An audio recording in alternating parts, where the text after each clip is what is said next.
chapter, Shri Nigam sir, for his benevolent present here. And I also would like to put it on record our sincere welcome to our organizing secretary, Dr. Venugopal sir, for his presence over here and spearheading the entire team for getting this conference done in a benevolent manner.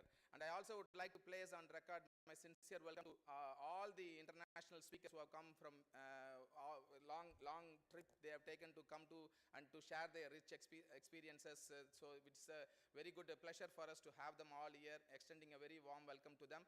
And I also would like to welcome all other invited speakers from various parts of India who have come here to project their knowledge and wisdom for sharing the platform for disseminating every information that is now currently in scenario prevalent with the poultry industry. So we are very happy to have all of them. So a hearty welcome to one and all present over here. And I also would like to extend my sincere welcome to all the office bearers of Wvpa India as well.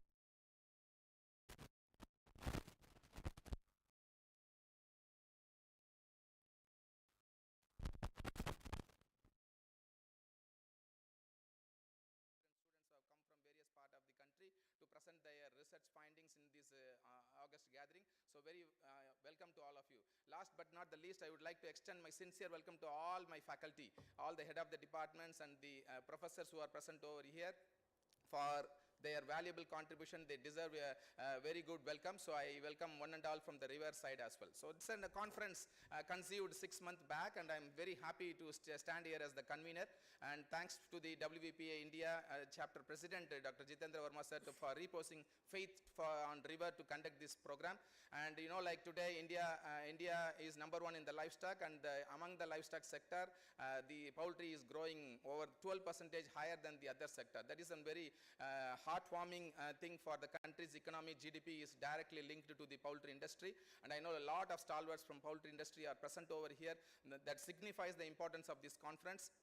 And you know, like the title or the theme of the conference, the wing of innovation flock forward for the future poultry production, is the need of the hour, because we know like how much impact it is globally having on the economy. So if we are concentrating more on the state of the art facilities that has come about, and then the technologies that has been developed now, especially, so that is important that we need to get into business straight away, so that the next generation researchers should be updated of all these technologies so that they can sustain the poultry production.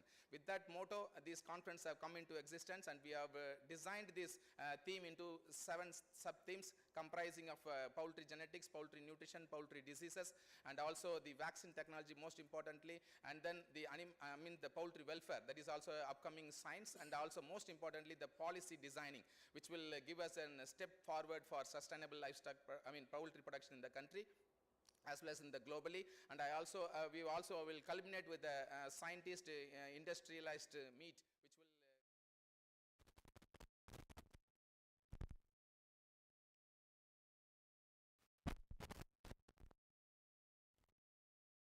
is important species that is present all over the globe. So at this context, it's a conference that we have organized, and we are extremely pleased that all of you could be able to make it.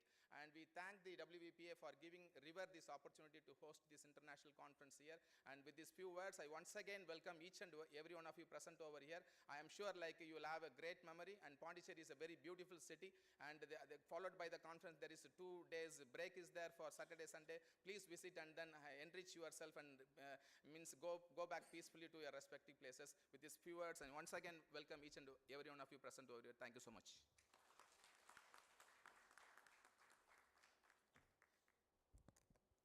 Thank you so much, sir. We have the honor to, we have the pride to invite the president of Wvpa to honor our dignitaries. The chief guest of the event, Shri A. Nedunjayan, IAS, Secretary, Government of Puducherry, and Chairman for Pondicherry Veterinary College Society.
Thank you, sir. I humbly request the President, WVPA, Dr. Jitendra Verma, to honor the guest of honor, Dr. G. Lata Mangeshkar, Director, Department of Animal Husbandry and Animal Welfare, Government of Puducherry.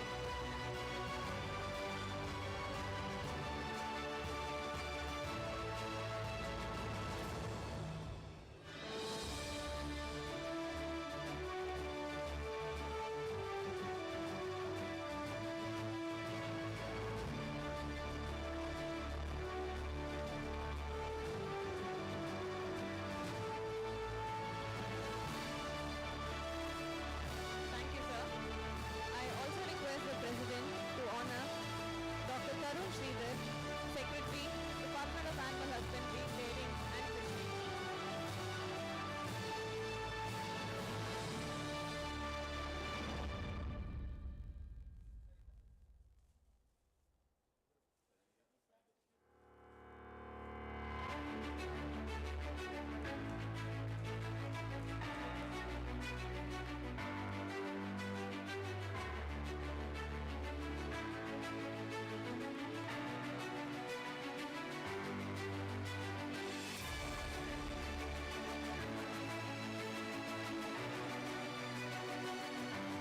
Thank you, sir. I also request the President to honor Dr. Vvpa, Dean, River, and convener for the conference.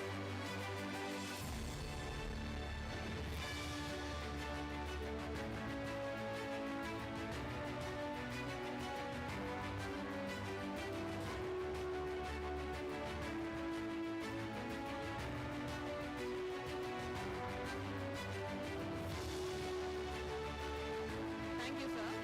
Now, I kindly request the Dean River, Dr. Vvpa, to honor the President of WVPA India, Dr. Jitendra Verma.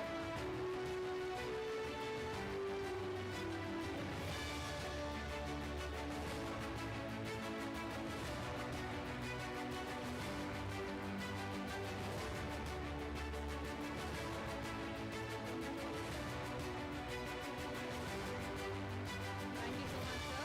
I also request the Dean to kindly honor the Secretary of WVPA India, Dr. Shirish Nigar.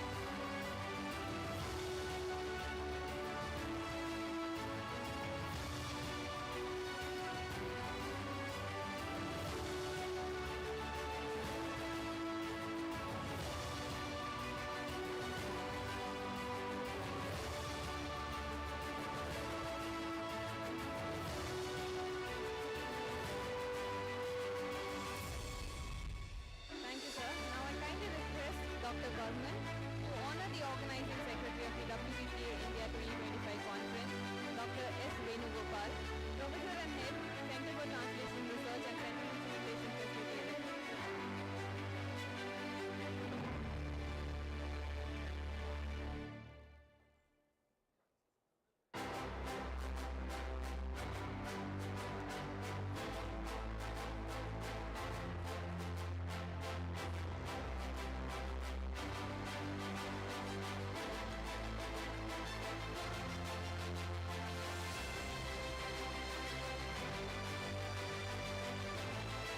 Thank you, sir. It's a great privilege and to honor to welcome and introduce a special guest, Dr. Jagdeep Singh, a distinguished expert in poultry pathology whose invaluable contributions have had a profound and real-world impact on poultry industry and farming community of Punjab. I kindly request the Dean, River, and the President of WVPA India to honor Dr. Jagdeep Singh.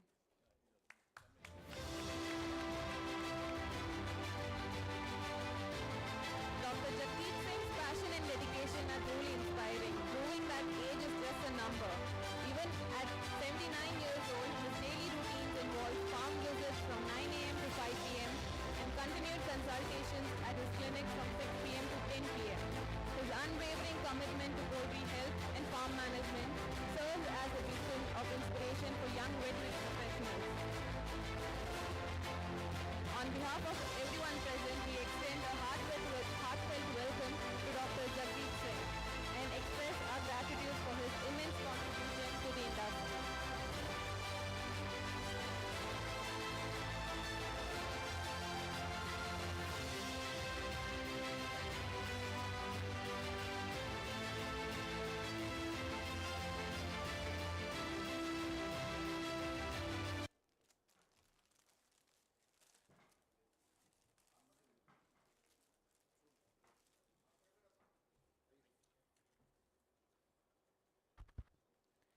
The organization of the WVPA India Conference 2025 is a testament of the tireless efforts and visionary leadership of a dynamic group of leaders who spearheaded this initiative. Their collaborative spirit, strategic planning, and deductions have been instrumental in making this event a reality. We now humbly invite the Secretary of the WVPA India, Dr. Shirish Nigam, to deliver the Secretary's report highlighting the key developments and achievements of this organization. Thank you very much. Greetings to this august gathering. Ladies and gentlemen, on behalf of your association, I would like to read out or I would like to present brief initiatives what the WVPA India chapter has done under the leadership of our Executive Council, our President, Dr. Jitendra Verma. You all know that today I am suffering from coryza. So, you know, when you are working in poultry sector, you always have the thinking what is impacting the poultry sector impacts you very badly. And to realize this particular need, in 2018, as they say that the journey of 1,000 miles begin with single step, the first step was taken in 2018 October by Dr. Jitendra Verma and our Joint Secretary Dr. Bichitra Burman to look into the platform of WVPA India. In 2018 in Trichy, we did a brief launching of WVPA India chapter, and under the guidance of Dr. Ajit Ranade, Dr. Pankaj Shukla and Dr. Naglakshmi ma'am and our other colleagues in the Executive Council, we one by one started stepping in and bridging, connecting the dots with the institutes. It was culminated in the form of the first event in 2020, where we did on 28th February 2020, a one-day event in National Institute of Animal Nutrition and Physiology. Then in 2022, again we did a 2 days program. Why am I emphasizing that? Because the journey from 0 to 1 is quite difficult. Connecting the resources and mobilizing the people that something what we are imagining will become one day a very good tree. You know, it requires a lot of discipline and connection and constant communication. Though I am the General Secretary of the association, but I will accept here from the dais that sometimes I fail in my duties to communicate constantly with the customer, but the motivation and the energy comes from our President. He always pushes us hard, and then we see that, okay, not we have aimed for the stars, but at least we land on the moon. With this spirit, the WVPA Council is working, and you know that WVPA was founded in 1959, and it is based out of UK. WVPA globally publishes one of the best journal of poultry pathology, and also the constant communication letters for knowledge transfer, which can be used by the veterinarians and non-veterinarians, anybody in the avian industry, avian health industry, avian farming, which is called the Nutrisol. So, and also we have the open access to WVPA various articles, WVPA websites. WVPA India website is under construction, modernization and improvement, which will take couple of months. And I invite your suggestions here. And right now, in these 2 days of the deliberation, you will see we have got around 17 papers and more than 35 students are here, to whom WVPA India has given travel grants also. So the WVPA India is committed to bring the connection between the students and the industry. And I have a privilege to special mention today that we have the representatives from the industry bodies. We have from the Poultry Federation of India, the President, Mr. Ranpal Dhandaji, we call them Laviling Bittuji, and also we have the our Vice President, Gupta ji, Sanjeev Gupta ji, and also their Treasurer, Ricky Thapar ji. We also have the representative, though they are part also of the Executive Council, but Dr. Ranade, I can call, he is representing CLAFMA also here. And myself as a president of Wvpa, I am representing Wvpa also here and other Wvpa members are here. So this is basically a great communication platform at the Wvpa event, which we would like to continue with your support. This year also, our sponsors have given us a great encouraging response. Our president has not left any stone unturned to chase them day in, day and night, and to connect the dots and to bring the excellent speakers with the help of sponsors. Yes, before I forgot, I would like to welcome the very dynamic president of the IPEMA. You all know the iconic event called Poultry India in Hyderabad. Shri Uday Singh Ji Vyas Ji, thank you very much, sir, for your presence. We feel delighted and motivated when the other associated associations give us a pat on the back. We really feel confident and we feel that yes, we are doing something a small bit in the industry from where we are earning our livelihood. We are trying to give it back something. In this context, I would like to mention that a great event is going to come in 2026 February. I'm very delighted to share this story because at that time I was sick, so I could not travel with our president to Philippines. And Dr. Jitendra Verma, along with Dr. Gautaman from Namakkal Veterinary College, they participated, and like you won Olympic ticket to host an Olympic, India got hosting rights or won the rights to host 2026 Global Conference of Wvpa for Asia, which we are planning to schedule. And guess, we beated Pakistan by 1 vote.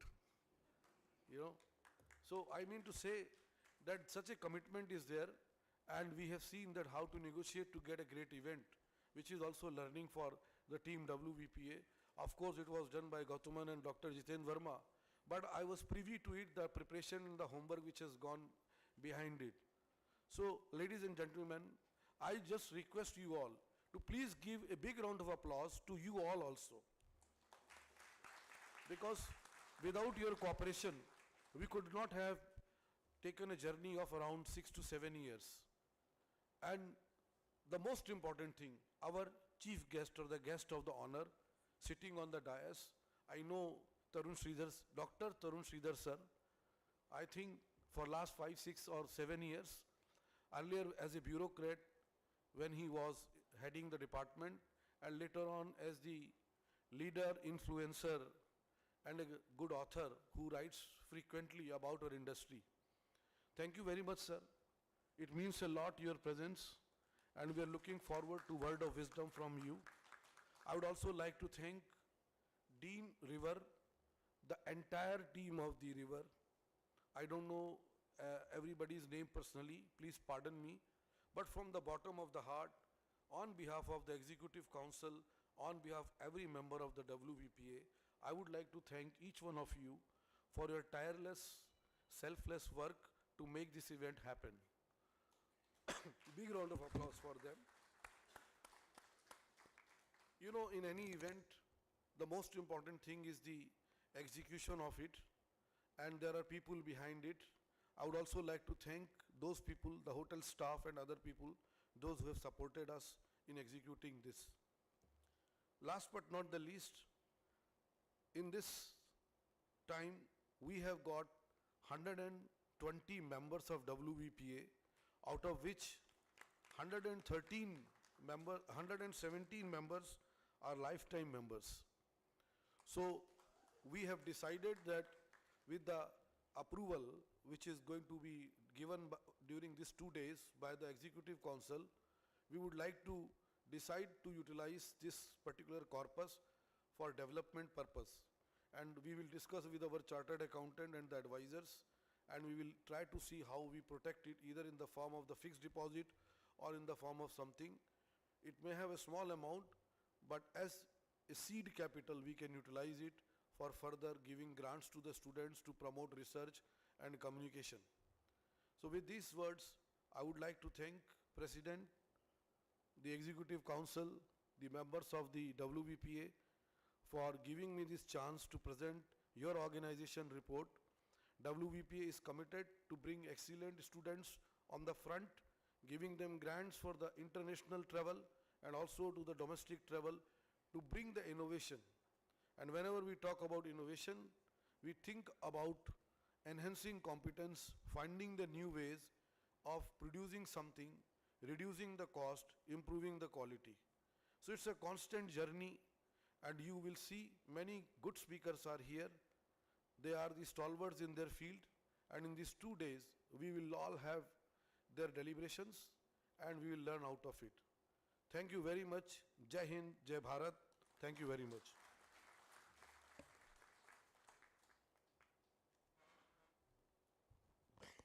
Thank you so much, sir. It's a pleasure to invite the President of WVPA India, Dr. Jitendra Verma, to address the gathering. As the leader of the association, his role has been invaluable.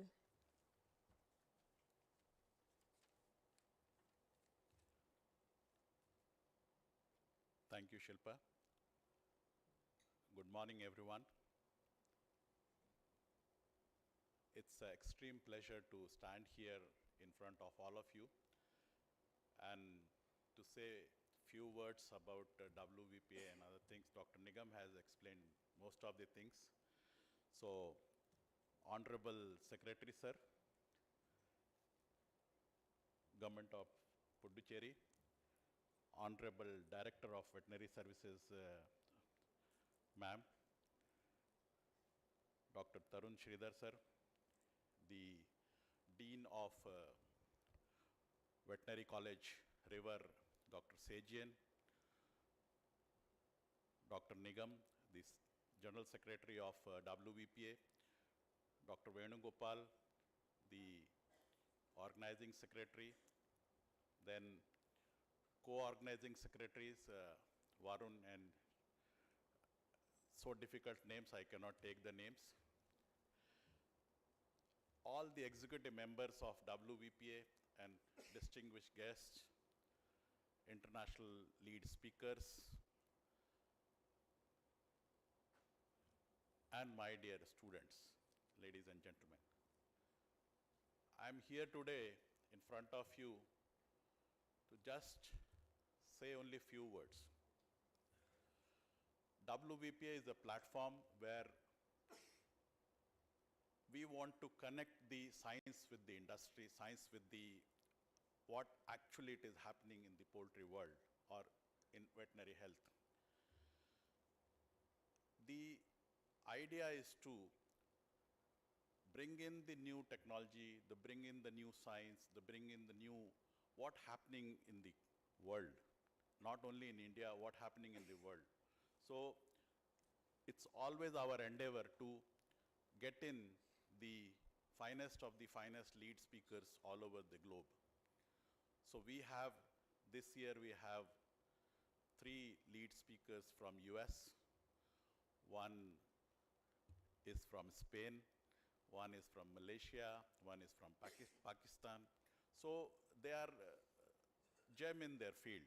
So with the help of these, sir, I will like to say that our students will get a lot of the new focus that what they should focus on, that what is required for the industry, what is required for the developing nation. So this is where our endeavor is to connect science with the industry, connect science with what actual happening, where we can protect our livestock, protect our poultry industry and take it forward.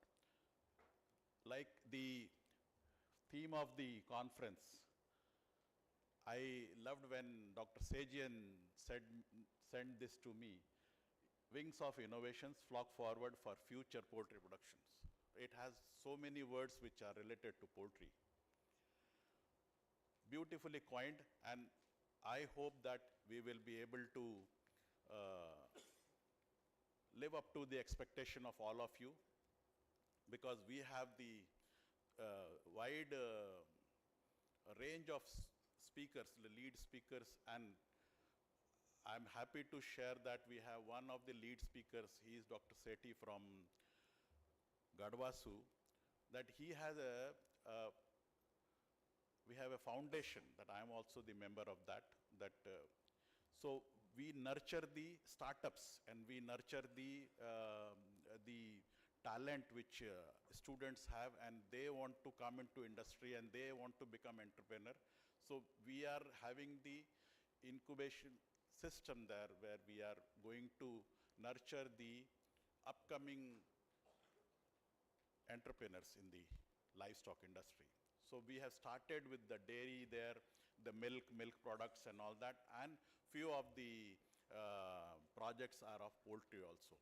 So to bring in Dr. Sethi here is the idea, sir, so that our people, our students should also learn and then think out what we can do and join the VILLF, which is the foundation name, and so that is the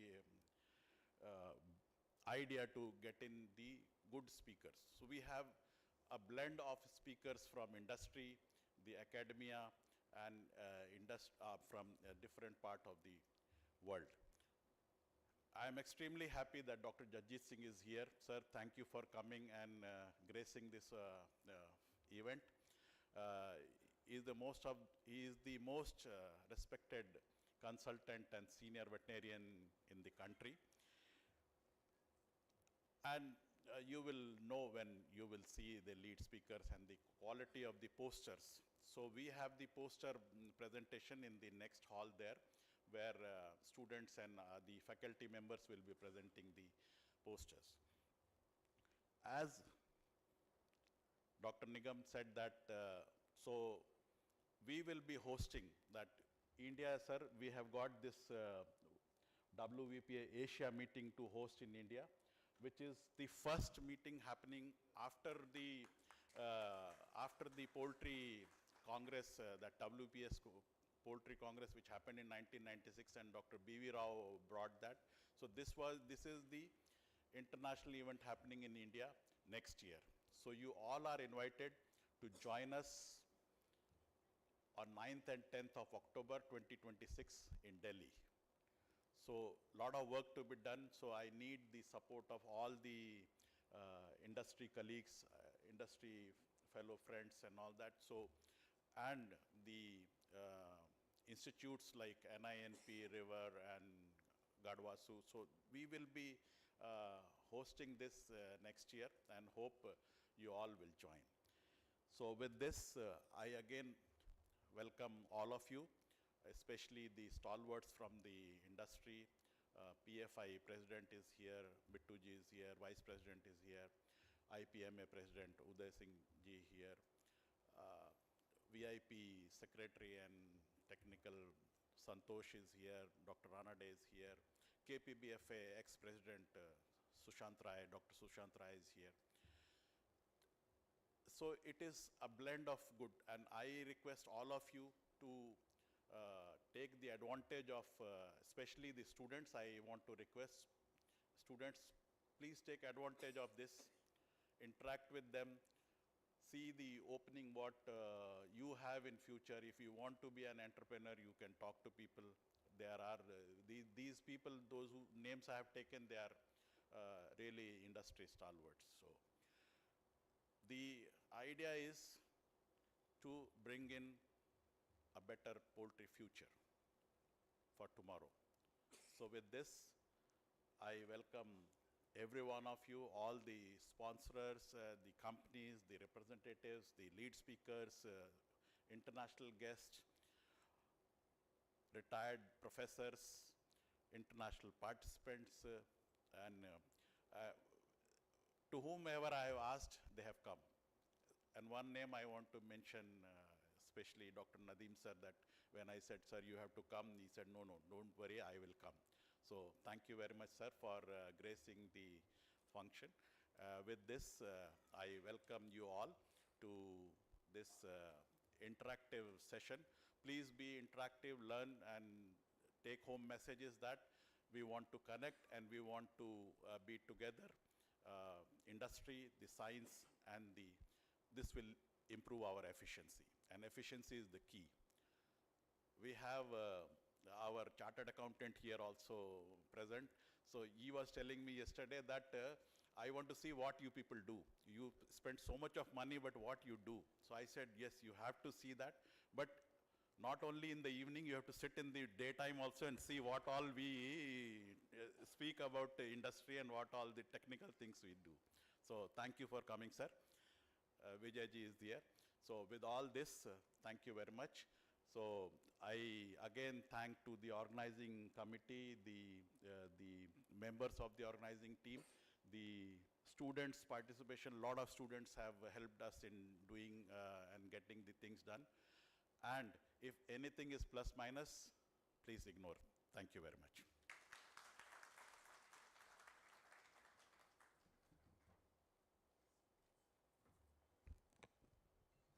Thank you so much, sir. We are honored to release the abstract compendium, a comprehensive compilation of scientific research that will be presented during this conference. I kindly request the dignitaries on the dais to do the honor of releasing the abstract compendium.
Thank you.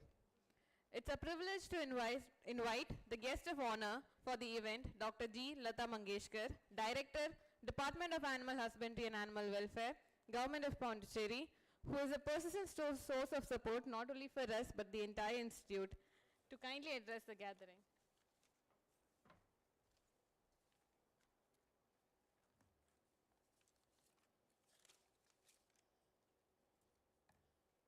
Good morning to all. Honorable Secretary cum Chairman of Rajiv Gandhi Institute of Veterinary and Research, distinguished guests, experts from various industries, dear farmers, and all the delegates, very good morning to one and all gathered here. It's an absolute honor to stand before such a delightful gathering of professionals, researchers, enthusiasts who are dedicated to the growth and sustainability of the poultry industry.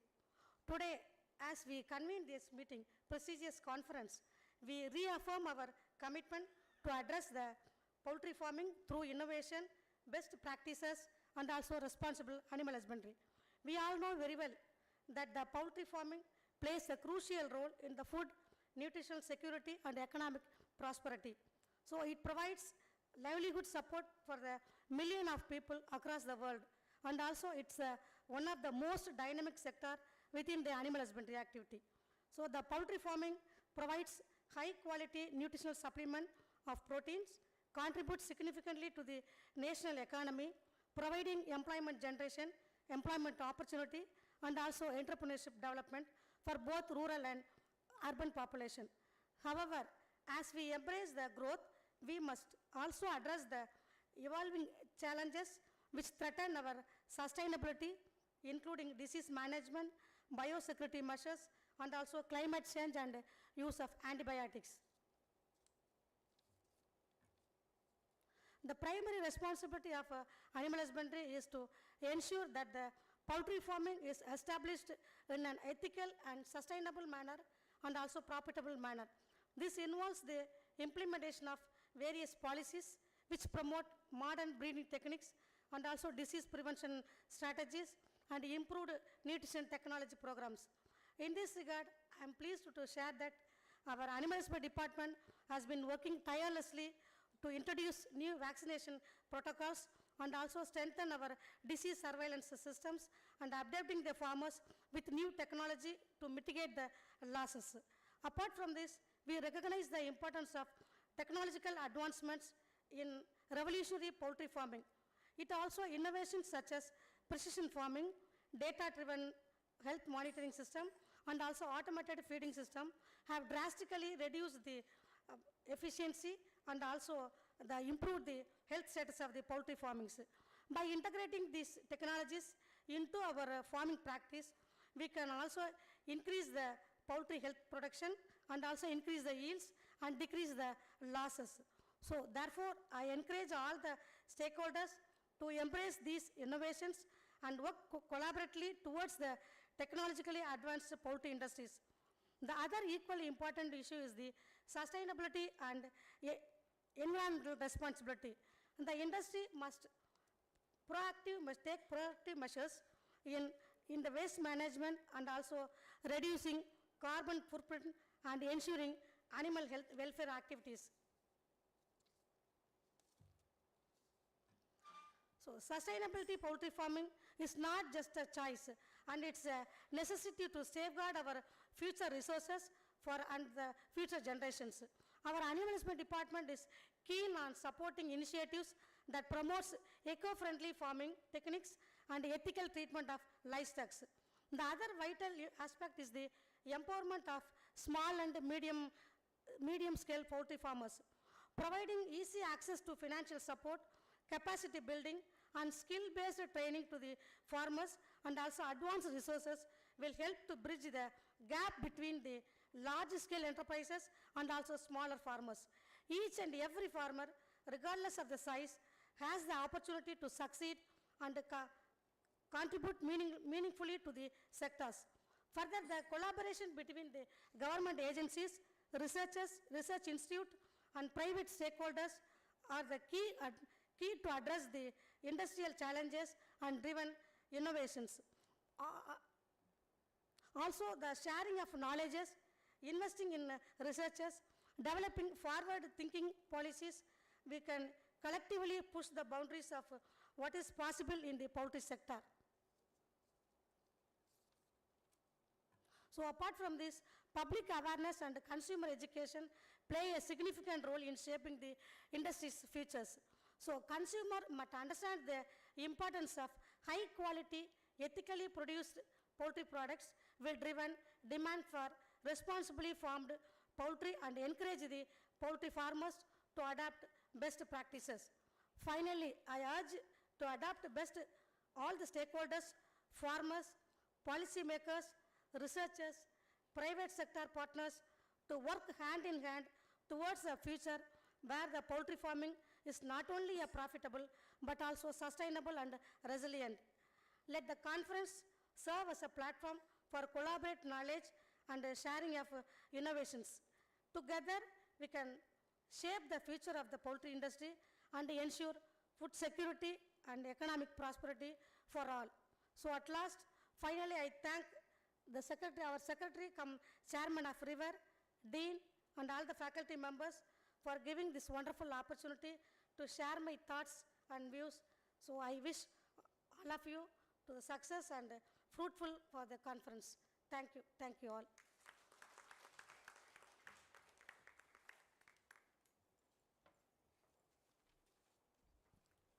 Thank you so much, ma'am. We have the privilege to have amongst us an esteemed dignitary, Dr. Tarun Sridhar, IAS, former Secretary, Department of Animal Husbandry, Dairying and Fishery. Sir, I kindly request you to come forward and address the gathering, please.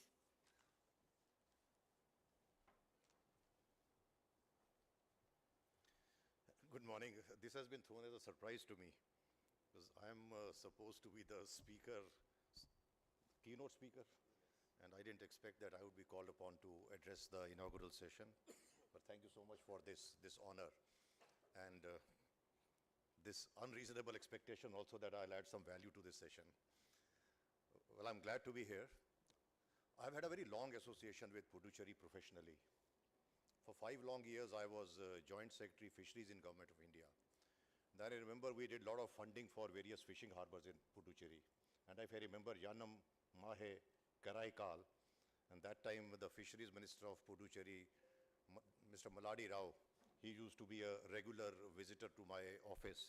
And somehow that gentleman had a knack to extract money out of Government of India. And he used to always be very successful. Thereafter, I also had the privilege post-retirement to participate in the convocation of river. It was about 4 years back, I think so. It was a very grand event, and once again, thank you for that honor which you bestowed upon me. I've also had the privilege of attending a cabinet meeting of Puducherry with Sir Narayan Swamy as the chief minister, and the entire cabinet was there and trying to convince that Government of India should give more money for the livestock and fishery sector to Puducherry, which I think we did. However, I'll just make a very short observation. I have been participating very regularly in most of the events of the livestock, poultry and fishery sector. Poultry is part of the livestock discipline. I find that while there is increased frequency of these discussions and deliberations, etc., still the general awareness about the importance of this sector amongst the larger public remains very low. We are the biggest livestock population in the world. We are the biggest milk producer in the world. We are one of the biggest fish producers in the world, one of the biggest egg producers in the world, one of the biggest meat producers in the world. But go outside this hall and ask the man on the street in Puducherry, what do you know of poultry? He will say, well, I buy eggs from the market or I buy chicken from the market. Beyond that, he won't know anything. Now, my question to you, ladies and gentlemen, is why are we so inward looking? Why do we have these discussions among ourselves only? Why don't we involve the larger public and the stakeholders so that we once and all emphatically assert how critical livestock sector, including poultry, fish, dairy, etc., is for the development of this country and for the economy of this country? Why are we so apologetic about what we do that we discuss it among ourselves? We don't go to the larger public. We have young students sitting here, and I always exhort the students. First thing you need to do is take pride in your profession, because a veterinarian is a magician. Patient doesn't come to the veterinarian telling these are my symptoms, this is what I'm suffering from, now you please treat me. He has to read the mind of an animal and read the body of an animal. The secretary of the government is here. The secretary is a very big thing. Like, secretary is the government. But generally in the states, animal husbandry, dairying, and except for the coastal states fisheries, are so marginalized in our political agenda and governance agenda that nobody very willingly goes to these sectors to work in. I don't know how you feel about it, but every time I was posted as Secretary Animal Husbandry in my state, it was to teach me a lesson. It was to teach me a lesson that he has been, well, attained to higher profile and he has been high flying, let us now marginalize him. This is the mindset which we have to get out of and take the message home to public that these are very critical and important sectors for our economy, and all the stakeholders have to be taken along. Next time when you host a conference of this nature, and I'm very glad that you're going to hold a world conference, please keep some sessions aside to tell the common man on the street, educate him that this is what poultry means. This is what poultry means for the country, so that we have startups coming, we have entrepreneurs coming. And instead of merely talking in terms of livelihood of rural people, let these be vocations of choice for the young men and women in this country. I'll stop here because I won't have anything to say in the next session. Thank you so much for giving me this opportunity to share my thoughts with you very briefly. I wish this conference great success. And most of all, I hope that the young students who have gathered here to participate in this conference, they take home some valuable lessons from this conference. Thank you so much, ladies and gentlemen.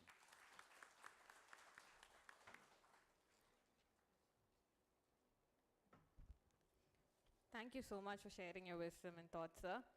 It's a pleasure to announce the release of the Wvpa compendium, which is a comprehensive collection of the scientific research and innovative ideas present by our esteemed speakers.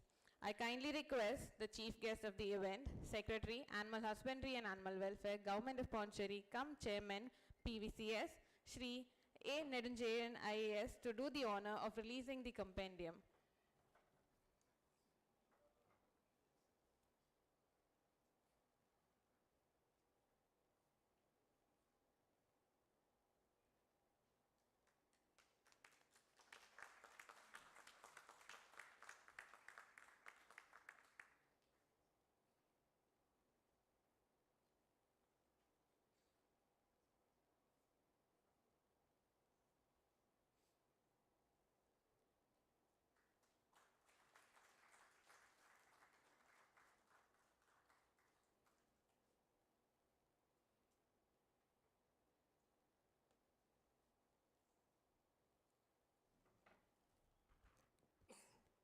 Thank you. We now have the utmost privilege and honor in inviting the chief guest of the event, the Secretary, Government of Puducherry, cum Chairman, PVCS, Shri A. Nedunjayan, IAS, who is the key source of support for the Institute, to kindly address the gathering.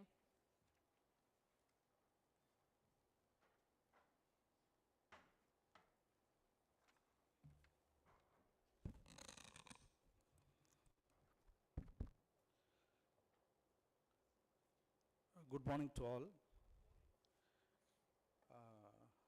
Tarun sir is a very senior bureaucrat, was a retired bureaucrat. So vast knowledge and experience and wisdom. He told that the veterinarian should be a magician. True. Also he said that we have to get teaching from the various sources, like. So he asked me, what about you? I said, sir, I have to get teaching now because I've taken over this department only 2 weeks back, even less than 2 weeks. Earlier I was secretary to the Lieutenant Governor. So when the experts are here, I have to see. We have ingredients, everybody is having the same ingredients, but the cook prepares or the chef prepares a different sort of food. Like that, you have expressed many important things, like speakers also, Shawarma ji and everybody. So I will also try to give some inputs what I have received from my team. Good morning to my esteemed colleagues, distinguished guests, poultry industry leaders, researchers, and fellow veterinarians. It is an honor to address you today at the World Poultry Association India Conference 2025. India is a powerhouse in poultry production, ranking among the top producers of eggs and broiler meat worldwide. Yet with this growth comes responsibility to safeguard animals' health, ensure food security, and protect our environment. I wish to mention 3 key areas here. Firstly, emerging health challenges. Secondly, innovative solutions. Thirdly, the path of sustainability. First, let's consider the diseases.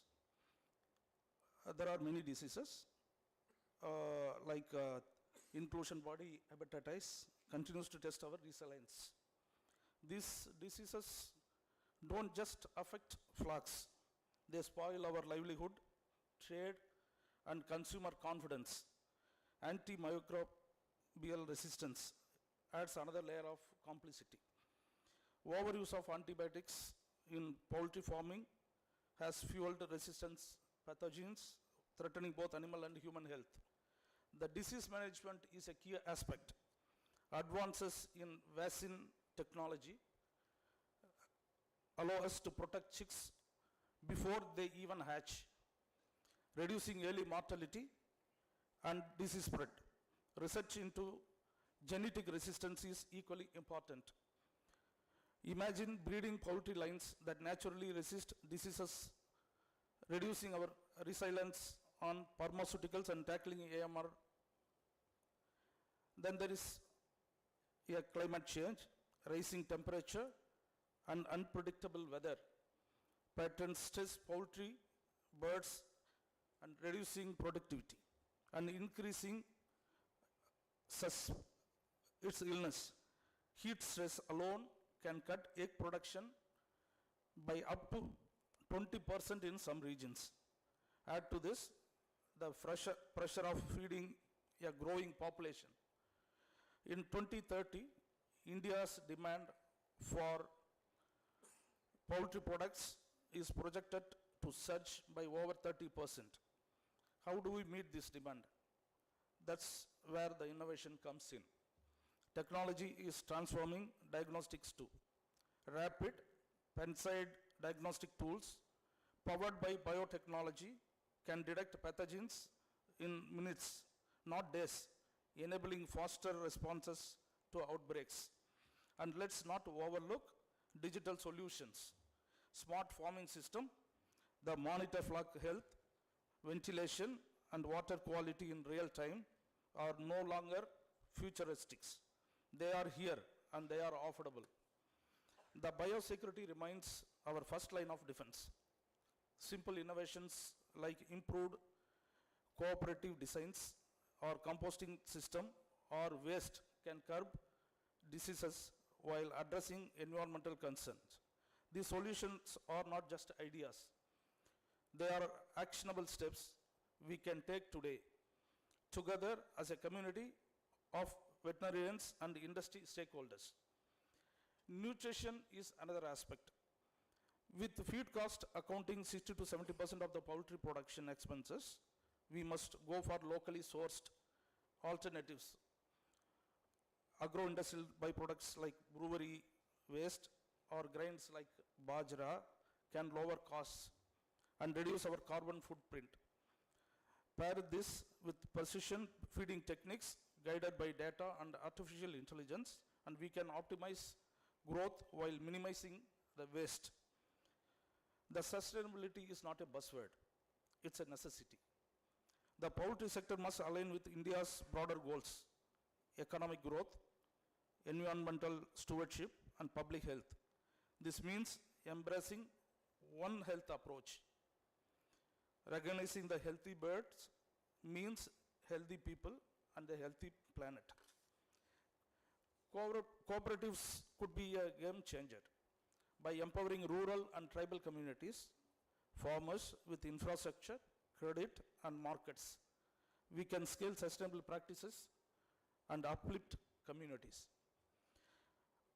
As our director said, education is too a very important role to play, training the next generation of veterinarians and farmers in modern technologies and techniques, ensuring long-time impact. As member of Wvpa India, we have a unique role. We are not just practitioners, we are leaders, innovators, and guardians of an industry that feeds millions and millions. Together, we can build a poultry sector that is resilient and profitable. For achieving all these things, I urge you to share your research, adopt new tools, collaborate across borders, and inspire each other. The challenges are real, but so is our potential. Together we can make 2025 a turning point for poultry health in India and beyond. Thank you, Wvpa India, for this platform. To every one of you, your dedication. And to the organizers, especially Mr. Cherian, is a Dean River, has organized such a beautiful event here. Bringing us together, let's make this conference catalyst for change. Thank you.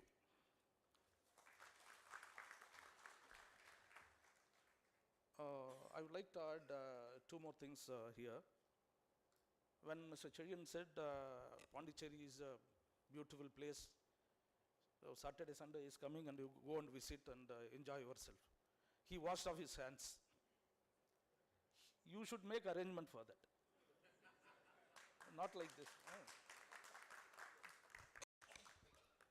See, there is one international fame institution called Lonely Planet. They are into the tourism sector. They they are rating the various cities, places to have to visit those places. So Pondicherry has been selected world's second most after destination. So hearing that, Mr. Cherian has to make arrangement to visit all the places, make itinerary for them. And, sorry? So thank you so much. And one more thing I want to point out. I think there is a break in the chain of stakeholders. We should have called some progressive farmers also. Nobody is here. I was told even the seats are little, we should have make anyhow. Thank you once again to all of you, especially Dr. Jagdish Jinji. You came from Ambala for all the way. The age doesn't what is only a number. आपका प्रणाम. Thank you so much and regards.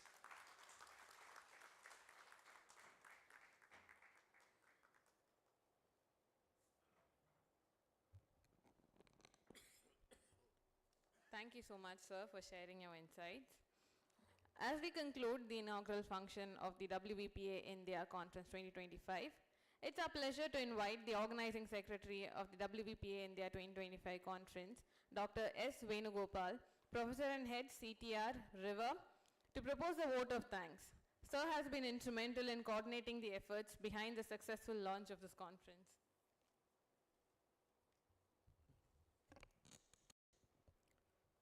Good morning, everybody. Respected Chief of the Day, Nedunchalan Sarji, then and Dr. Tarun Sridhar, the former Secretary Animal Husbandry and Dairying, and Director of Animal Husbandry, Lata Mangeshkarji, and Dean River, Dr. Sajian, President of the WPA Association, Dr. Shri Varmaji, then Secretary of the WPA, Shri Nigamji. Okay. Outside, I would like to thank all the people. So this program has been conceived about a couple of months back, as Dean said. Right from the day, the two persons are behind this event. One is Dr. Special mention to Shri President of the WPA, Varma Sarji, and our Dean. Okay. So now I'll go in order. So for this event, we have invited the chief guest, our secretary, Nedunchalan Sarji. You know very well this is the financial session and it's going on. He's very, very busy. In spite of that, sir has agreed to accept this invitation and grace the occasion for this program as a chief guest. So thank you very much, sir, from the organizing committee and also WPA organizing committee. And also Tarun Sridharji, he has been here as a keynote address speaker and being a senior administrator and has been vast experience in livestock sector. And also you must have heard his speech, is inspiring and motivational speech. Thank you, sir, for accepting to be on the dais. And next is President Varmaji, and the man needs no introduction. All of you know very well. He has been behind the force for this event, and I know I've been associated with him for a couple of months, how we organize everything. Untiringly work day and night for this association and the conferences. Thank you, sir, for being the force for it. Then Dr. V. Sajian, Dean of our institute. He is a man being instrumental in bringing this conference to the Pondicherry through WPA. Okay, thank you for all the efforts for being the organizing convener of the thing and also Dean of the Institute for guiding us in organizing this event. Thank you, sir.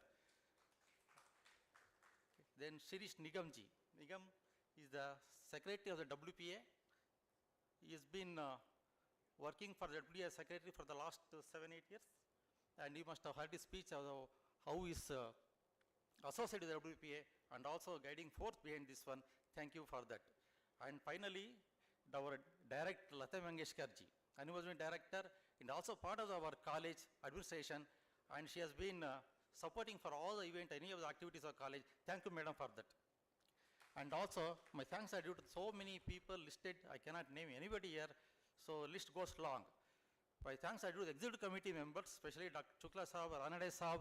They came in advance 2 days earlier and overseeing the activities. And many of my known friends are there, Sushant, my teacher, Dr. Nadeem sir. Okay, special thanks to them. And find all the river faculty, I don't want to list everybody name, all the faculty of the river team who has been cooperating and supporting me to organize this event. Thank you for all the river team from the organizing committee and also WP members. And all the associations representing members who have supported this event. Thank you for the committee and especially the partners, the industry people. Without their support, this organization, this conference would have been not possible.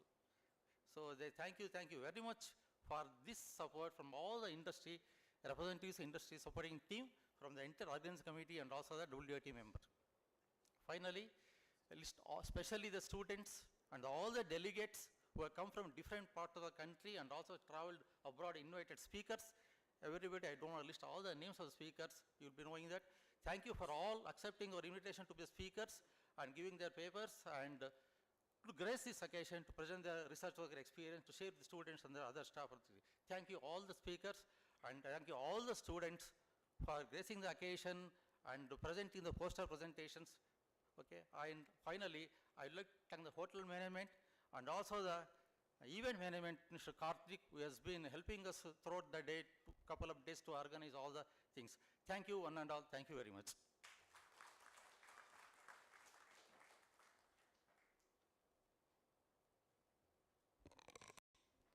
Thank you so much, sir.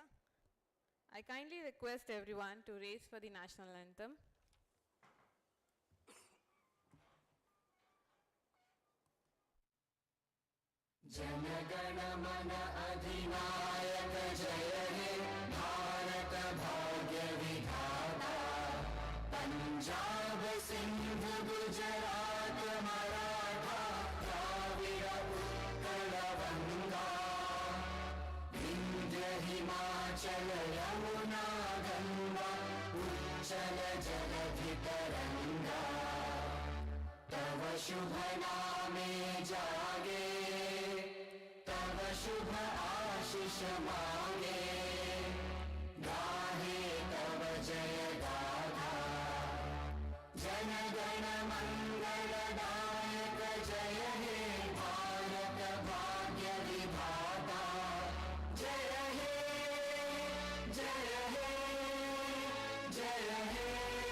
Thank you, everyone. We would now be breaking for a short tea break. I kindly request you all to enjoy the refreshments and please come back over here. I request all WVP executive members to please come on the stage to take picture with the chief guest. Yeah, please.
We have tea break. Please, after this tea break, 15 minutes, please come back for the keynote address.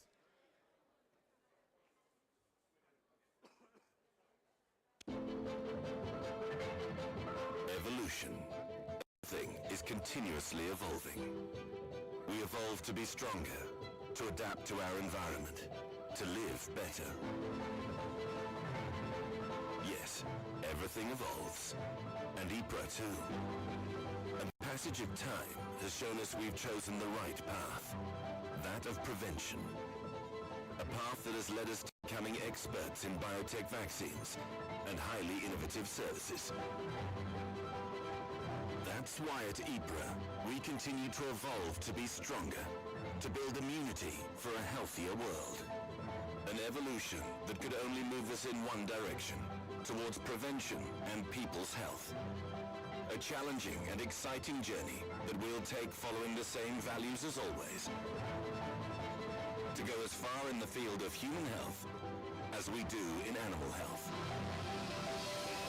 Ypres, building immunity for a healthier world. Then, all that we had were our dreams and ambitions. Now, we have a successful business that serves different industry segments. Rosari Biotech is proof of the enormous difference made when one converts dreams seen in the sleeping state into visions pursued in the waking state. Such pursuit changes realities. Our values reverberate in the letters of our name.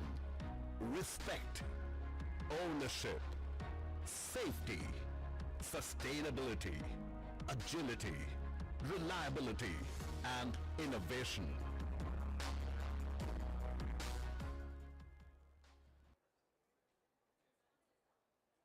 Let's take a look at Venture's repertoire. Venture Biologicals Division. Venture Biologicals Vaccine Division of Venkateshwara Hatcheries Private Limited started its operations in 1980 from this beautiful, serene location, located at the backwaters of Khadakwasla Dam at village Malkhet near Pune, in technical collaboration with TriBio Incorporated, USA. It is also the first commercial vaccine manufacturer of poultry vaccine in the country. Over the years, the product range has increased from 5 to 40 products. All are live vaccines, and most of the killed vaccines are produced with SPF eggs. Today, it accommodates an ultra-modern facility for the manufacturing of Marek's disease vaccines and IBD group of vaccine. Venture Biologicals, being the pioneer in Marek's disease vaccine in India, has been at the forefront in protecting all breeding stocks in the country from the dreaded Marek's disease infections. In order to meet the increasing vaccine demand and expand in the global market, a new facility was created at Hinjewadi in the year 2006.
In 2011, Venture Biologicals established a dedicated Vaccine Research and Development Center, VRDC, for development of new second-generation vaccines using the latest technologies.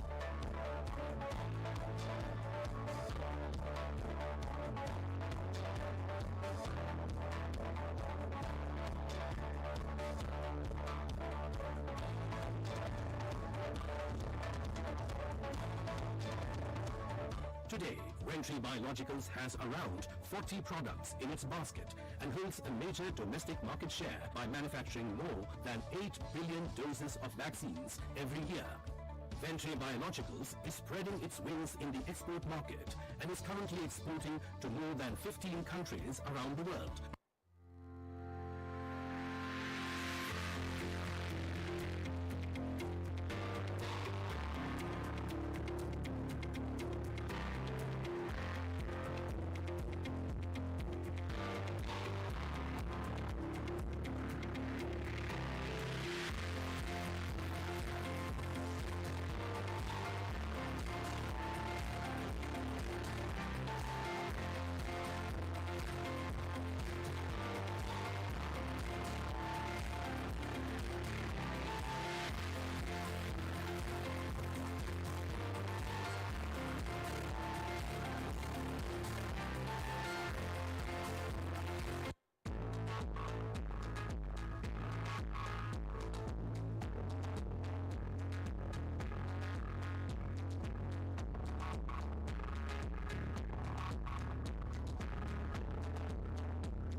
Additionally, an announcement to the presenters, the poster presenters, may kindly upload their posters in the hall 2 over there. That's across this the hall. If you go, there's another boardroom.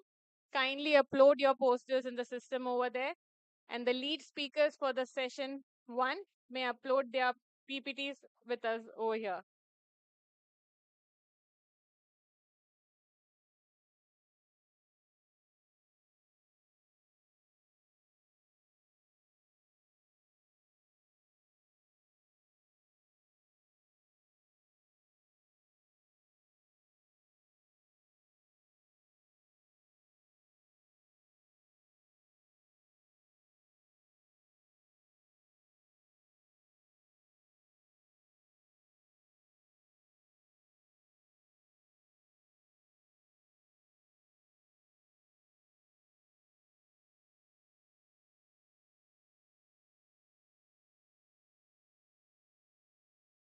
Good day, everyone. We will now begin with the keynote address by Dr. Tarun Sridhar, IAS, retired, former Secretary, Department of Animal Husbandry, Dairying and Fisheries, Government of India. Dr. Tarun Sridhar also holds the position of the Director General at the Indian Chamber of Food and Agriculture, New Delhi, India. He was also a member of the Central Administrative Tribunal, India. Dr.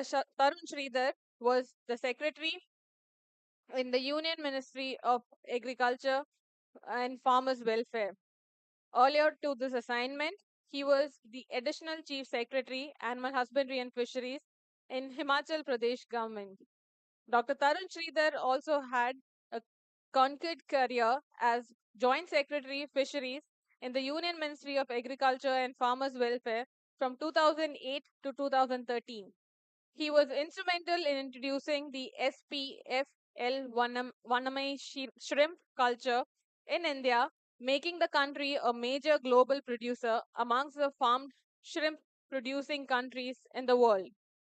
It is our honor to have an esteemed delegate and a resource person as Dr. Tarun Sridhar amongst us, who would be delivering the keynote address for the WVPA India 2025 conference.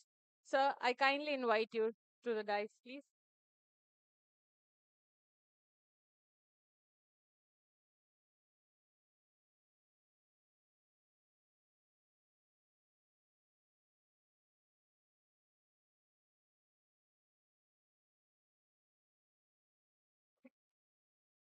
Thank you for this very generous introduction.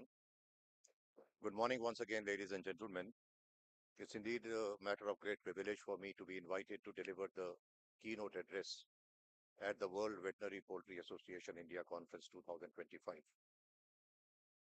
When I got this invitation initially from Dr. Pankaj Shukla, I thought to myself, why have I been invited? Number one. Number two, what kind of value can I add to a gathering wherein everyone is an expert and a professional?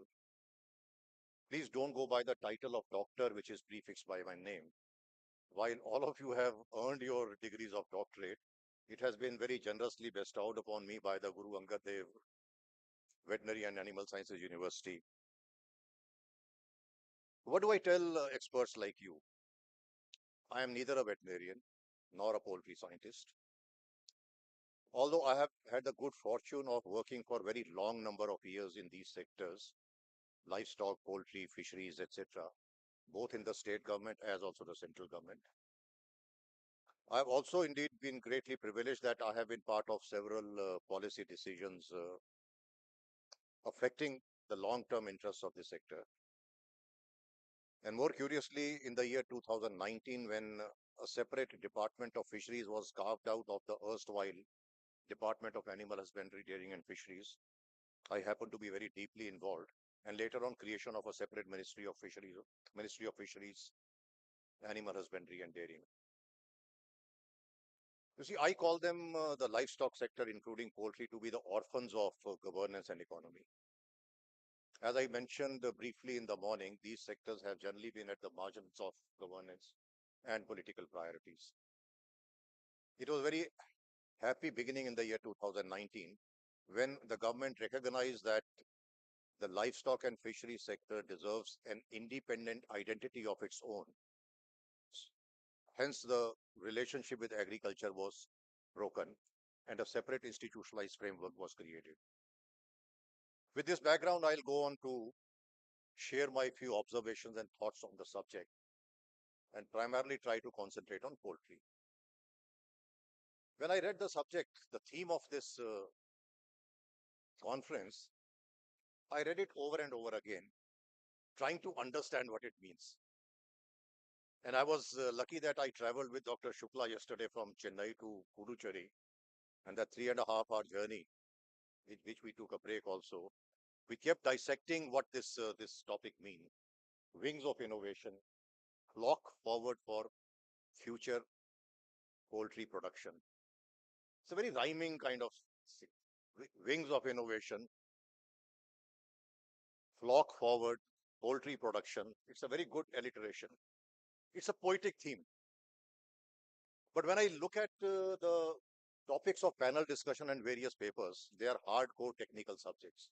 They talk of genetics, they talk of nutraceuticals, nutritional supplements, poultry housing. I don't find much poetry and spiritualism in that, the spiritualism which this theme reflects. Secondly, when first invitation came to me from Dr. Shukla, he had threatened me that you will have to speak for 50 minutes. 40 minutes you will have to speak and 10 minutes for question and answers. How does one sustain for 50 minutes? So unlike my habit, I quickly sat on the computer and started typing that for 50 minutes I will not be able to sustain without a paper before me.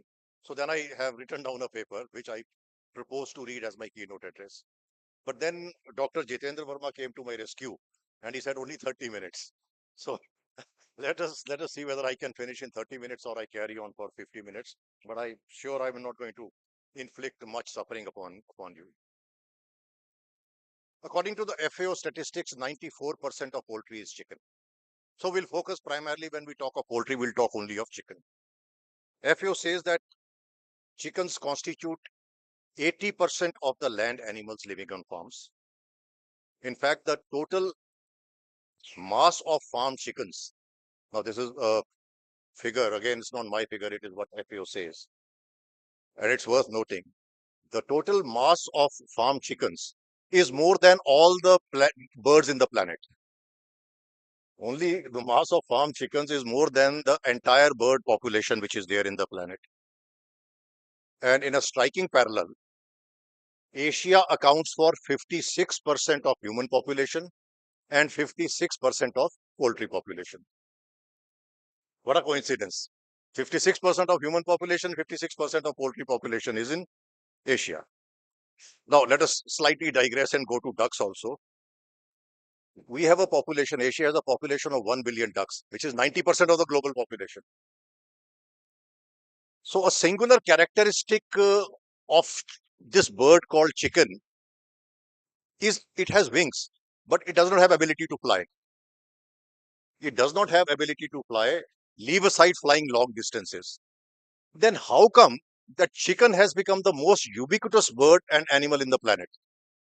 It is found in each and every country, each and every island, each and every nook and corner of the world, despite the fact that this bird cannot fly.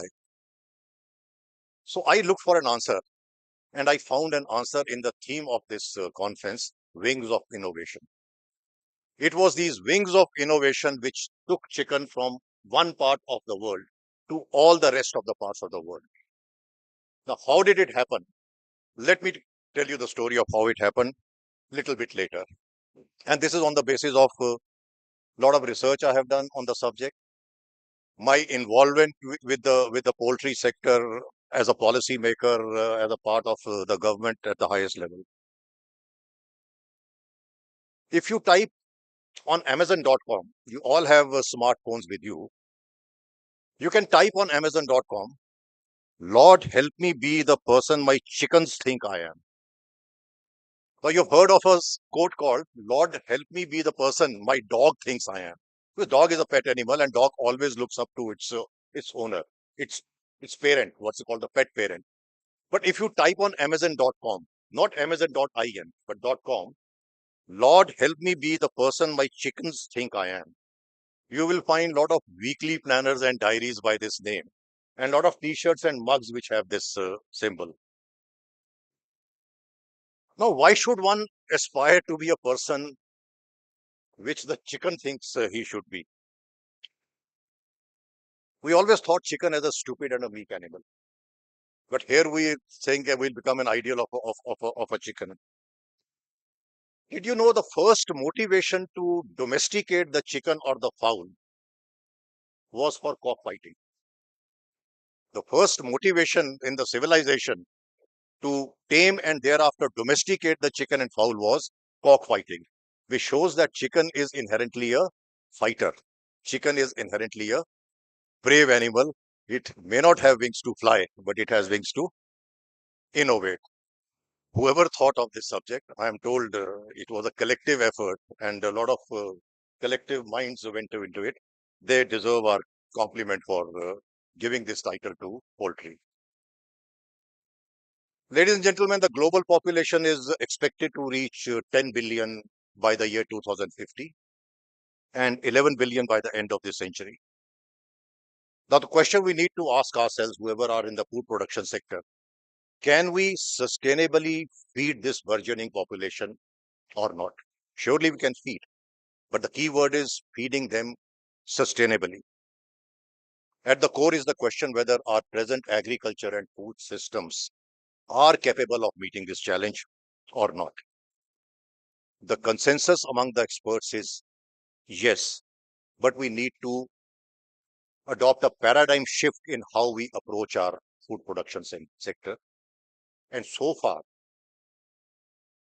scientific evidence as also empirical evidence shows that poultry has emerged along with aquaculture as one of the fastest growing subsectors of the larger food sectors. So poultry, along with aquaculture, shall be at the forefront to meet this challenge of meeting the food and nutrition demands of the population, which is going to reach 11 billion by the end of the century. Interestingly, unlike various other food production sectors, despite the occasional hiccups of avian influenza, which come very frequently, periodically, and regularly, despite gross ignorance about what avian influenza is and the kind of scare it creates, despite the major setbacks such as the global pandemic of COVID-19, poultry has always had a smooth run. And even when poultry was down and under, we saw during the COVID period that how millions of birds were just buried alive. Pits were dug and they were buried alive. Many of the poultry farms were actually paying money to people to take their chicks and take the eggs, etc., because they were saddled with huge stocks. That is one of the rare times when I was a bit pessimistic about the future of the sector. But look at the way the sector bounced back so far. This is the kind of resilience which the poultry sector has shown. And this is the kind of resilience which needs to be zealously protected by each and every stakeholder, most importantly by people who are directly involved in the poultry sector. Why? How has it happened? It has happened because this sector has encouraged regular and continuous innovation in its production systems. Shorter production cycles as compared to other livestock, improvement in genetics and animal health, improvement in feeding practices. All such scientific interventions, or we can again repeatedly use the word innovation, have made this happen.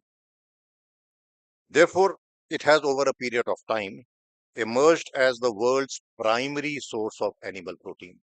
You see, there was a time when pork was ruling the roast, but now pork has reached a plateau wherein it is not showing promise for further growth. Now, poultry has emerged as the primary source of protein. We now have 33 billion birds, comprising 80% of the land animals, and the global production of meat in the year 2023 was 370 million metric tons, out of which poultry was 145.1 million metric tons.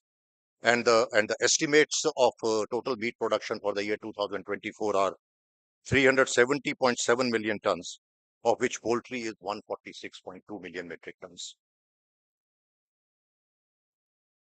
However, the anticipated growth in poultry in Brazil, India, and United States is going to be counterbalanced by drops in China, Argentina, and the European Union.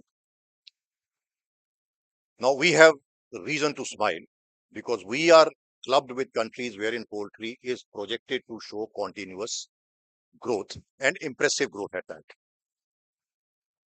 So it is the poultry production which is going to drive the expansion in the meat production market. And there's going to be very modest gain in the bovine and ovine sectors. Now, OECD countries are considered to be the benchmark of economic development. When we talk in terms of progress, when we talk of economic development, prosperity, it is the OECD group of countries. Now, the statistics of Food and Agriculture Organization say that since the year 1990 onwards, consumption of beef and pork has been stagnant in terms of the growth rate. In absolute terms, in quantity, the production may be increasing, but the growth has been almost stagnant. Whereas during this period, 1990 onwards, the growth in the consumption of poultry has been as much as 70%. Pork and beef are competitors between 0 to 1%. Poultry, 70%. And this growth has been very impressive in the developing countries. Again, the figures of Food and Agriculture Organization state, these are projected figures. The first 3 decades of the current century, that is the year 2000 to 2030, the per capita demand of poultry would register a growth of 271% in Asia. I repeat, I would like to dramatize this figure. In Asia, in the first 3 decades of this century, that is year 2000 to 2030, the demand of poultry per capita is going to increase by 271% in, South Asia, not Asia, South Asia. And what is South Asia? South Asia, half the South Asia is India, rest is Bangladesh, Pakistan, Sri Lanka. And it's going to be 116% in Eastern Europe, 97% in Central Asia, 116% in Eastern Europe and Central Asia, 97% in Middle East and North Africa, and 91% in East Asia and the Pacific. Poultry already now comprises of 40% of the global meat consumption. Now, against this background, is it difficult to visualize and imagine what the future poultry production and future of poultry is going to be? Any wise man with elementary common sense would predict that future is very bright. It holds good. The market value of the poultry in the 2020 was 311 billion US dollars. It grew to 322.55 billion US dollars in the year 2021 at an annual growth rate of 3.8%.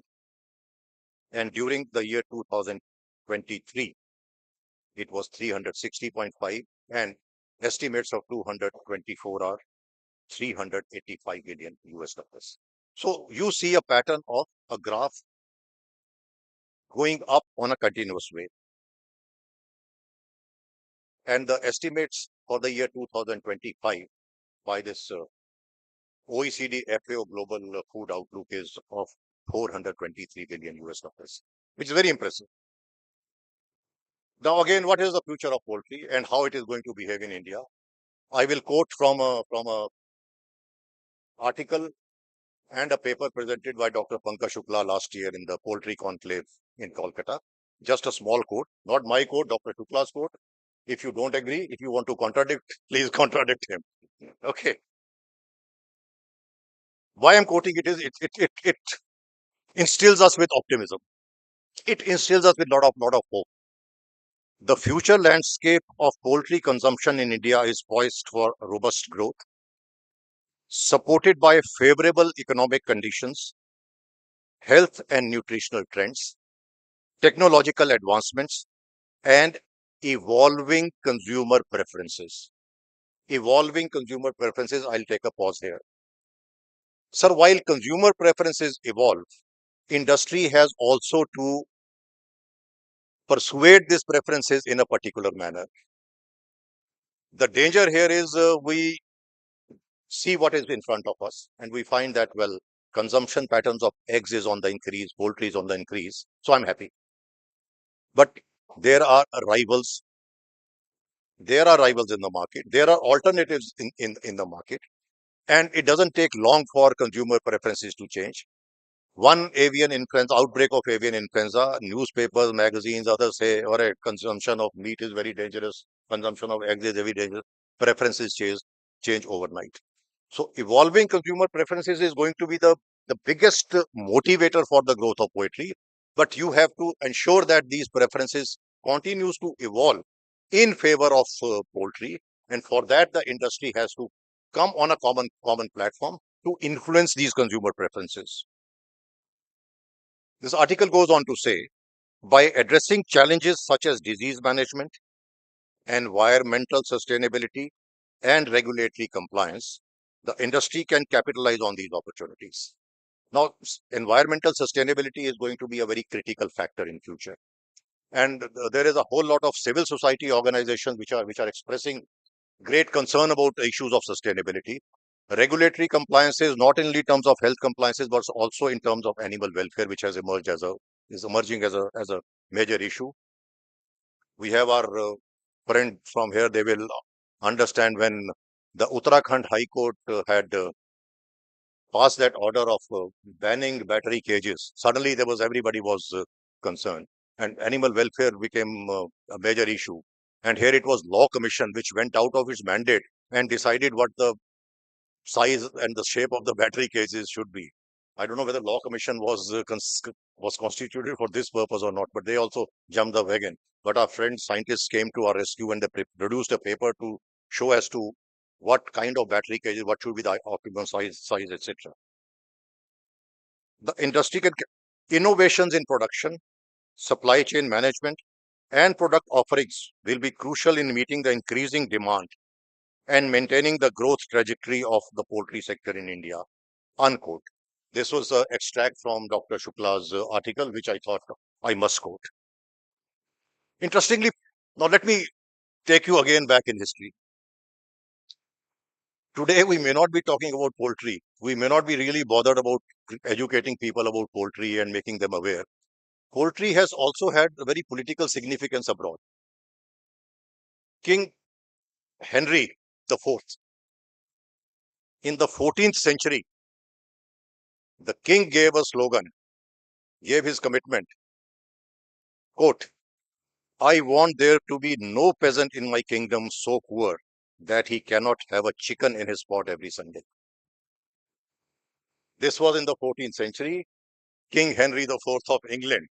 Now, not having a chicken on a pot every Sunday meant that a person is poor. And even in our context, the families which are non-vegetarian or eat meat and chicken, etc., we eat it only once a week or twice a week. So very rarely that we cook it every day. So here was in the 14th century, we say, well, at least every family should have chicken on Sunday to at least determine whether the family is poor or not. Ab thoda paas aa jaye, let's come nearer. The slogan of Republican Party of the United States in the year 1928, presidential election of United States. It was the election to the post of President of United States in 1928. Republic Party ka slogan tha. The slogan of Republic Party was, quote, let there be a chicken in every pot. Let there be a chicken in every pot. So this is the significance of chicken. Sir, this is the sector you are dealing with. And that is what you need to bring the message home. Till about 50 years, it was rare for chicken to find a place on our dining tables also. It used to be a special occasion meals.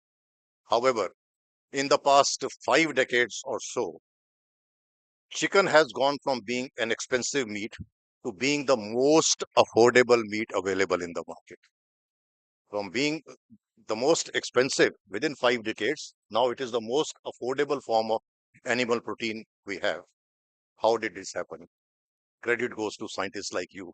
Credit goes to science and technology. And of course, credit goes to wings of innovation that have transformed chicken today to the world's most popular meat.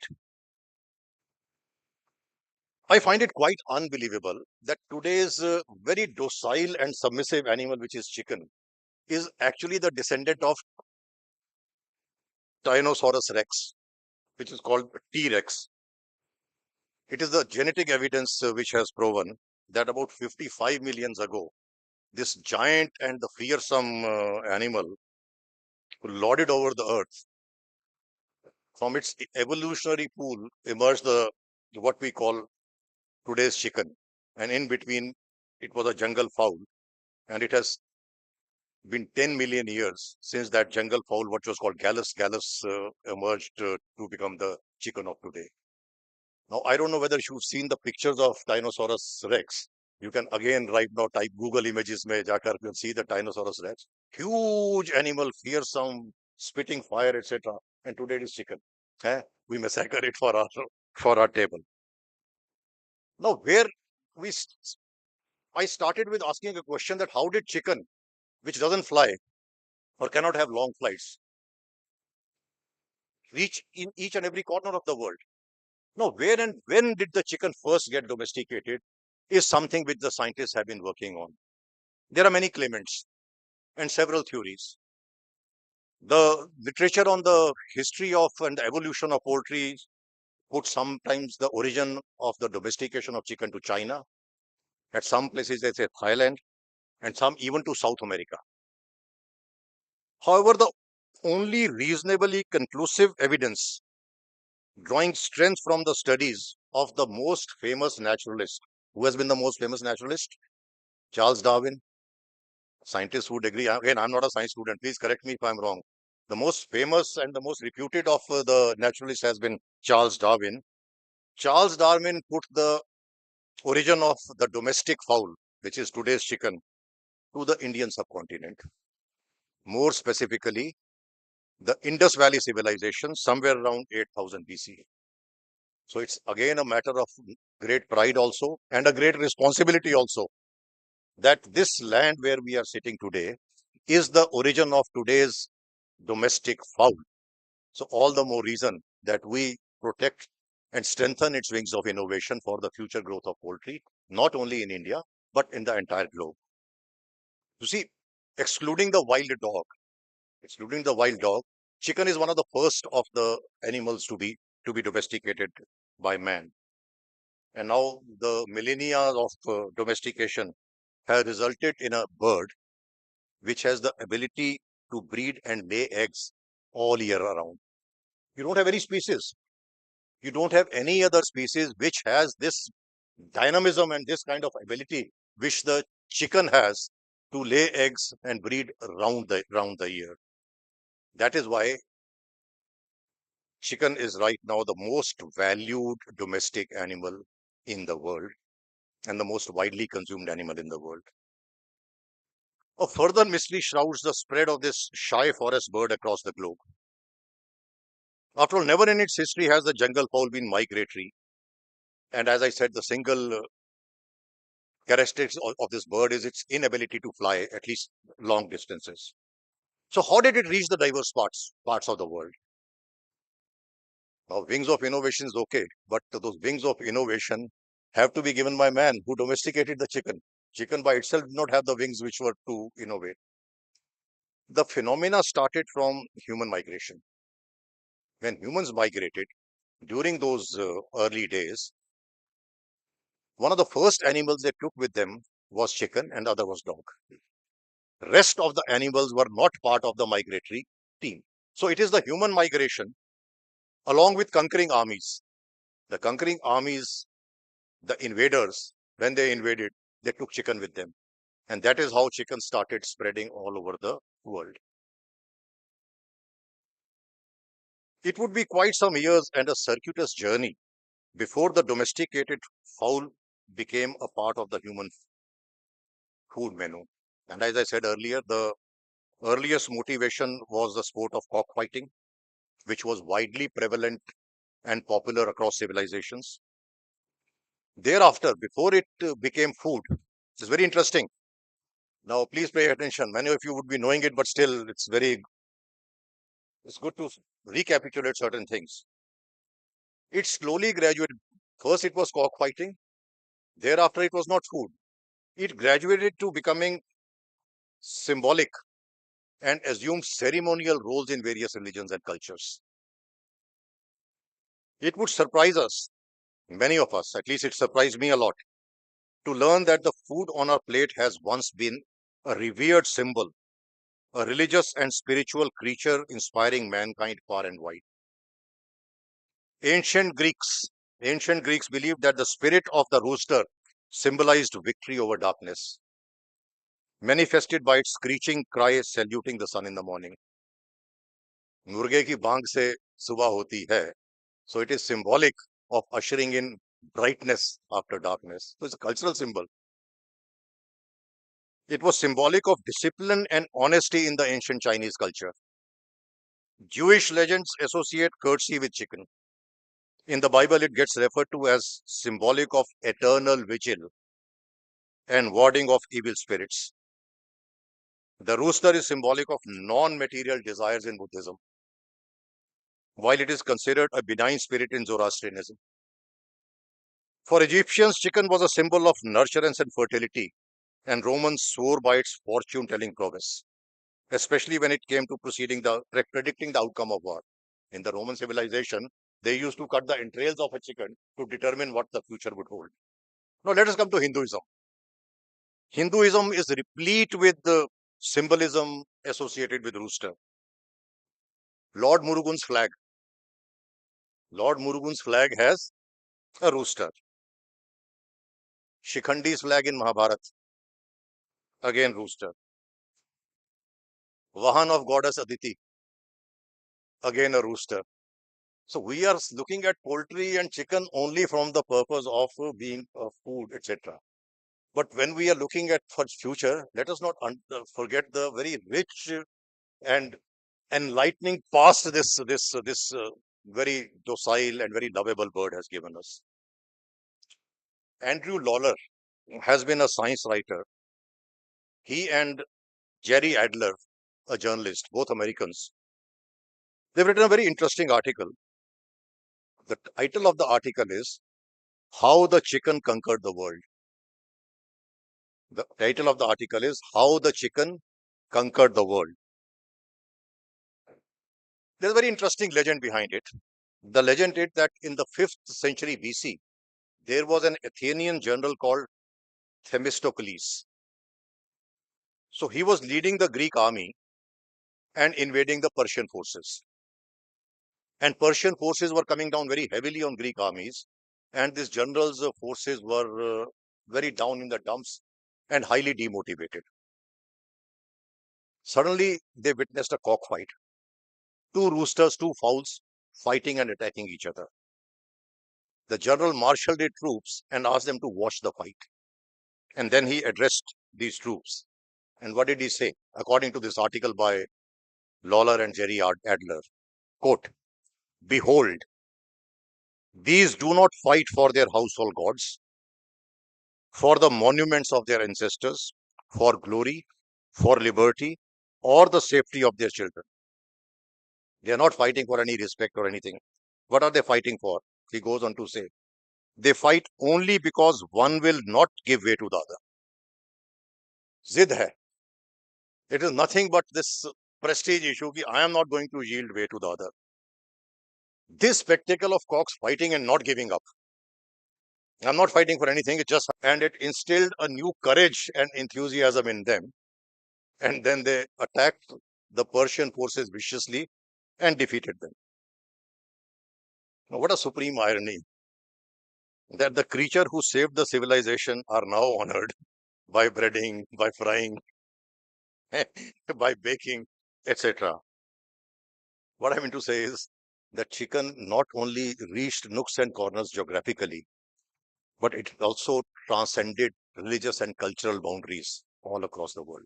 Physically, तो यहाँ से उठाकर वहां पे you can pick up from place one and place to other. But it invaded every culture. This cultural boundaries also chicken transcended. Innovations.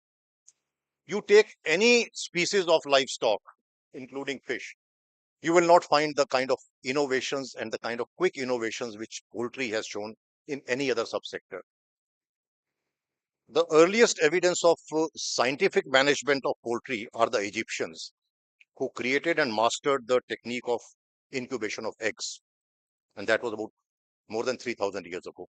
It was Egyptians who mastered the technique of incubation of eggs. This is the earliest known interventions for enhancing productivity, because hens could use the incubation time to lay more eggs. Some evidence, though scientifically non-conclusive, is also of selective breeding of birds in ancient Rome. There is an evidence, scientific evidence, but still not conclusive evidence that even in ancient Rome, there used to be selective breedings of birds. But during Roman times, chicken was considered to be a great luxury and delicacy. And in the year 161 BC, the then Roman Senate passed a law that there cannot be a consumption of more than one bird per table at a dining table of 6 people.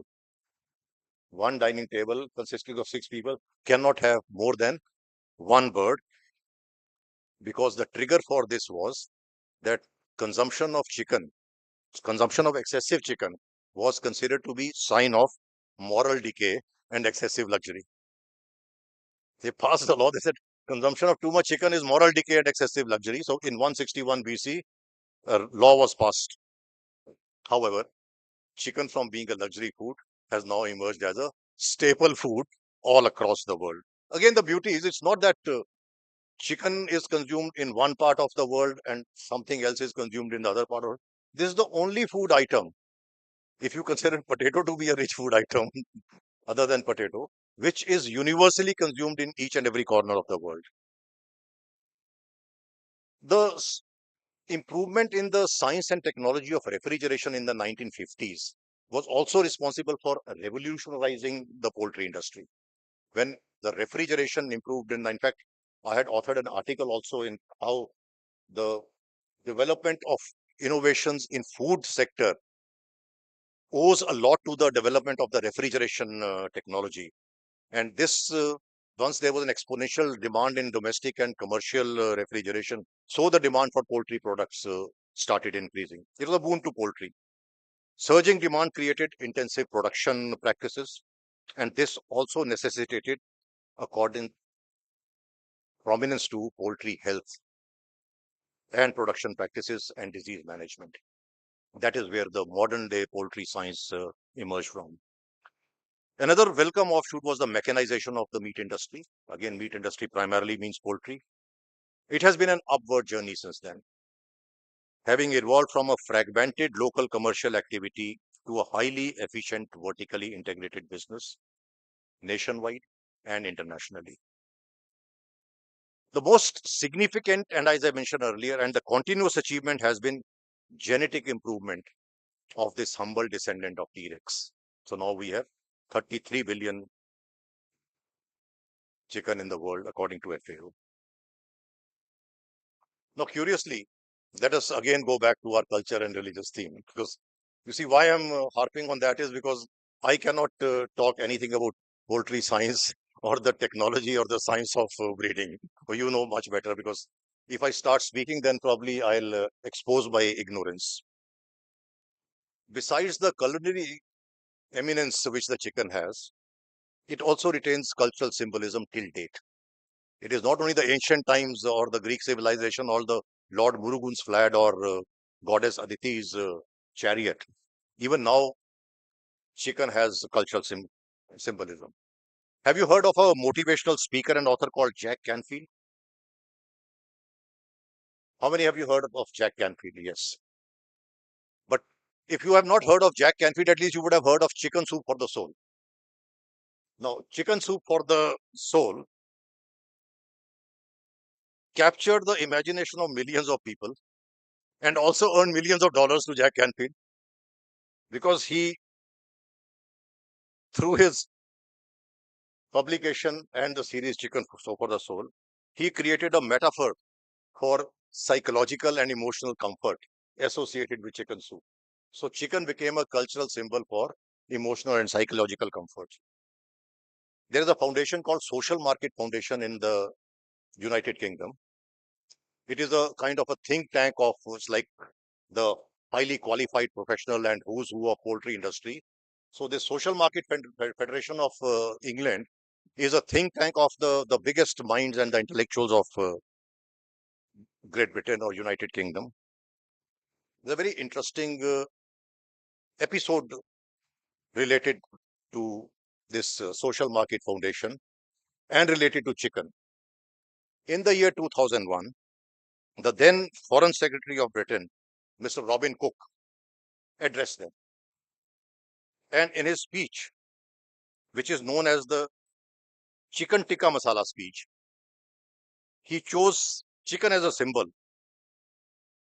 saying that this represents nation's commitment to multiculturalism. How?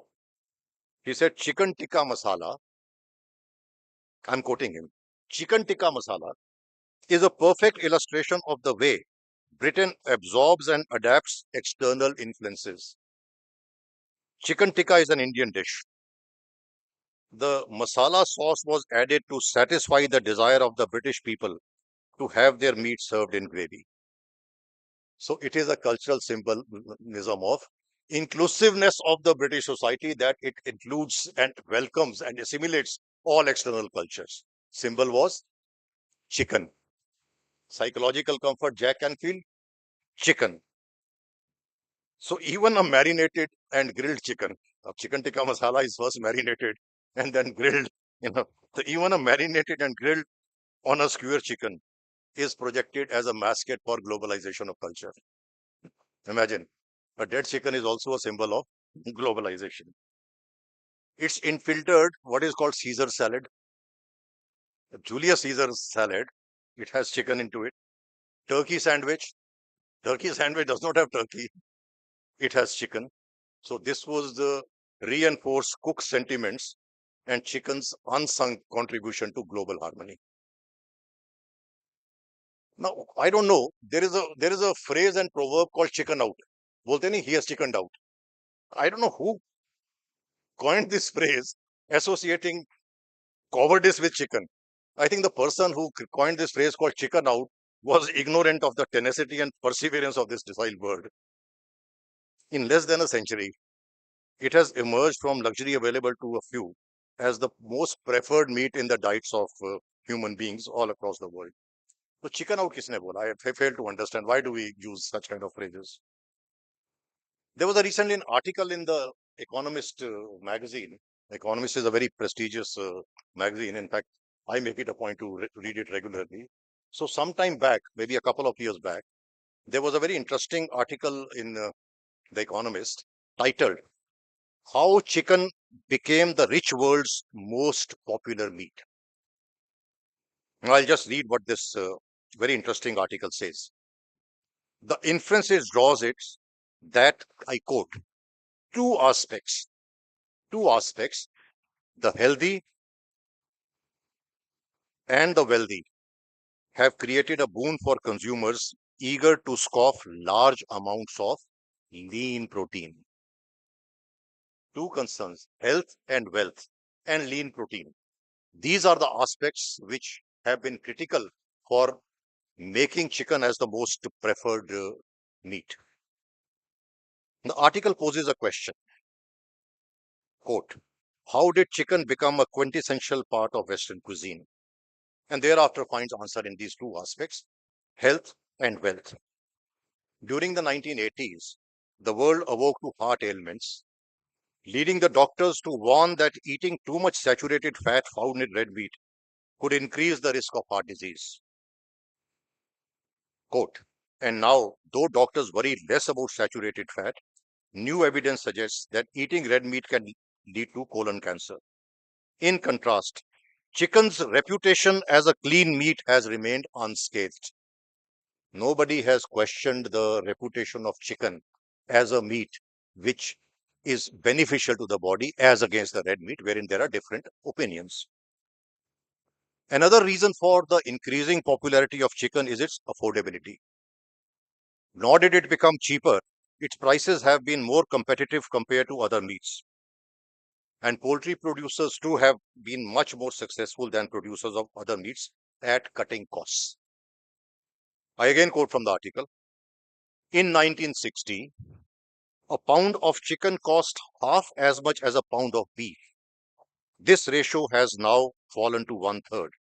The article reveals in the American context. When I'm using the word pound, don't it is in the American context that a pound of chicken costs half of what a pound of beef cost. Now, it is not just the fussy Western eaters who increasingly favor chicken, as Dr. Shukla's article extract from which I read. Rising incomes mean that demand for meat is growing even faster in the developing countries, and we demonstrated from the FAO data that how the rate of increase in growth per capita in South Asia is 271% compared to very meager growth in the other parts of the world.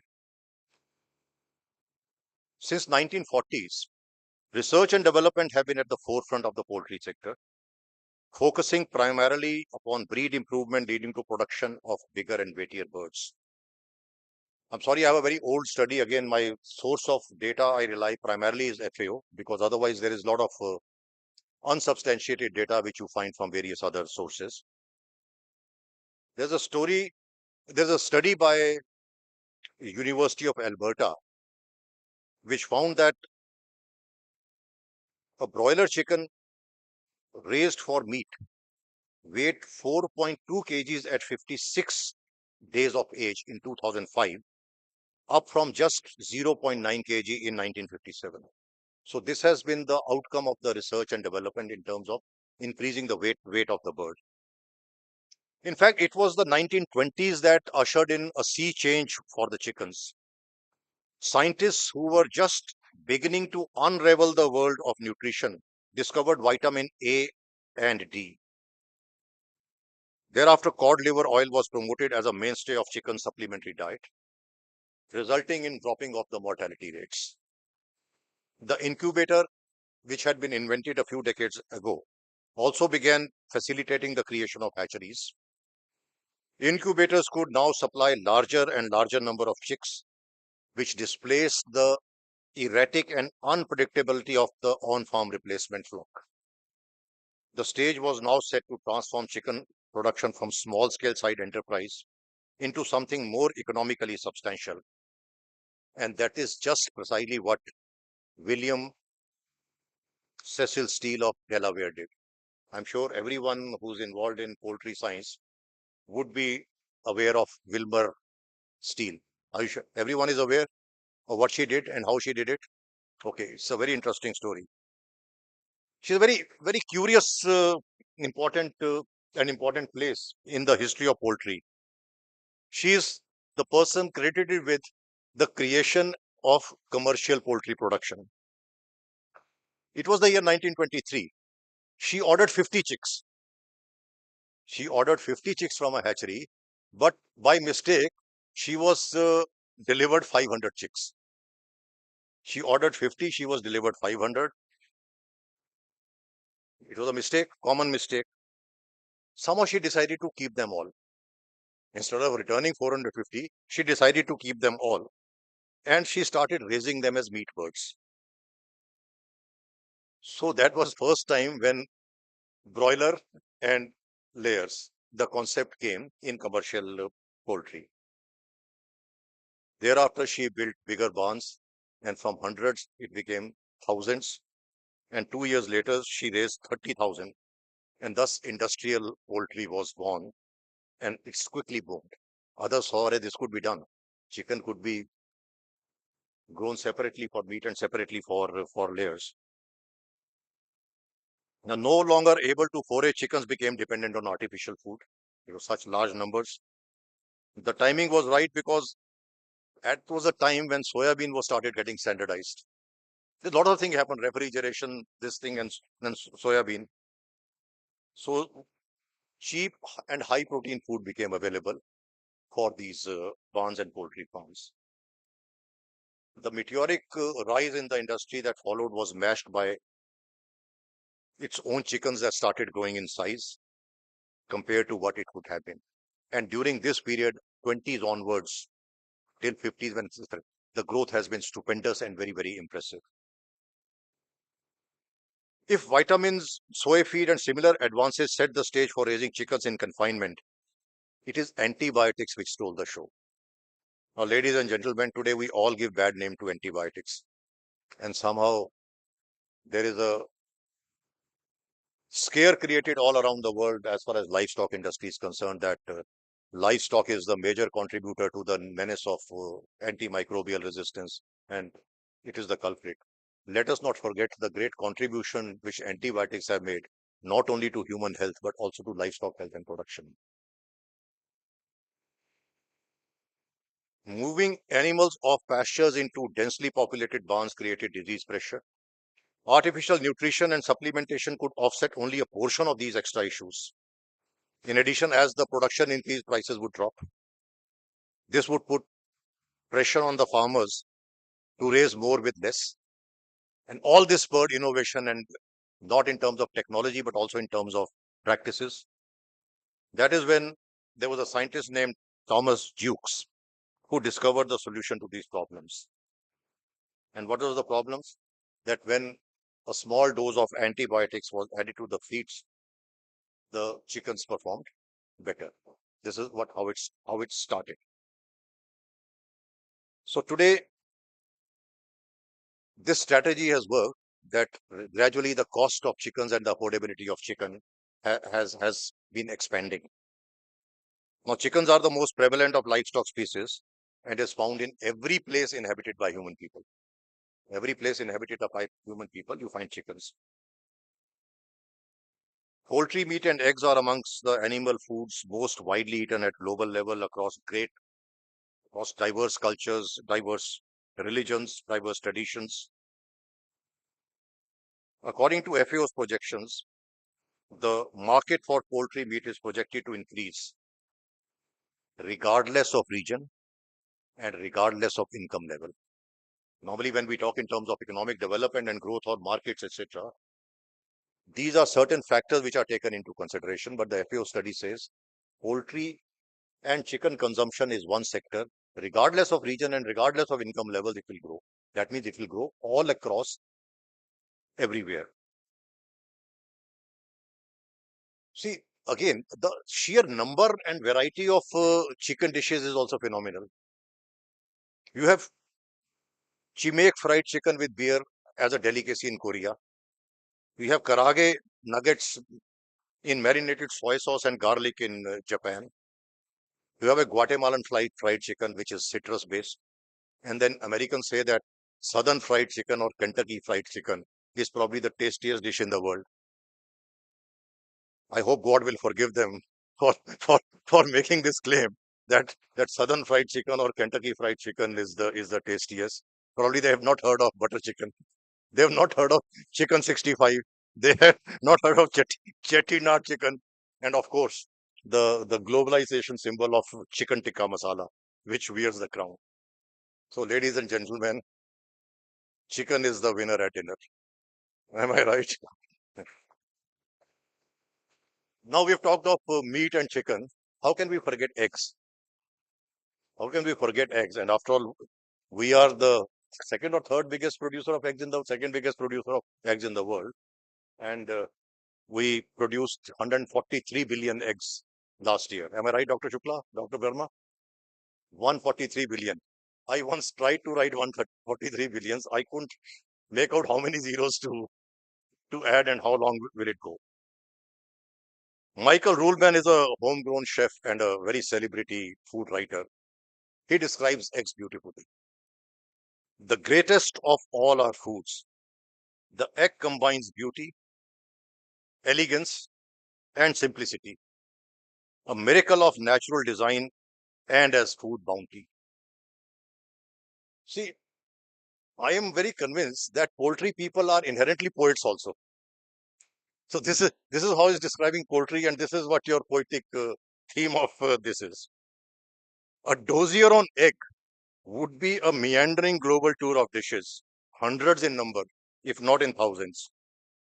Spicy and sweet. Egg, you get sweet also, you get spicy also. Chicken, you don't get sweet. Eggs, you get spicy as also sweet. Each characteristic by distinct flavor. Egg is as much a street food as it is a dish on a fine dining menu. Look at the beauty. It's a street food also. You'll find it every 100, 200 meters, somebody selling boiled eggs or omelette or something. But on a fine dining menu also, you will have egg dishes.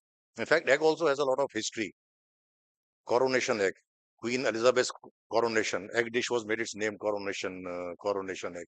Chicken marengo, when Napoleon won the war, when he was coming back with the armies, etc., there was not enough this thing. So they bought chicken and eggs and made a dish. Anda Ghotala. Look at the name, Anda Ghotala. For those who don't know Hindi, Ghotala, what is Ghotala? Mess? Hmm? Scam, egg scam. Anda, what is Anda Ghotala? Take whatever you have and mix everything and make it. So, when not a complete meal in itself, it is a choice ingredient in a host of appetizing fine dining menus across the globe. Actually, egg is the original Maggie, ready in 2 minutes. If you have nothing else, you beat an egg and put it there. So the Maggie aaya tha ki 2 minute food. Egg is the original Maggie, whipped up in 2 minutes. It could also be slow cooked to create an aesthetic gourmet meal. Omelette, curry, scrambled, poached, fried. How many ways there are to make eggs?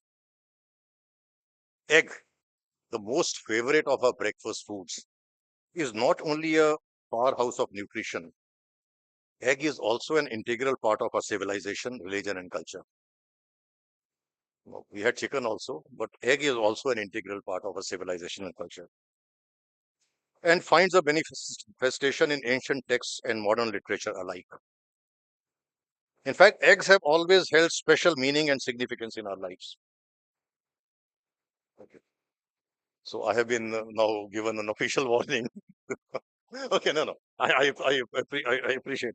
As I told you initially, from 50 minutes to 30 minutes, I was very happy. So the earliest recorded human history recognizes the unique status of eggs in myths and folklore of most ancient of our texts. I'll cut short here. I'll just come to Hinduism. Hinduism draws strong connection between egg and the cosmos.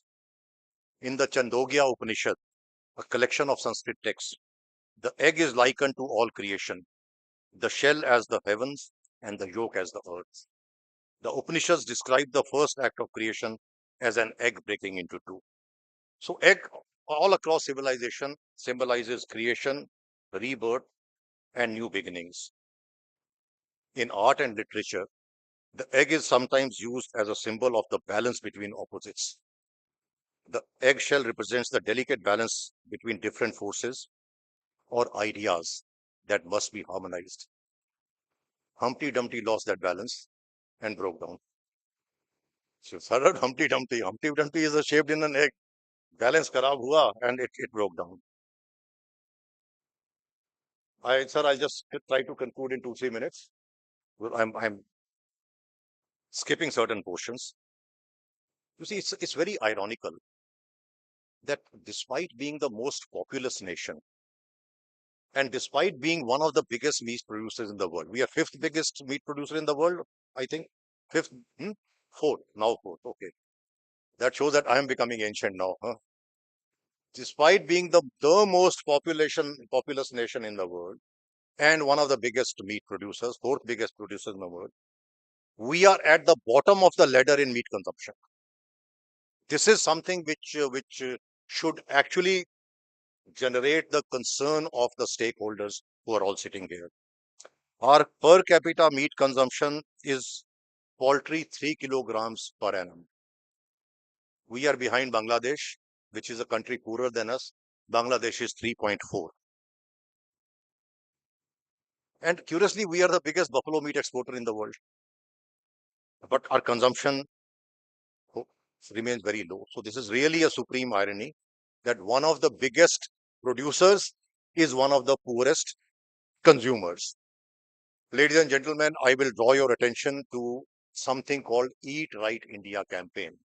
And I have been, many of you would have heard it before, but I must repeat it time and again because these are the silent challenges and threats which the industry faces. Eat Right India campaign is a campaign launched by the Food Safety and Standards Authority of India, in short FSSAI. What is the mandate of FSSAI? The website of FSSAI says its mandate is laying down science-based standards for articles of food and to regulate their manufacture, storage, distribution, sale and import to ensure availability of safe and wholesome food for humans' consumption and for matters connected therewith or incidental thereto. However, FSSAI has taken over the responsibility of telling people what to eat and what is good for them, what is not good for them. Now, again on your smartphones, on the Google search bar, type logo of Eat Right India campaign. The pie chart or the circle chart will tell you what is good food. It will say cereals, fruits, vegetables, milk should be eaten liberally or plenty or adequate. But fish, meat, poultry should be moderately. And it is clubbed along with food or drink high in fat or sugar. So they say you should consume food high in fat or sugar sparingly, and so moderately you should be eating meat, fish, and poultry. So there is a inherent bias towards non-meat products or the livestock food products which are non-meat, primarily biased towards dairy, milk. Nothing against, we're not competing. But this is the kind of campaign there. They are entitled, if they feel they are entitled to launch this campaign, they are entitled to that. Why are you quiet? Because these are the silent forces which one has to understand. And sir, lastly, again interestingly, now we have talked about poultry as food production, poultry, the history of poultry, evolution of poultry, culture, religion, symbolism of egg, nutrition of egg. Now let us talk of philosophy and physics. Did you know chicken is an influential presence in the discipline of philosophy and science, mainly physics, and that too quantum physics? What is called the causality dilemma? What is causality dilemma? Chicken or egg syndrome. The chicken or egg paradox was first proposed by philosophers in ancient Greece to describe the problem of determining cause and effect.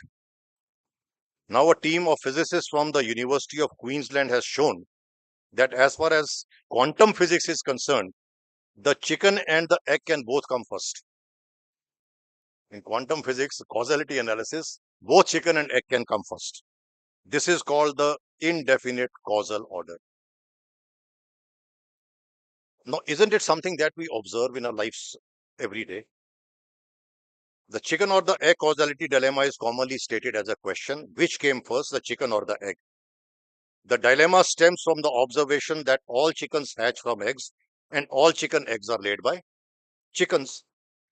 Chicken and egg is a metaphoric adjective describing situations where it is not clear which of the two events should be considered the cause and which should be considered the effect. This is called a scenario of infinite regression. Ancient Greek philosopher Plutarch posed the question as a philosophical matter in the essay, which was called Symposiacs, written in the 1st century. Now, although the question is used metaphorically, evolutionary biology has provided answers. It is again by the Darwinian principle that species evolve over times. And thus, Darwinian philosophy says that chickens had ancestors, probably that were not chickens, similarly to a view which has been expressed by a Greek philosopher Anaximander when addressing this paradox. So look at the influence of chickens. It's a subject of philosophy. It's a subject of quantum physics. So ladies and gentlemen, the question before us in the context of today's conference is not a question of infinite regression. It is not a question of who came first, chicken or egg. Forget it, whoever came first. What is going to come next? That is the question before us. And again, the question is again not simply it ends at what is to come next. what are we going to bring to the table next in terms of the poultry development? The answer is again here, lead the flock forward. Lead the flock forward.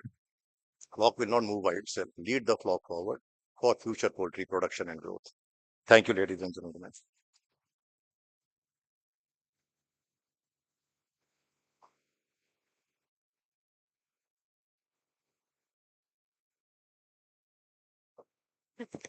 I kindly request the President of WVPA, Dr. Jitendra Verma, sir, to felicitate our keynote speaker.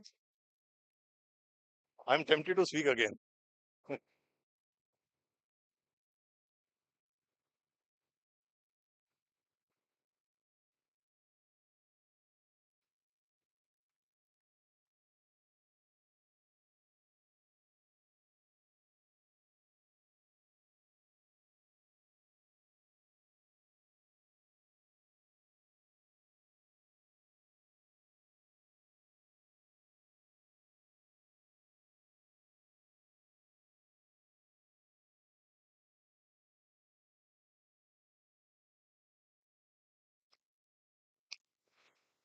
Thank you, sir, for the wonderful talk. And sorry, we have to reduce your time a little bit because otherwise, I know like you can keep on enriching us with your vast experience. Thank you so much for the wonderful presentation.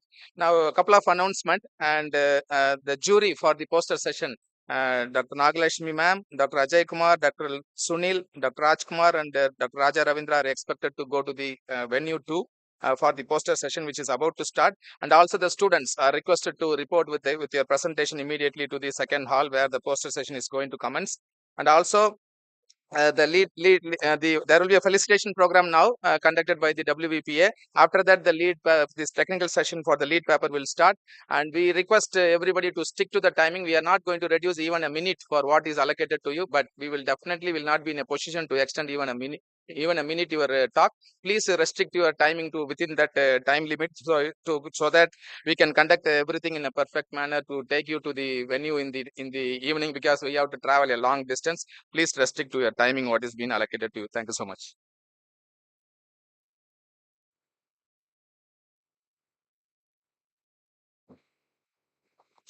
Thank you, sir. Once again, requesting the jury members and the chairpersons for the poster session to kindly go to the hall 2, which is across the lobby, and the presenters also. Please make sure all your presentations are already up in the system. We would be now felicitating some of our esteemed sponsors and dignitaries.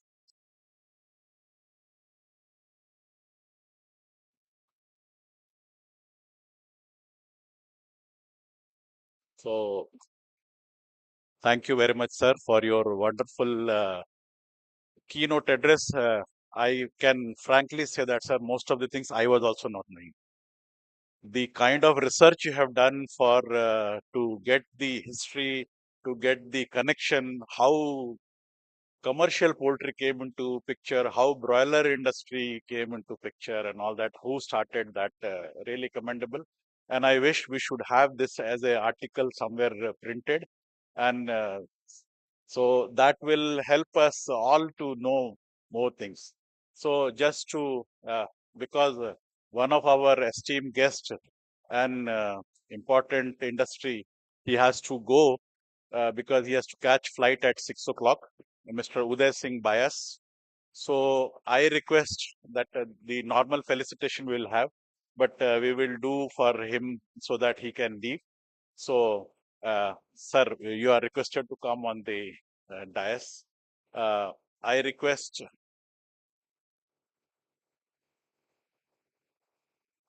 I request Tarun Sridhar sir to please honor him do the honors. Uh, this is the for important industry stalwarts. So there is a,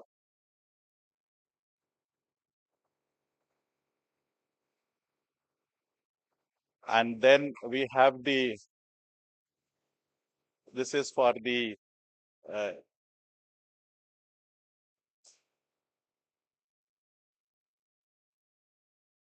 you can give it to me, sir.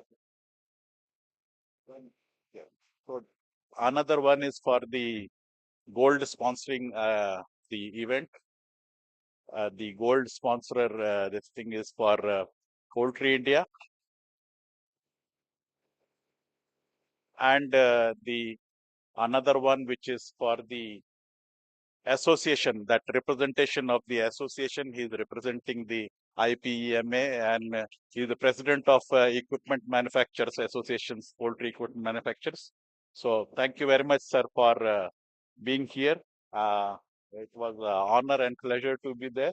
And now you can leave. Your car is waiting outside, and both Sridhar sir and you are going together in one car. So thank you very much, sir, for coming here, and we are blessed. We are blessed. Thank you.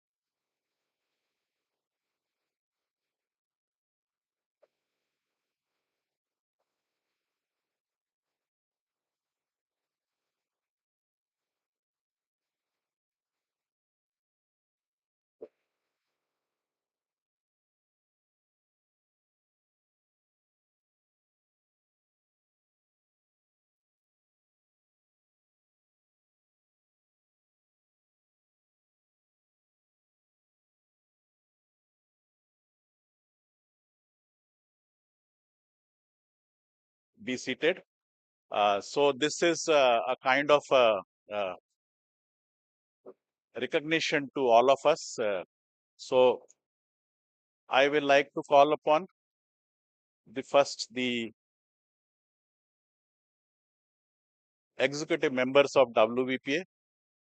We will be felicitating all the WVPA members. So maybe we can start with other things because Dr. Pankaj Shukla is not here. He will come. So let us start with the.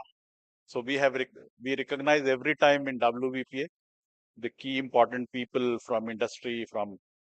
So I request please come quickly so that we finish this. Although we are in time, not much time because we have uh, time till.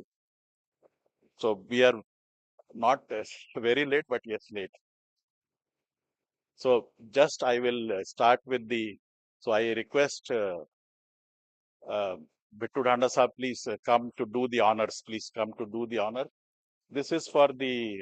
This we will start with the important people, that small mementos that we have, and the Angvastra that we have.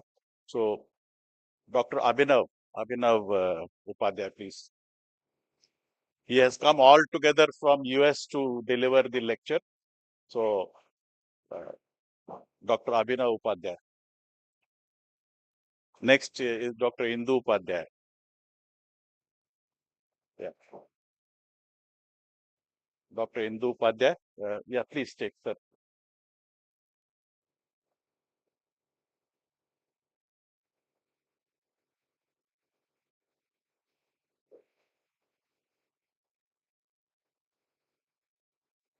Be here. You be here. Next, Dr. Indu Upadhyay.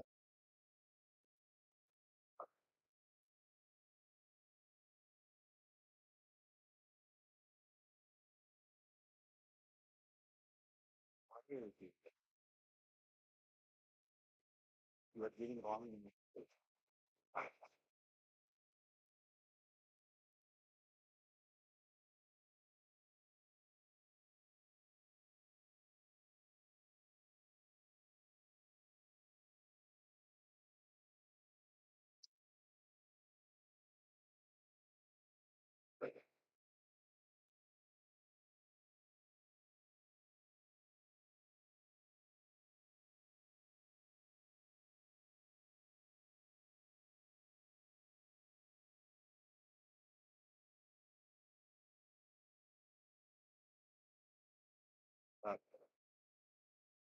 Okay.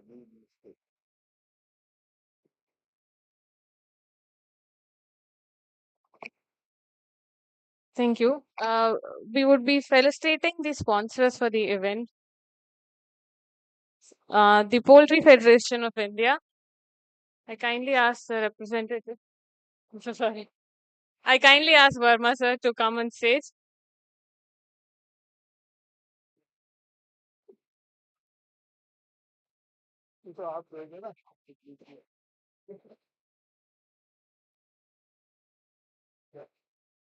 Next, the Indian Federation of Animal Health and Companies.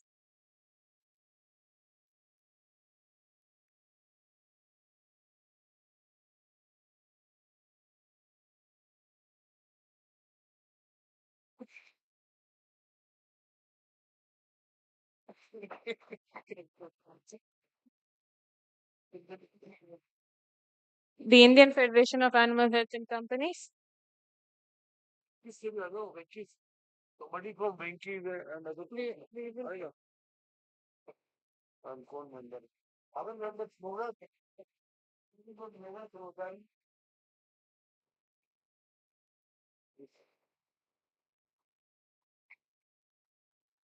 Huh.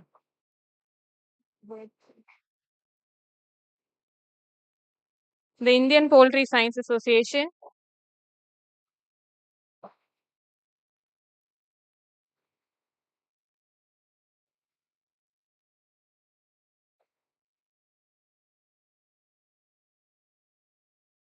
Next would be Karnataka Poultry Farmers and Breeders Association.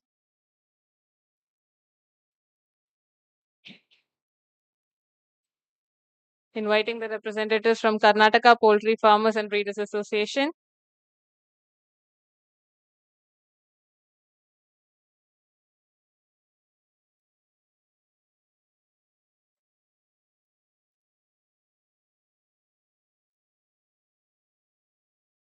Next, inviting the representatives from National Egg Coordination Committee.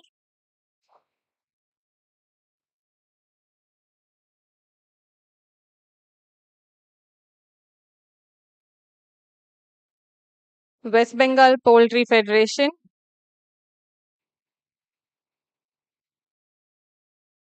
Okay. All India Poultry Breeders Association.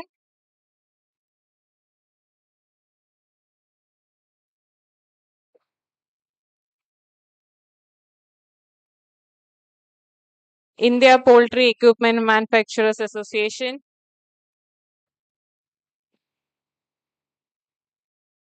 Oh, okay. Institution of Veterinarians of Poultry Industry.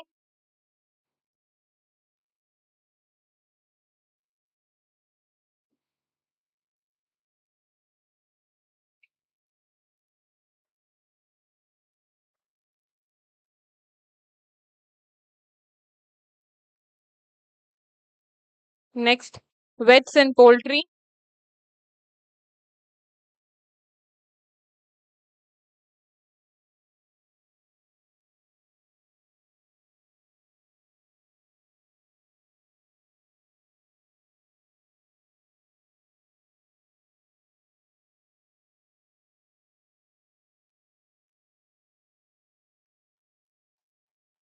Next, Broiler Breeder Association North.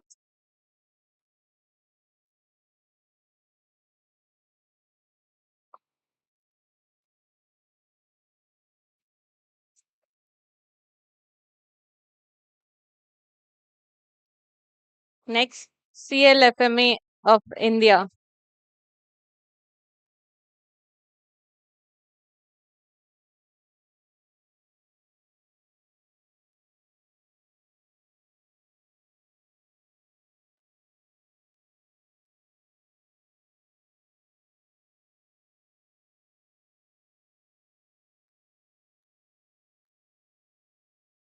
We also be sponsoring our sponsor.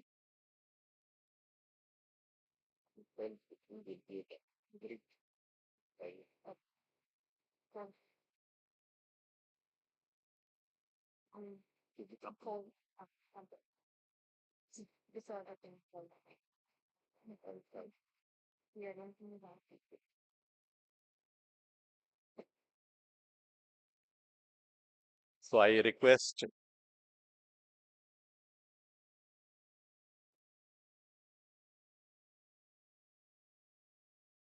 Nadeem sir to come, please, to honor the, yeah, please, sir.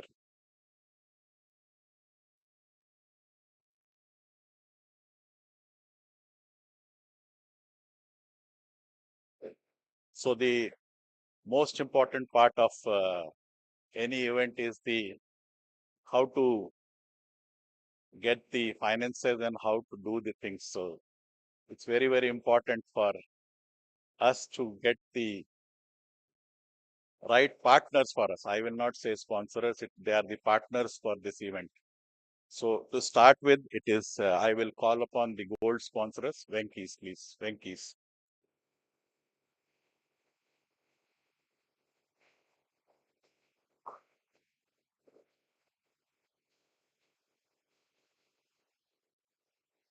Then next is the IB group.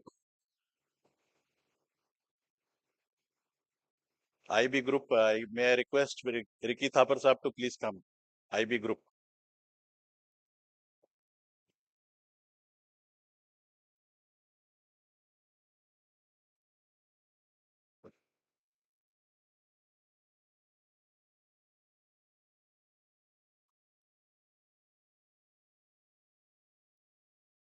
Next is EW Nutrition.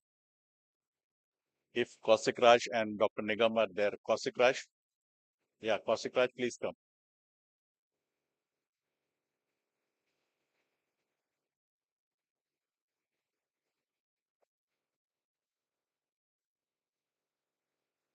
So they are the companies and associations, those we have supported us. They are our real partners. Now the silver sponsors. So just I want to tell you that we are still to graduate to get the platinum sponsorship. We are still to graduate and come up to that level that we should have. So next year, I feel that we should have platinum sponsors for us to help us. So the silver sponsors are, I don't think anything is there from Phoenix. Phoenix, anybody has come? Ah, Tiwari Sahab is there. Yes, Phoenix.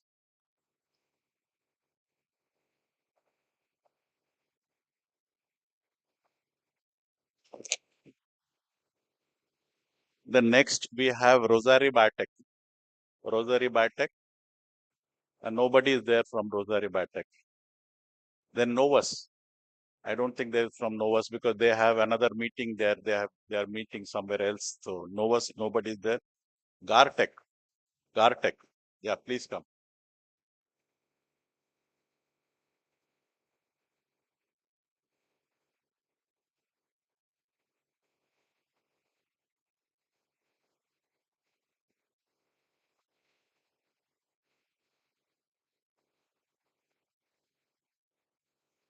So Gartech is one of the equipment manufacturing companies. So thank you very much, sir. May I request Dr. Pankaj Shukla to come and do the honors? Yeah.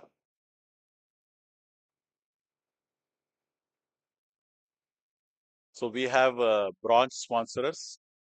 So to invite all of them in sequence, may I request Hipra? Hipra, please come. So we have our one of the distinguished speaker also from Malaysia. So he's there from Hipra.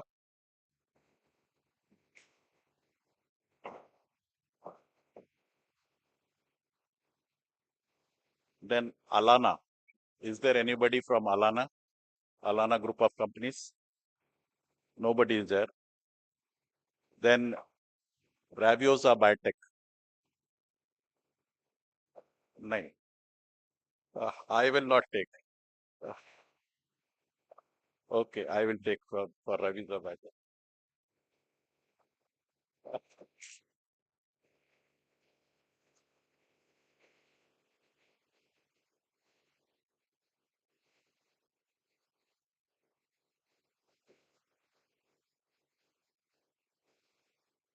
So Dr. Arora is in flight right now and he's coming. So he might have landed just now. Yeah, yes, next time it will be. Xenex Animal Health. Xenex Animal Health, anybody? Okay. Then Himalaya Wellness, yeah.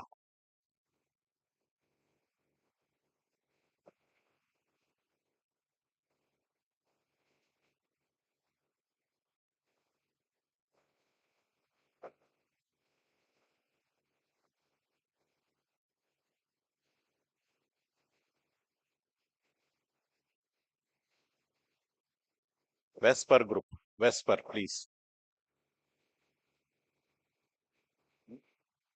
Oh, Xenex is there. Xenex, uh, Vesper ले लो आप फिर उसका. Then next will be Xenex.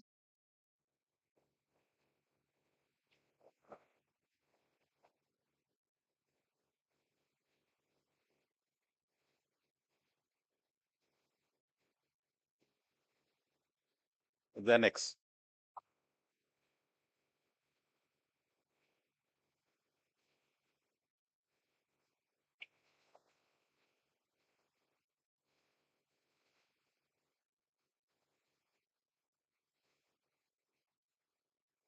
Now I request Mr. Sanjeev Gupta to do the honors, please. Sanjeev Gupta to do the honors, please.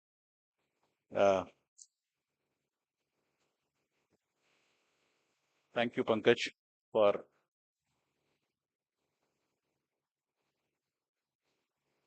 Zamira, Zamira Group of Zamira Australia. Yeah, please.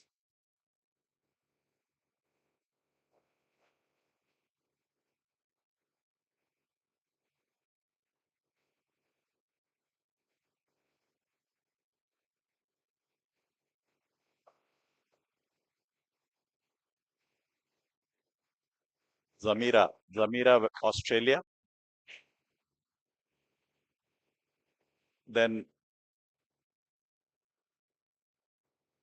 Chimova.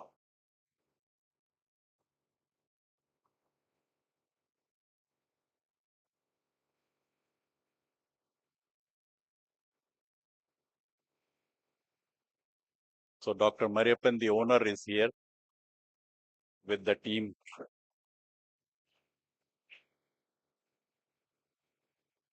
We're back. Next is we're back.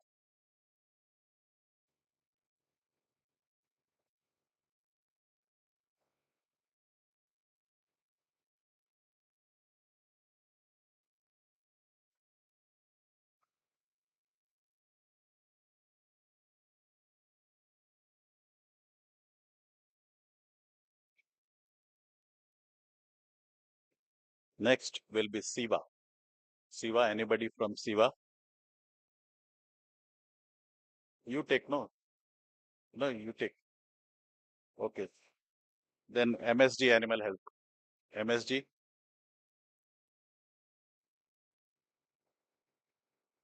I always feel Burman is in Siva. So I was calling him for Siva when I realized that he is now in MSD.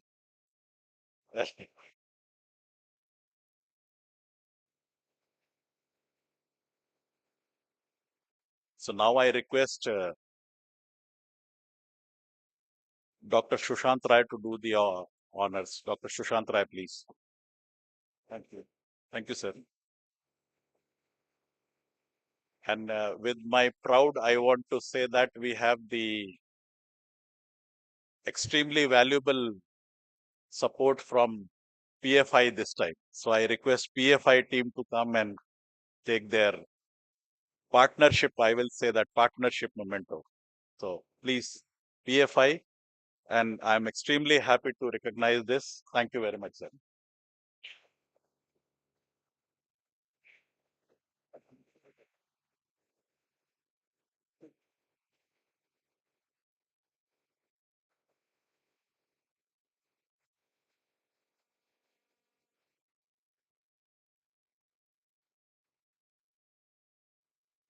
Then PVS Group, anybody from PVS Group?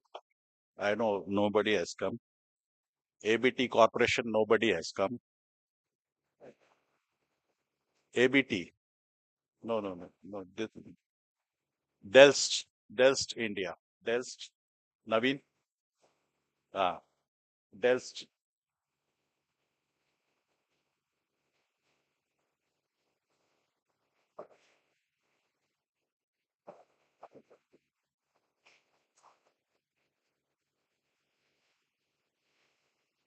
Then Value Consultants. Value Consultants, Mr. Selvam Kannan. Thank you, Naveen.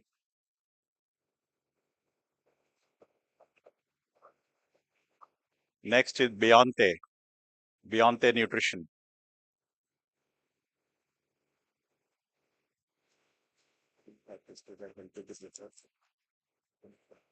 Beyonte Nutrition.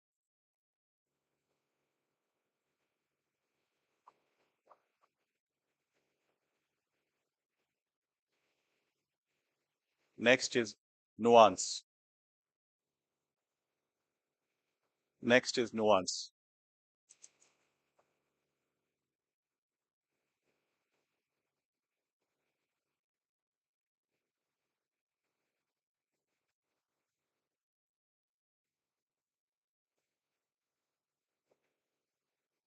Now, may I request Rana Desar to please do the honors.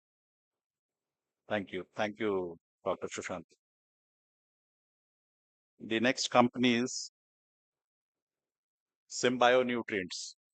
Symbionutrients. Nobody has come. Kemin. Kemin. Yeah. Kemin is there? Yeah. Kemin. And after that is Trow Nutrition.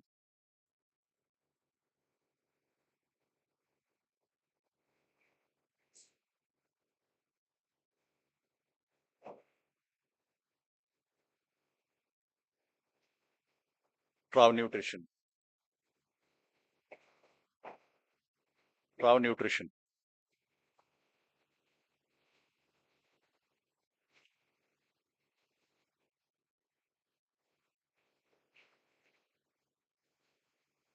Next is Wvpa. Wvpa.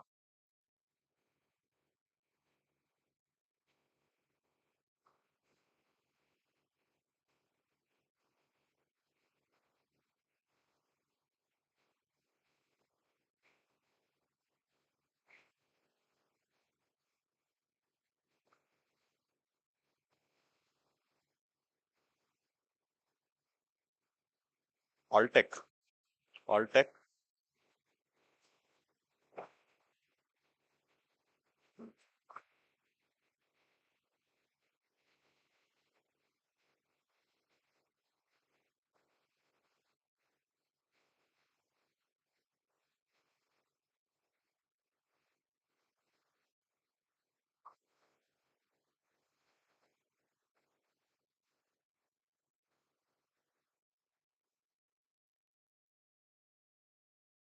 Varsha Group. Varsha. Neofeeds. Safi Wetmet. So with this, we finish the all the sponsors. So nobody is there, sir. Thank you very much. Huh? Uh,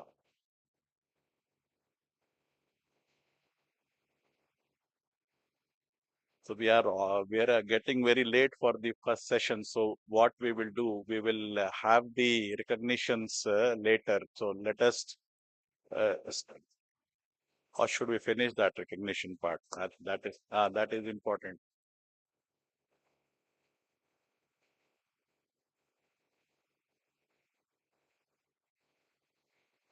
Give me that. Where is my paper?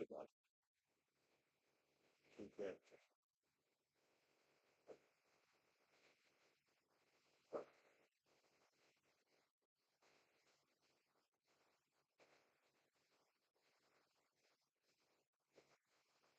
So we need with now the smaller one for the important people.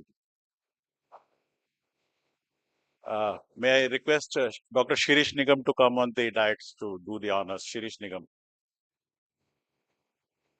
Requesting Dr. Sethi, Dr. R.S. Sethi. Dr. R.S. Sethi.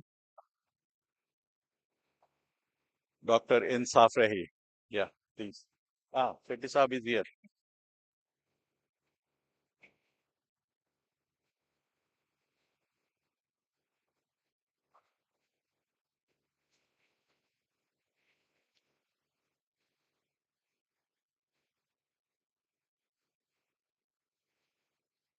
Insaf Rahi.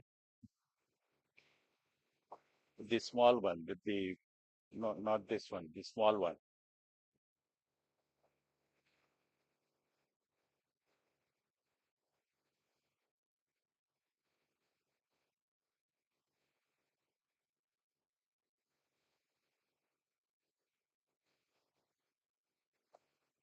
I know.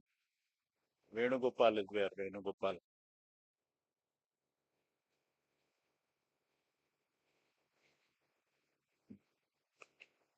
Yeah.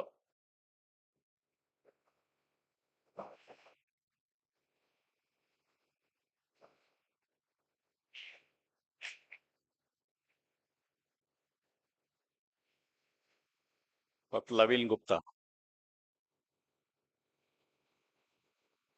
No, 1 second.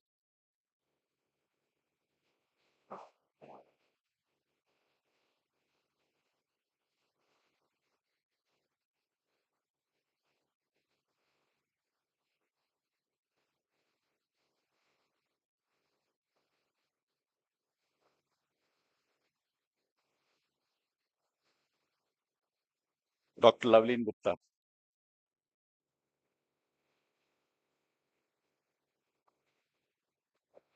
So I have a request from the organizers that we will have the technical session now, and then we will do the felicitation later. We have the felicitation for all of you, most of all of you. So just excuse us because we are running short of time. So we need to do this first session of the technical session. Thank you.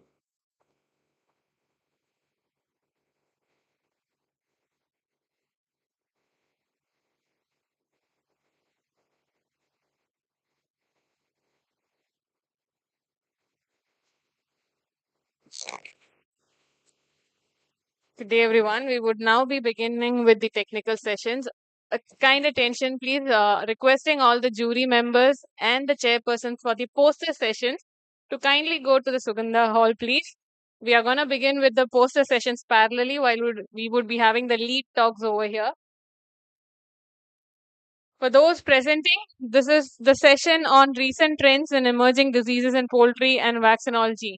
Requesting all the participants, the jury and the members, the chairpersons, to kindly go to this hall number 2.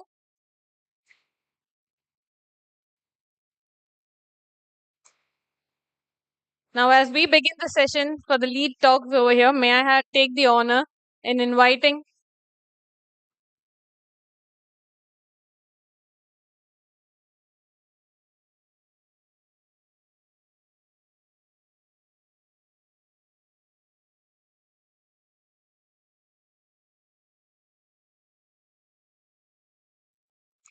apologies for that interruption. May I take the honor in inviting the panel for the lead talks. The session would be coordinated by Dr. C.B. Pan. May I please ask her to kindly. This would be shared. This would be chaired by Dr. Scott Dawson. Kindly requesting him to occupy the chairperson seat, please. The co-chairman for the session would be Dr. B. Sushant Rai, Dr. P. Ponnuvel, and the rapporteurs for the session would be Dr. Sachin Patel and Dr. M. Vivek Srinivas. Kindly asking all the committee members, the chair team, to occupy the desk, please.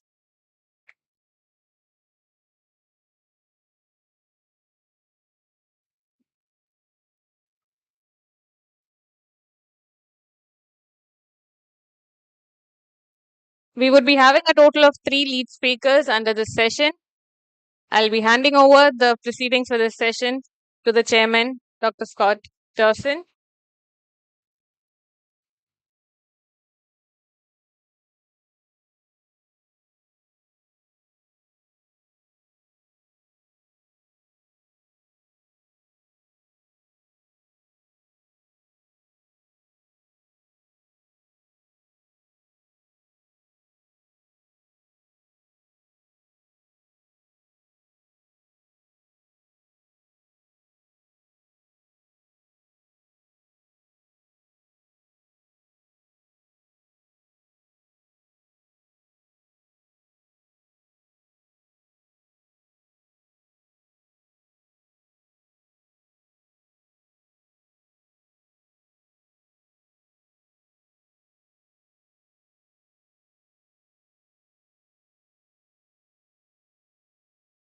It's a privilege to chair this session. We have three speakers. It's a privilege to chair this session. We have three speakers. And firstly, I would like to call upon Dr. Abhinav Upadhyay. He will speak on the advanced technological interventions for poultry food safety. A little about Dr. Upadhyay. Holds a BVSc and AH from Pondicherry University here.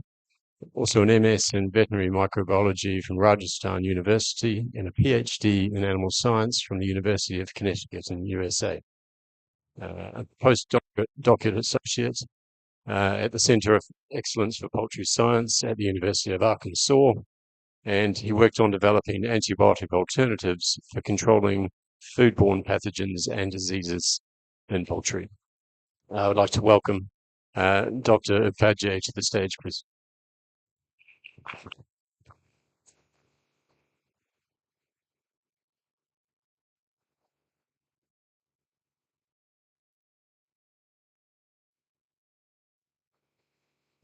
A very good afternoon to everybody. Thank you for the lovely introduction, Chairman. Very good afternoon to folks on the dais, our respected faculty members, some of who I know from Mathura Veterinary College and everybody else. I'm really excited and happy to be here to talk to you a little bit about advancing poultry production, especially focusing on food safety, because that's my area of research. So in the next 15 minutes or so, I'd like to focus on three broad themes. Number one is to talk a little bit about the growing global population and how important it is for poultry scientists, for veterinarians to participate in that.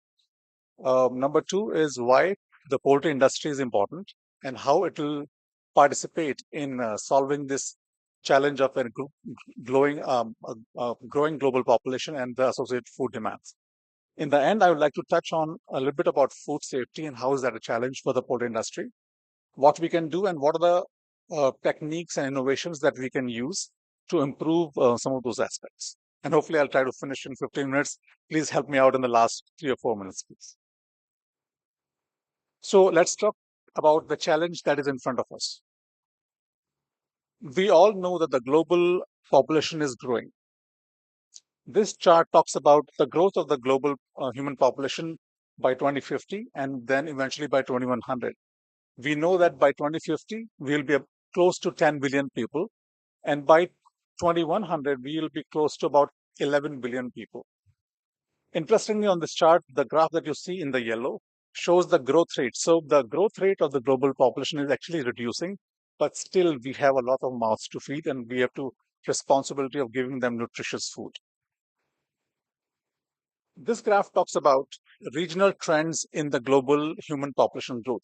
As you can see, Asia and Africa, the line in the red and the blue, will be seeing a significant increase in global population. Now, why is that important? It is important because for Asia and Africa, this is an amazing opportunity for supporting locally grown food, for supporting their population.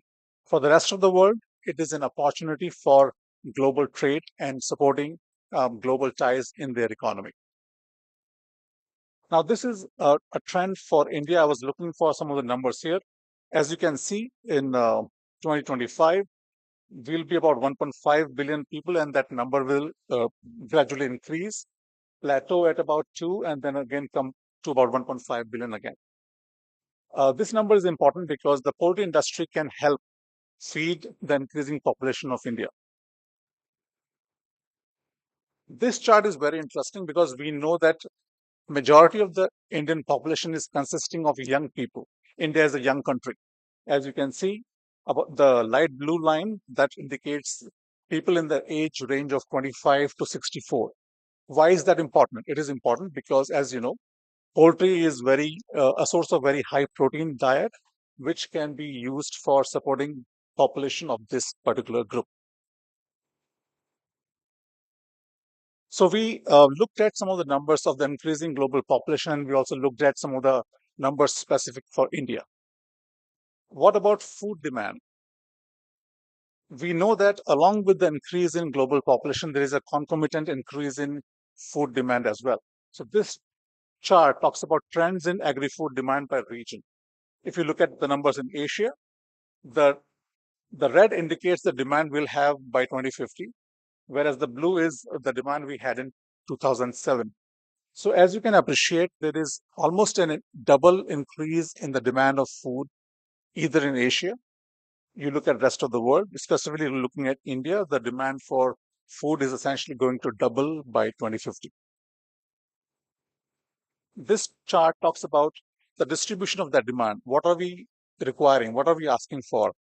Since this is a poultry-focused conference, if you look at the numbers in meat, we will be essentially doubling our demand for meat consumption with increasing consumer awareness for the benefits of meat production. Therefore, this is an amazing opportunity for the poultry industry to support this demand and support the consumption of healthy poultry meat for the increasing Indian population. I also want to take a minute to talk about food waste. This chart talks about the amount of food we consume, which is about 60%. But unfortunately, about 40% of the food that we produce is lost, which is again a loss for the farmers. It is loss for the economy. And this again is an amazing opportunity for the poultry industry to invest into and thereby convert that into profits for the industry. This chart talks about how the food waste occurs. So if you look at the one on the left, in North America, for example, majority of the food waste, about 60%, occurs on the dinner table. Whereas if you look at Sub-Saharan Africa, Southeast Asia, where we lose majority of the food during production and so on. So there are distribution differences in the regions, but this is something that we should pay attention to. This is the 2023 statistics about global food insecurity. So we saw that the global population is rising. We saw that the need for food is growing up. That is translating into what are some of the insecurities across the globe. So the green color that you see is the total population. The yellow is moderate or severe food insecurities, whereas red is severe insecurity of food across the globe. So in Africa, for example, we have a majority of red. We want to reduce that and bring it to the green or to yellow. This graph talks about the gap index or global agriculture productivity. Basically, what this graph talks about is green is the line where we want to be in 2050. Orange is what our current trajectory is. And therefore, we need to make a lot of efforts to improve our production and bring our production to somewhere which is the agriculture production is much more sustainable. All right, so I took a few minutes to describe to you the challenges that we are facing in terms of our food production. Now let's look at what the solutions we have on our hands and where does the poultry industry comes into play. So the poultry industry addresses global food insecurity. And why do I say that? The poultry industry is destined to essentially double its production by 2050. As you can look at the statistics here, and which was discussed earlier in our keynote talk as well. By 2050, 1/3 of the global meat supply will be produced by poultry industry, which is huge. The industry is going to support 1/3 of the meat consumptions globally, which is a great sign for young students in the industry, for young scientists who are contributing to this field. Food safety, which is the area that I work in, is one of the keys to sustainability and global food security. Now, the numbers in food safety, unfortunately, are not that great right now. So this slide shows the global burden of foodborne illnesses across the globe. We lose about 33 million people in terms of healthy life years, about 420,000 deaths every year because of foodborne infections. And unfortunately, 1/3 of these deaths are of kids who are less than 5 years of age. So which is not a great statistics to really have. We should focus on changing these numbers and reducing the foodborne illnesses. The numbers in America are close to that. We have about 1 in 6 foodborne infections every year. When you put them on a national scale, we have about 48 million illnesses.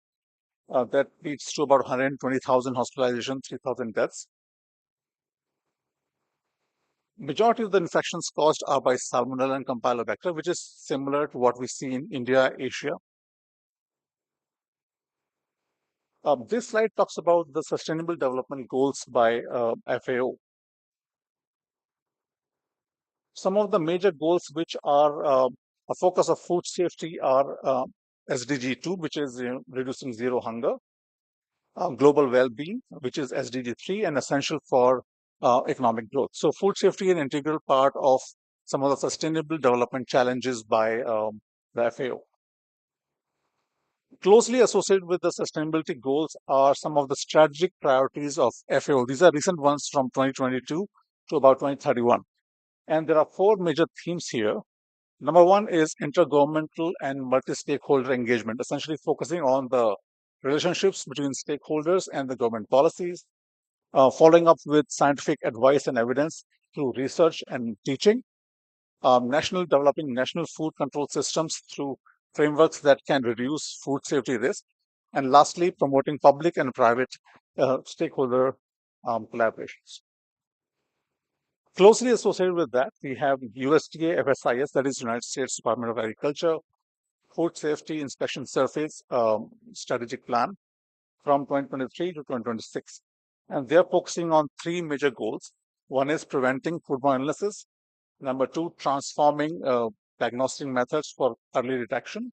And then achieving operational excellence through developing educational platforms. So a takeaway theme here is, if it is not safe, cannot be considered as food. So that brings me to my third section of my talk. I have about 4 minutes to go. Is that right?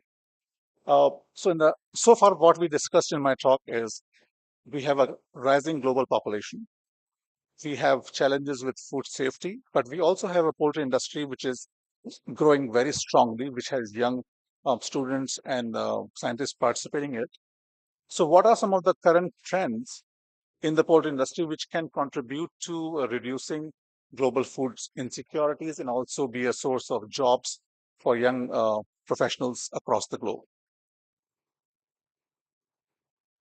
So this is a grant, a USDA grant that I'm working with in collaboration with lead PI, Dr. Kumar Venkatnarayan. He was scheduled to be on this conference because of ill health. He could not be here.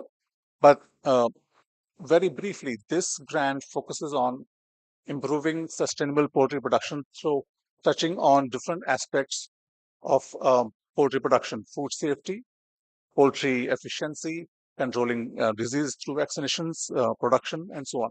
So for this talk, for the next few minutes, I'll primarily focus on improving food safety in poultry industry.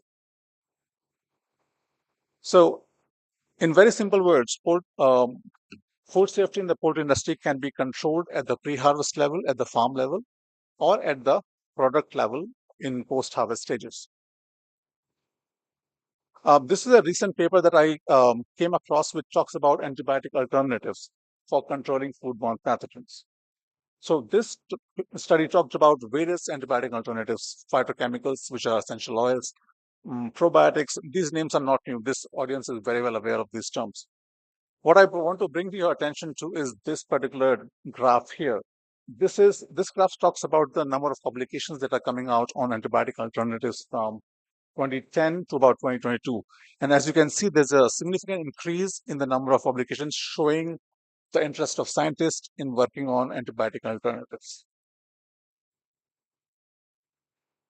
Another topic that my lab particularly works on, I want to briefly mention, is the use of nanotechnology for improving the efficiency of essential oils, of probiotics, you name it. Nanotechnology has very strong potential to improve their antimicrobial potential, thus control Salmonella and Campylobacter. We are also working with antimicrobial gases for their controlling Salmonella in chickens or on eggs and so on. I'll skip that. This is just a study that we have done in the lab, where we are working with eugenol, which is extracted from cloves for preparing nanoemulsions. We are also working with ultrafine bubble technology similar to essential oil nanoemulsions. I'll be happy to talk in our 2 days here if you want to learn more about this technology. These are results from my lab where we have given the birds nanoemulsions in water, and we have seen that they're able to reduce efficiently colonization of Salmonella and Campylobacter in market-age broiler chickens.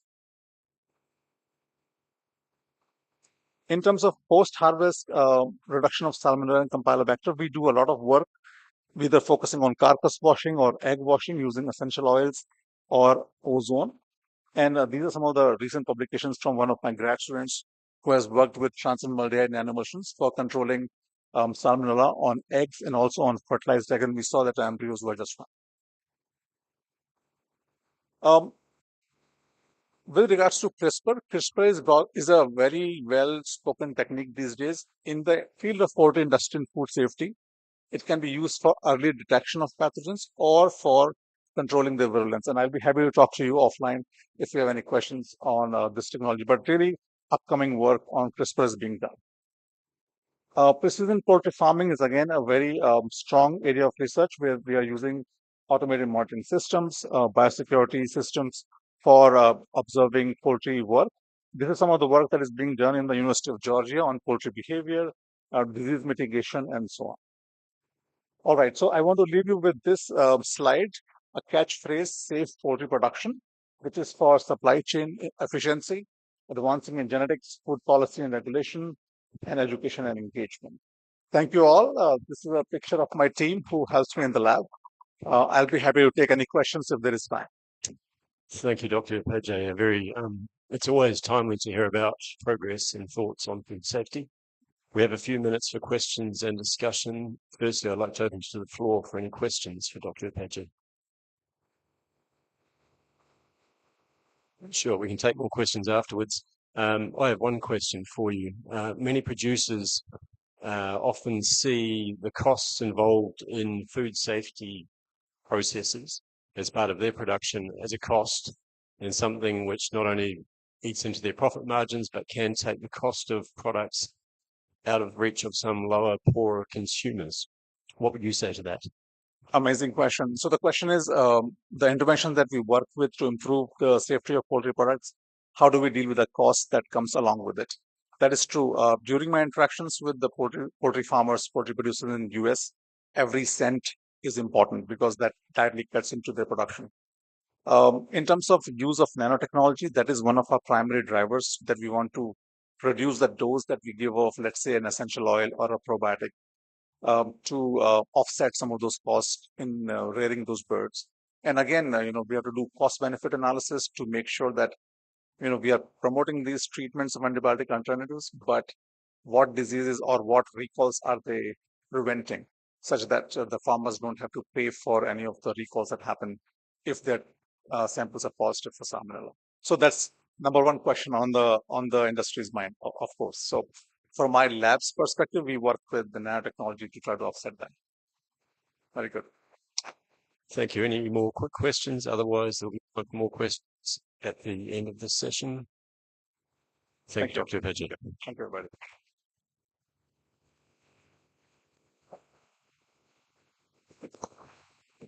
Thank you so much, sir. May I please request the chairman to felicitate the speaker?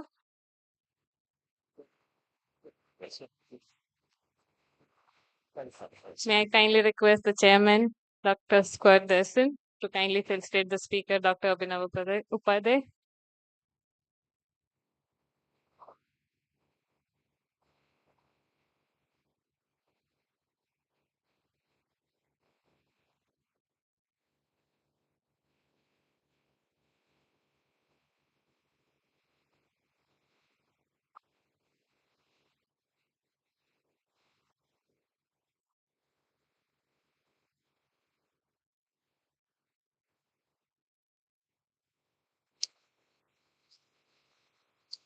Our second speaker in this session is Dr. R.S. Sethi.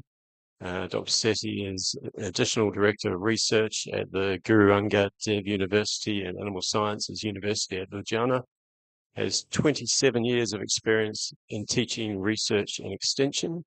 Dr. Sethi is a founder and head of department at the Department of Animal Biotechnology at the College of Animal Biotechnology in Ludhiana. and is also an adjunct professor in the Department of Biomedical Sciences at the University of Saskatchewan in Canada.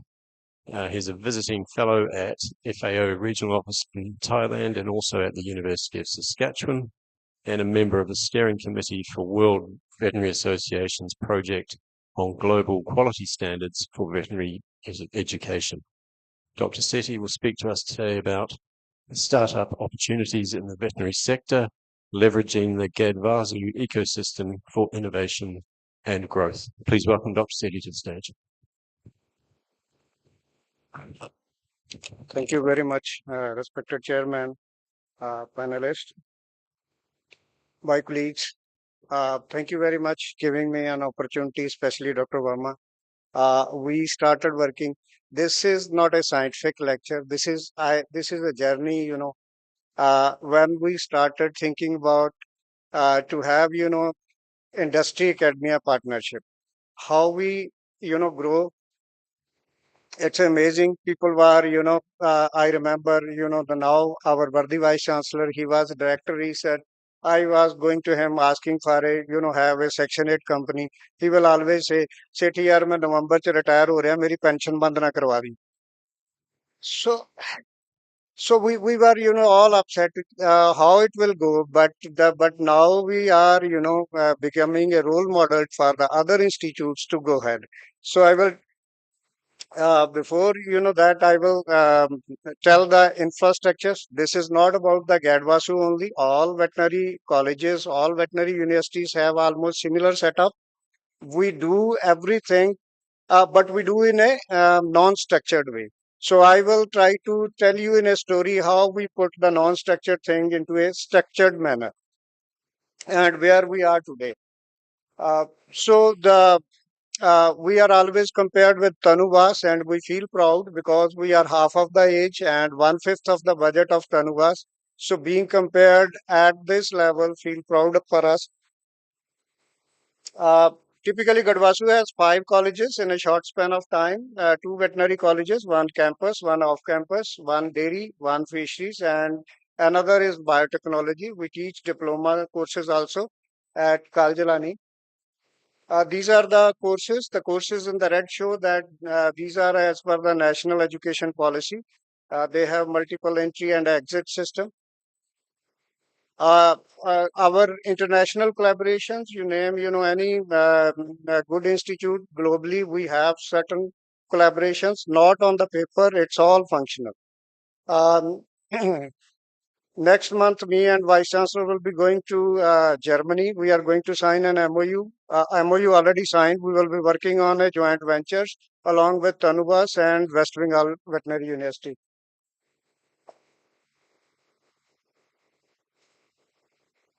So coming to the infrastructure, in the veterinary colleges, we have a multi-specialty hospital where we talk about, cataract, we talk about dental implants, we do everything, we do dialysis. And in our farm even, we have more than 800 animals and we do experiment. Recent was we designed climate resilient sheds and we have seen that there was, 15% increase in milk yield. Tick infestation almost became zero. I tell you an interesting story. Our calf mortality was going high. It was around 15%.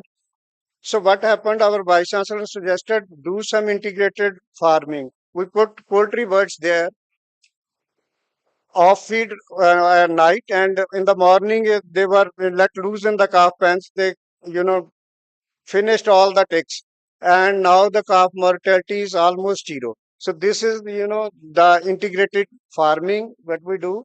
Similarly, we are moving towards actual data recording in real science by using AI methods, this neck collars.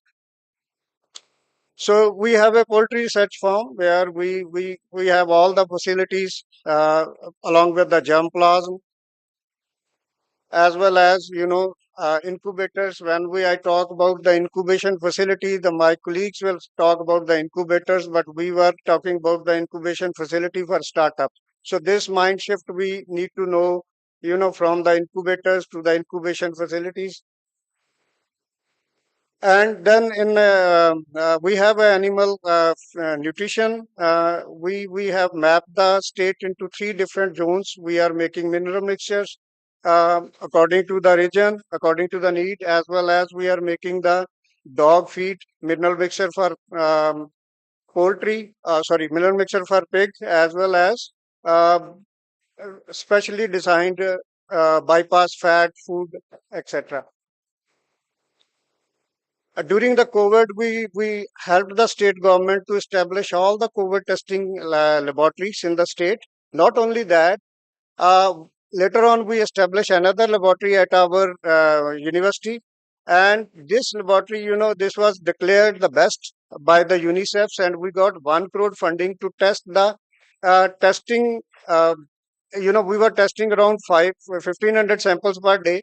So the equipments were given to double the testing facility. So at a given time, we were making, testing 3,000 samples in a day with the result in 12 to 18 hours. Now these labs have been upgraded to take care of the African swine fever as well as LSD. So we have fish farm. There we talk about the aquaculture. Uh, these are all facilities, when you establish as per the regulatory bodies. Uh, uh, Presently, it's a 6 deans committee. So we do all, take care of the infrastructures. In the dairy college, we have a very unique program. We have a collaboration with the Wvpa, and this we took, from the Vidya Dairy, which is with the SMC College. Amul is running a joint venture there. Here it is a public partnership program. Not only we take care of the 25% of the revenue which we generate from here is being used for the research purpose. Then we have experimental dairy plants. The milk we get at our farm is, taken care at the dairy college, and mostly we get around 2,000 kg milk per day, and we process it, make various products out of that. Presently, we are making around 29 to 30 products out of that. And this was my experience as a dean. The processing, when I joined, we were processing around 9 to 11% of the milk. I increased to 20%. The revenue, became from 69 to 2 crore. So this gave us a strength that we have so many things. We are training the farmers, we are training the students, but we are not, concluding it, not taking it to, formation of company and actual business. So we started with this is where, I used to, my senior, say, they were not signing my paper, said ये pension खा जाएगा कहीं ना कहीं किसी तरीके से इससे परे रहो. But Dr. Gill helped me a lot. He said, uh, this is very interesting. If he will not say that मेरी pension मत रुकवा देना, I will not go. मैं कहता था सर वो complete कर दो, sign करने के बाद, then we will. Uh, uh, so we started working on that, and that was very serious thing. Dr. Inderjit Singh took a lead. He always encouraged, and he asked me to register a Section 8 company. We got it registered, and then the question was from where to get the money to run it. Then we came across an idea that DST sponsored various incubation facilities. So we applied, and to my surprise, there was more than 600 candidates. All were AI machine learning, and there was no one from talking about livestock sector. We were lucky that in spite of having less AI machine learning facilities, we were able to get 5 crore funding, and that is the biggest grant as a PI with me. And we established this inclusive technology business incubator on dairy innovation and incubation. Now we have, a structured manner. We have it's a website. This remains open. We call applications, and we give ignition grant up to 10 lakh, 1 lakh to 10 lakh. And this became only possible because the moment we started, we looked for the persons who can be on our governing body, like Dr. Jitendra Verma. So we took, this governing body takes care that who should be given ignition grant to start a business. Because I am a academician, I cannot, if I could have, that knowledge, I could have left this job and did some business. So we take help of those people who knows business and they decide to whom it should be given. The incubation center is coming up. We are shortly going to inaugurate. Till then, we have 10 incubators with us, and we were surprised to note that the first year and second year veterinary students, two veterinary students, got ignition grant, and they are now our incubators working on different aspects. With this incubation facilities, we added around 75 lakhs equipment to the existing experimental dairy plant. And these are the certain set of emerging startup trends in the veterinary sector. So we talk about precision livestock farming, value addition, blockchain, functional food, waste management, pet care and wellness. But believe me, all these at one stage or another stage requires some AI or machine learning interventions. And so this I will be summarizing. These are the challenges and way forward.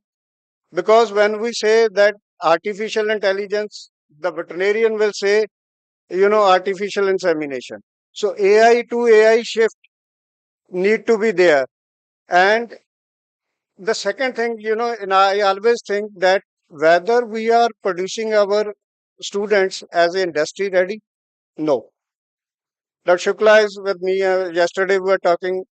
There is a huge gap, and that can be plugged only by this sort of incubation facilities where we bring the industry back to the institutions. They talk about, then we identify certain problem statements, and only then. Why some industry people will fund a research for 3 years on for a PhD student? After 3 years, you say there is no outcome, and why he will wait for 3 years? So we need to have a mechanism where we identify the problem statement and bring the result in 6 months, 1 year. Trust me, there will not be any depth of money. Industry will 100% sponsor it. So I don't think that we should establish AI centers in that. We should start working on AI machine learning. No, but we should sensitize our students or faculty development program by any ways. Like before coming to here on 25th, we signed a MOU with a Mentrix company who's the leader in AI in robotics. So they will be talking about certain things in AI, and then our students will be sensitized, our teachers will be sensitized. Then they can think how they can utilize this AI in their own way. So bringing our alumni back to institutes, it's not only for money always. We can have them as an adjunct. We can talk about them. They can be motivational speakers. And the last I will suggest is we all institutes should have these sort of incubation facilities dedicated to dairy, fisheries, and as well as poultry. And the leading institutes should be, there should be a networking. What happens, what I am doing at Gadwasu is not knowing to me. Similarly, people are working in different domains. We should have a strong university network where we can bring them at a single stage. Thank you very much.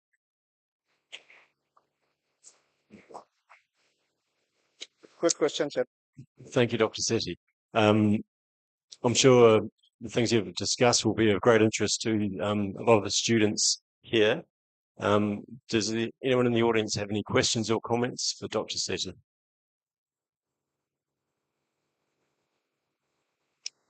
I have one. You speak about the use of AI effectively in promoting food production systems in the future. Do you think that's the way to get more attention, more excitement in terms of private finance for this? Could you please repeat it? Yeah. It can be, traditionally it has been quite difficult to get private finance to back developments in food production and in research. and we develop a lot. We depend a lot on grants traditionally. Do you see the use of AI in future food production as a way to attract more private funding? Exactly, science, this moves on a certain things. People start like the stem cells will be there and they are going to cure, everything. Now the CRISPR is there. CRISPR is, this is the time when I say, this is the time to bring grants. You start working on that, and I don't think that CRISPR is going to cure everything, but it will make a big leap in that, and it will give us certain thing to apply for a next thing. Similarly, AI is going to have, that the present scenario is when you know, you are doing facial recognitions, you are, studying your mind with your face expressions. AI is going to have, a solid impact in food industry also. And if we, start setting up center of excellence, maybe with the industry partners, maybe with the those who are, leader in AI, I think that will be a good opportunity to bring more grants and more research funding. Thank you. Thank you, Dr. Sethi.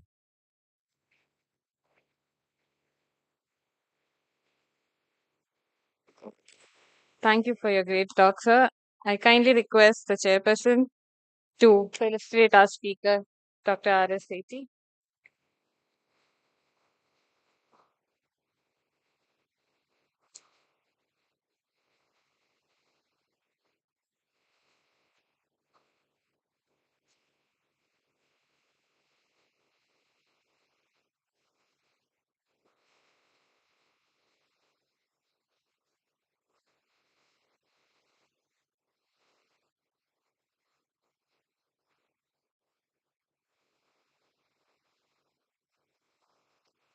Our third speaker in this session is Dr. Insaf Riahi. Dr. Riahi is the technical director at Beyonce. She holds a degree in agricultural engineering from the University of Carthage in Tunisia and a master's degree in animal nutrition from the University of Zaragoza. She completed her PhD on applied strategies for mycotoxin mitigation and animal nutrition at the Institute of Agro-Food Research and Technology. Currently, she is technical director at Beyonce Nutrition SL, where she is leading a multidisciplinary team in research and development of anti-mycotoxin solutions, innovation and analysis methods, and technical commercial management of products. This afternoon, Dr. Riahi will tell us about toxicokinetics and toxicity of common, modified, and emerging mycotoxins in poultry. Thank you, Dr. Riahi. Thank you very much for the introduction. Thank you very much for the organizers for the invitation. I'm very glad to be here with you. It's my first time here in India, so I am enjoying a lot. Thank you very much. And I will talk with you a little bit about mycotoxins. I did my PhD in mycotoxins, and I'm working in a company only for mycotoxins mitigation. So I will talk a little bit about toxicokinetics and toxicity of common and modified emerging mycotoxins in poultry. So I will talk, as a definition, mycotoxins are secondary metabolites produced by fungi. So, and mycotoxins induce negative effects, harmful effects, both in human and animals. You know that mycotoxins produced by certain fungi. So we have mycotoxins from fields such as fusarium are very well known. The fusarium mycotoxins, which produce fominicins, deoxynivalenol, and zearalenone, also and T2, and the storage mycotoxin, the storage fungi that produce the aspergillis that produce the most famous or most documented mycotoxins, which is aflatoxin B1 and penicillium that produce ochratoxin A. So, regarding the toxicokinetics, what's the definition of toxicokinetics? So as the drugs, so the process of toxicokinetics is ADME process, so absorption, distribution in different organs, metabolism, and mainly in the liver and the excretions. And regarding the toxic dynamics, what we called it toxicity, so the clinical and subclinical and clinical symptoms. So regarding the common mycotoxins, or I call them the most studied mycotoxins are aflatoxins, ochratoxin A, fumonisin, T2 mycotoxin, deoxynivalenol, and zearalenone. So I will try to talk a little bit about toxicokinetics of aflatoxins. Aflatoxins are so toxic in poultry. Why? Because the absorption is so rapid and the absorption is very high, more than 80%. The main target organs are liver, kidney, and the gastrointestinal tract, especially liver. The liver aflatoxins are hepatotoxics. For this reason, the mainly distribution and metabolism is in the liver. It's very important point with aflatoxins. They carry over because the aflatoxins are transferred through eggs and meat and poultry, so is a very dangerous and important point of human health.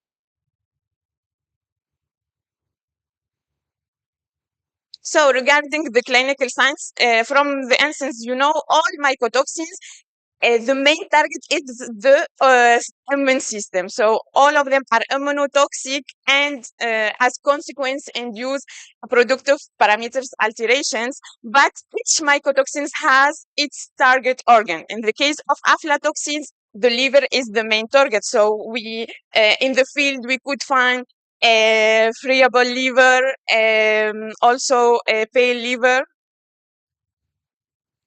Regarding ochratoxin A is also cancerogenic. Ochratoxin A is nephrotoxic. The main target organ is the kidneys. The absorption is high, also is 40%. Very important, like aflatoxin B1, the carryover of ochratoxin A, which is in the eggs and the meat.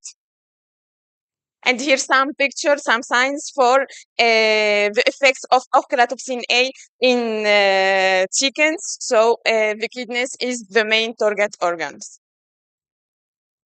Regarding feminisins, and feminisins are one of the most prevalent worldwide in the last 10 years. So the absorption of feminisins is not high as aflatoxins and ochratoxin A, but they attack the gastrointestinal tract, and the main important biomarker is the sphingonine-sphingosine ratio, because the feminisins attacks the alter the lipid metabolism. It has been reported also the carryover in meat and eggs of feminisin B1.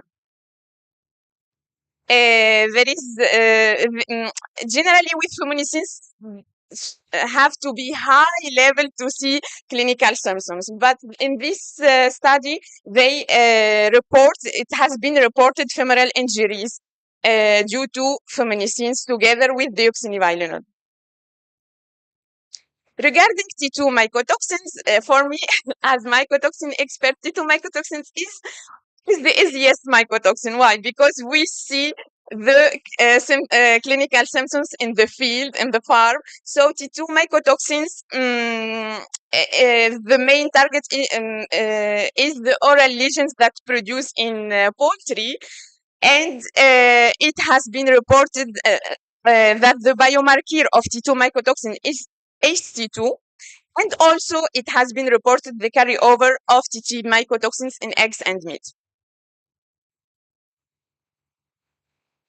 This is some of clinical symptoms, so necrotic lesions, also the eggshell ulceration.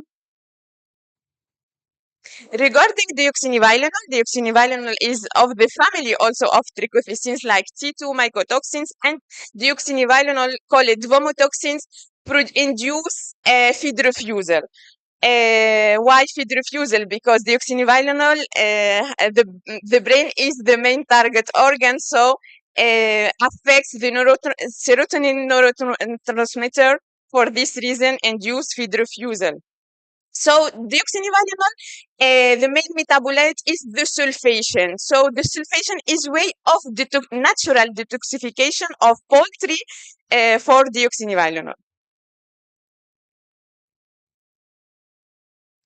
Some picture from deoxynivalenol weave together with fumonisin because they come from the same fungi, Fusarium. They alter the gastrointestinal tract. So always together they alter the gastrointestinal tract and they increase the susceptibility to infectious disease.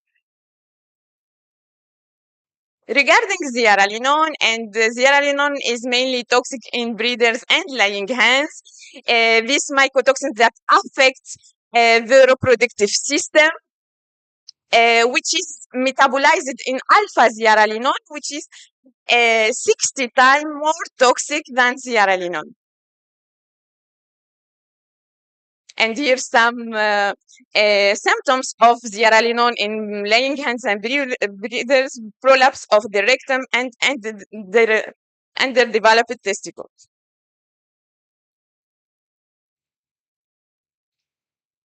So now, regarding emerging and modified mycotoxins, always we talk in the industry, especially we talk about the main mycotoxins, the most documented, and because we analyze the most common mycotoxins. But emerging mycotoxins, always they exist.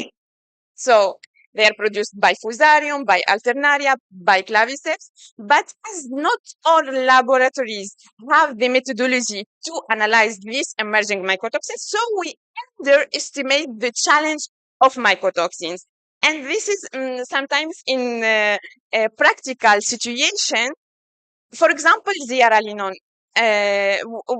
We analyze the raw material or feed and we don't found any zearalenone. But after that, we see it in the farms, some reproductive system alteration is due to these modified and emerging mycotoxins. So here just there is a lot of scarce of information even in science, but we are working a lot in it because they exist, the emerging and modified mycotoxins, and they coexist, for example, in the case of eniatins and bovercin, which are the most prevalent, and we found it even in the urine, in the heart, and in the brain of humans. So in poultry, we found that they attack the liver, the kidney, and gastrointestinal tract, and even we found carryover in eggs and meat.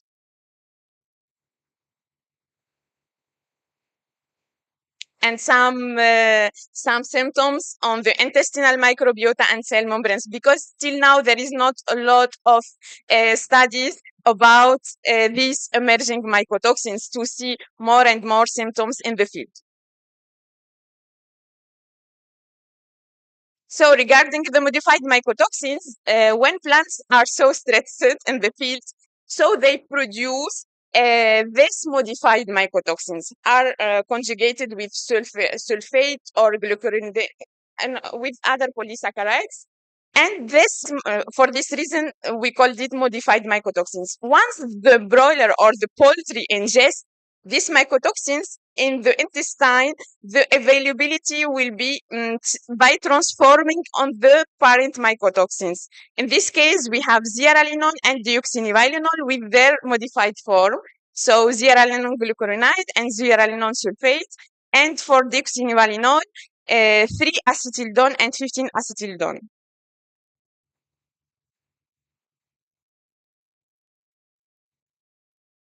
So I talk about mycotoxins from this point of toxicokinetics and toxicity, because toxicokinetics, the data of toxicokinetics allowed us to know the susceptibility of different categories of poultry to different mycotoxins. But of course, how to mitigate?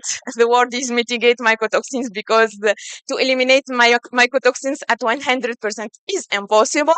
So we have to have this holistic approach. When I say holistic approach, we have to analyze to know our challenge in the field. We have to analyze the raw material, the finished feed. We have to use antifungal agents in the storage, because some mycotoxins, they are produced in the storage.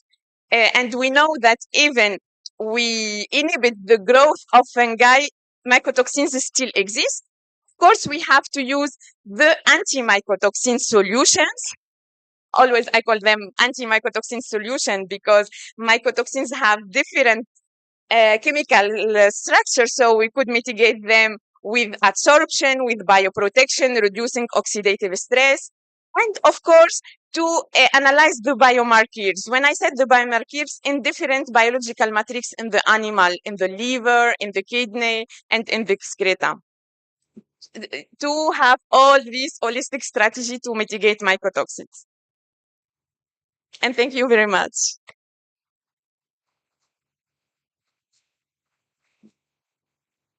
Thank you, Dr. Riahi. I take your points that we underestimate the impact of mycotoxins all the time.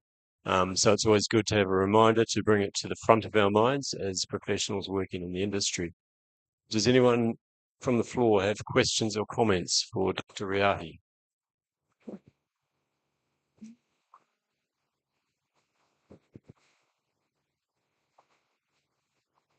Yes.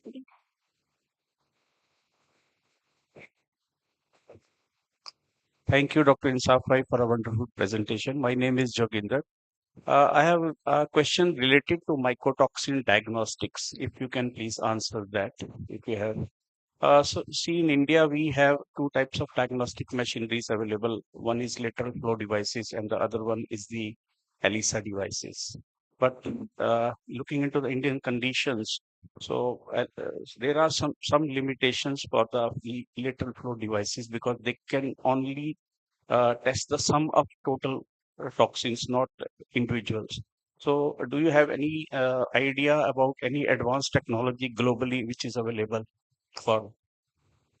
I hope you understand my question. You mean to diagnose the symptoms in the field? Yeah, yeah. At the farm level, at the feed mill level.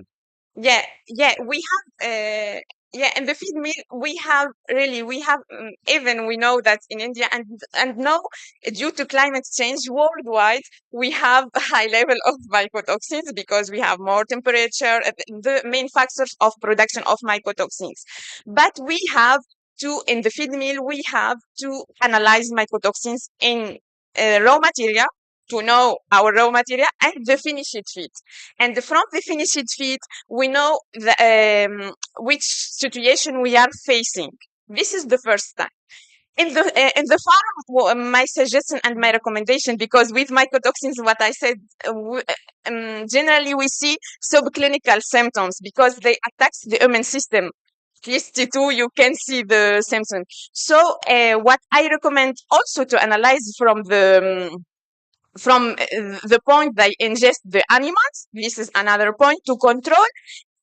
After that, in chickens, in broiler chickens, and in general in poultry is easier. When you have mortality or when you have broiler chickens, you could take the liver, for example, because the metabolism is slow, and we in the liver, and we could check.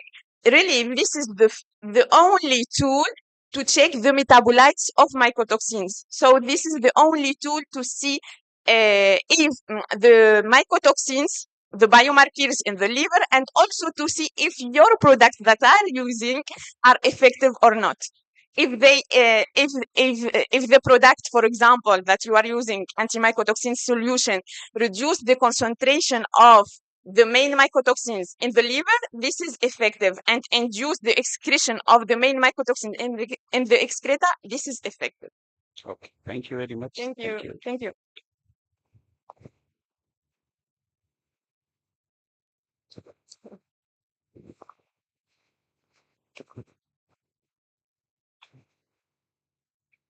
It was a very nice presentation. Thank you. Where you have narrated the whole thing and established that these mycotoxins are a great challenge because they are so diverse and they are so ubiquitous, and especially with the certain climatic conditions and all. Now, what is your suggestion? Now, we have some kind of toxin binders which are used, so on and so forth. Still, over a period of time, we are facing problems. At least as a prevention measure, what is the latest do you have to offer? Yeah. Thank you, doctor.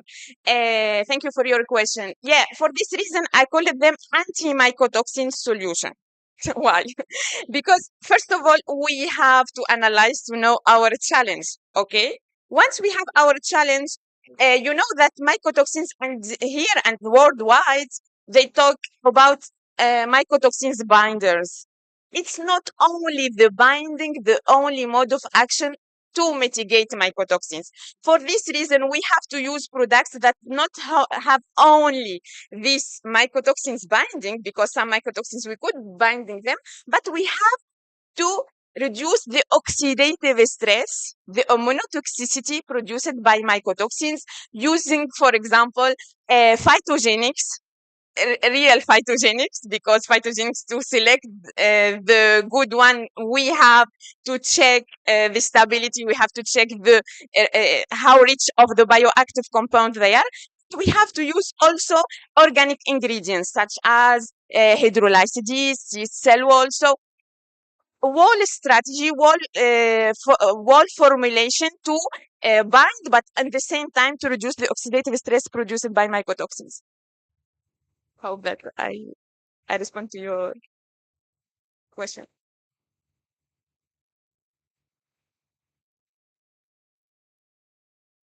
Thank you. Do we have time for one more? Yeah, you said that you can see that transformation happening in the liver by sulfonation, glucuronidation, all this thing.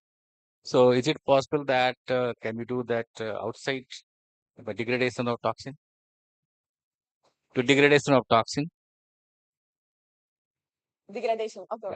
This is point very interesting also, because I did my PhD on deoxynivalenol, and you know, this is the only mycotoxins till now, due to its chemical structure, is not be absorbed. Is not absorbed. So when you see that the product has 80% of absorption of deoxynivalenol, that's not true. So from the degradation, from the biotransformation, what's the definition of biotransformation? Is to degrade mycotoxins into less or no toxic metabolites. This is the point. So in swine, that's good to use biotransforming agent. Why? Due to toxicokinetics, because the absorption is slow and is slow. After 4 hours, we found the peak of mycotoxins. So, and the enzymes or microorganisms act after 4 hours. But in poultry and ruminants, this is not the case, because after 5 minutes or 10 minutes, we found mycotoxins in the blood. So we don't need degradation of mycotoxins, because it's after 1 hour or 2 hours is excreted. So we need really products or ingredients that that mitigate mycotoxins rapidly. So the degradation of mycotoxins exists, but makes sense in swine because the absorption is slow, and the microorganisms such as enzymes or bacterium or acting after 4 hours. So this makes sense, but in poultry, it's not makes sense. Yeah, because the liver is getting degraded by transformation like oxidation, sulfonation, glucuronidation, correct? So is it possible that these reactions can be done outside to degrade the toxin so that can be not having any toxic effect? Yes, there is in poultry there is like natural biotransformation degradation, which acting in the liver, we found the biomarkers. But really, in poultry, we don't need to use biotransforming agent because they will act very, they will act in other things. Maybe they are very good efficacy, but in other things, not in the mycotoxins. And this is the main point of science behind mycotoxins. Thank you. I think that we are now out of time. I know there are some more questions. Thank you. We might have to address those later or with Dr. Yahi I guess that afterwards. is a hot topic, mycotoxins Yes. here.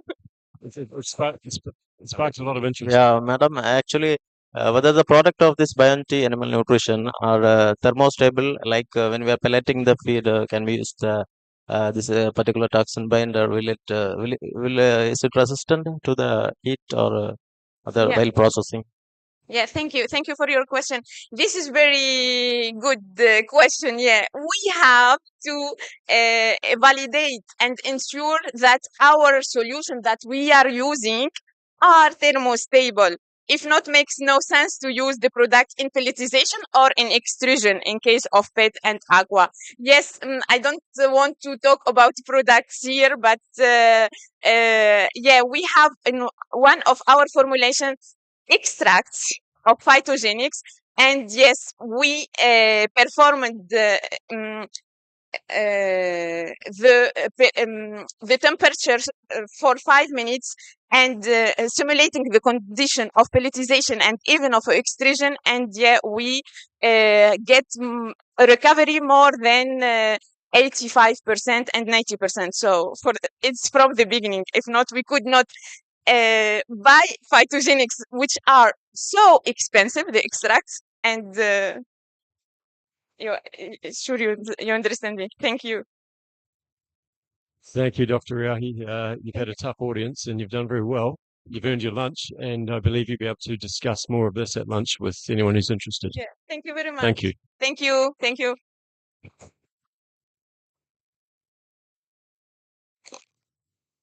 Thank you so much. I kindly request the session coordinator also to come on stage to felicitate our speaker, Dr. Insaf Vihai.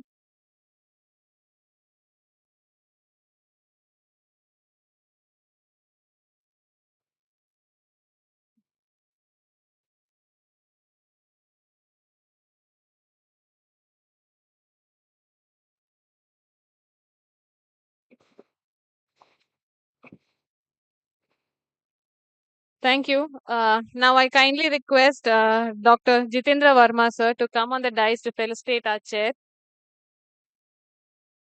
I humbly request first the session coordinator for the technical session, Dr. C.B. Pandey, sir, to please come on the stage.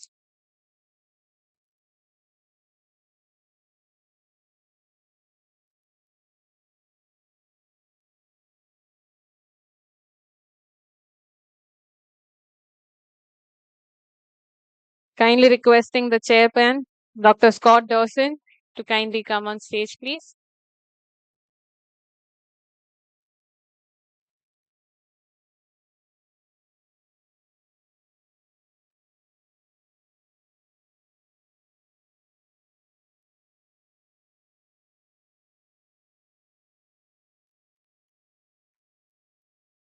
Kindly requesting Verma, sir, to felicitate our co-chairman, Dr. B. Sushant Rai.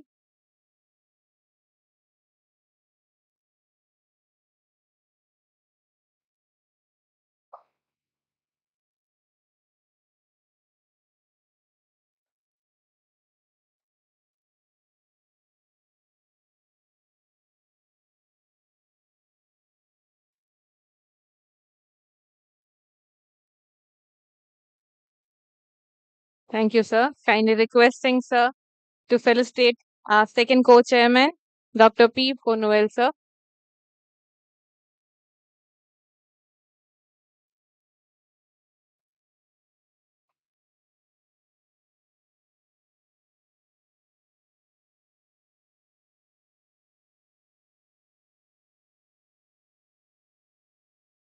Thank you, sir. Requesting the president to also felicitate the rapporteur for the session, Dr. M. Vivek Srinivas.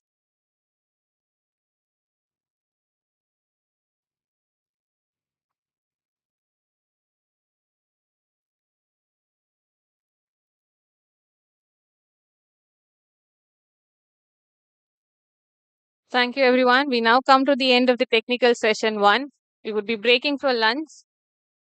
Kindly requesting the dignitaries to enjoy the lunch and assemble back at 2:45 for the next session. A kind announcement to all the lead speakers for the technical session 2. A reminder, if you all have uploaded your presentations on the system over here, and the presenters in the hall opposite the floor.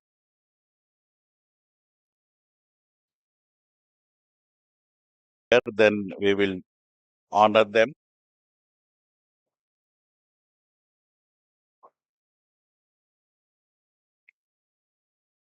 Dr. Deepa Shri Desai.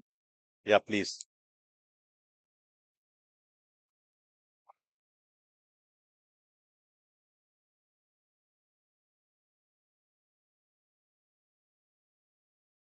She is professor and head of Mumbai Veterinary College.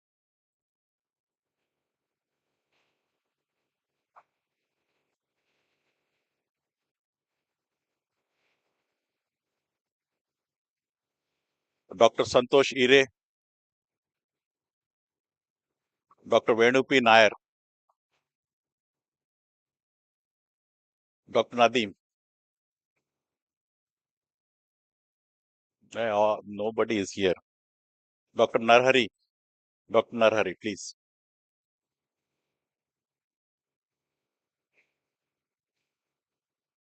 Dr. Rajendran.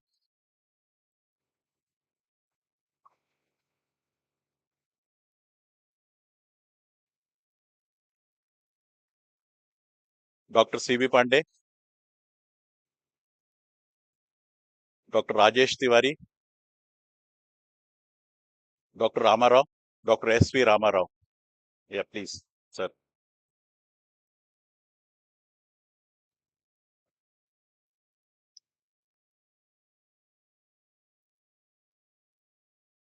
Doctor Nadeem, मैंने आपको बुलाया था sir.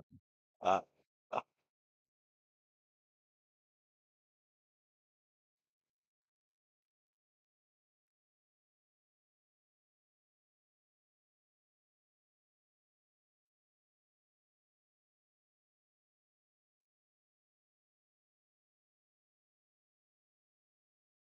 Dr. Pradeep Daifode is here.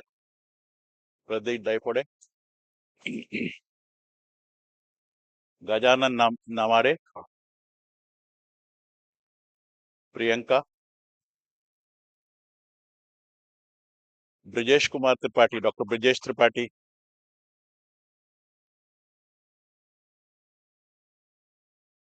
Dr. Brijesh Tripathi. Dr. Gautam Kollari.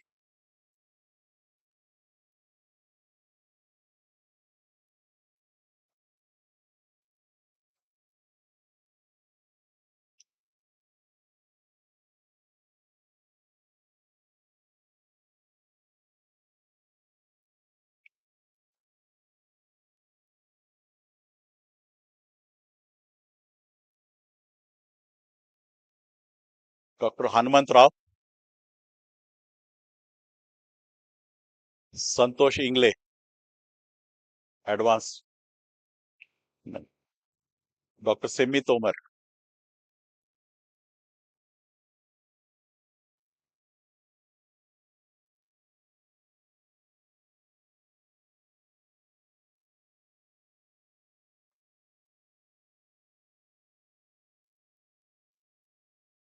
Dr. Mahesh Shivankar.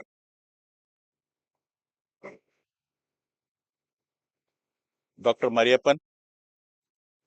Dr. Mariappan. Dr. Naveen Sharma. Dr. Naveen Sharma.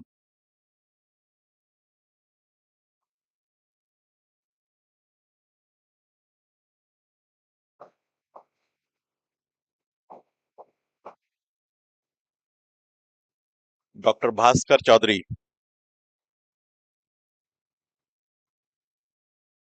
Dr. Bhaskar Chaudhary.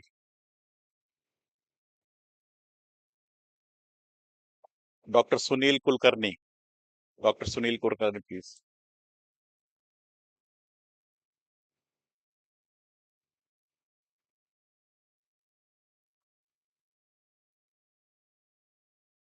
Nitish Jot,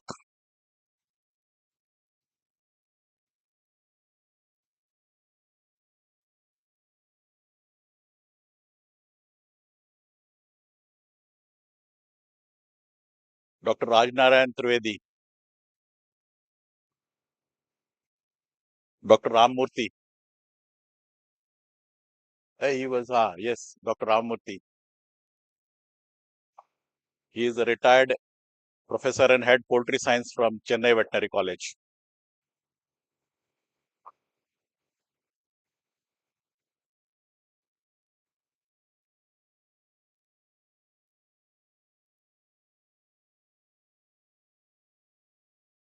Dr. Scott,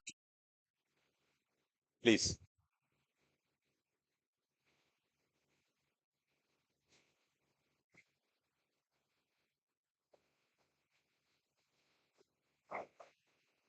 Dr. Abumani, Dr. Anbumani,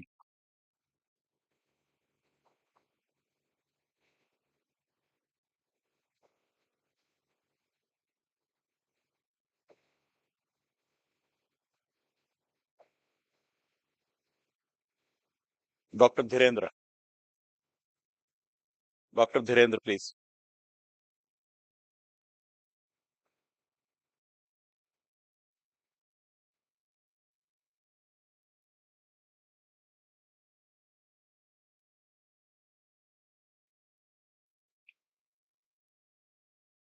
So now we will start the technical session, the technical session 2.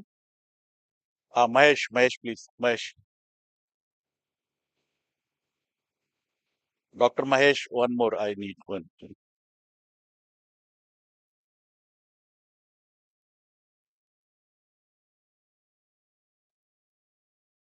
This is just to recognize you, your expertise in the field. So with the permission of the Dean, we will now have the second session, and I request Shilpa to take over.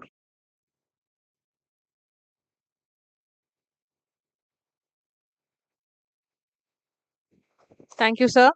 We now begin the technical session 2, which is Innovative Strategies in Poultry Nutrition.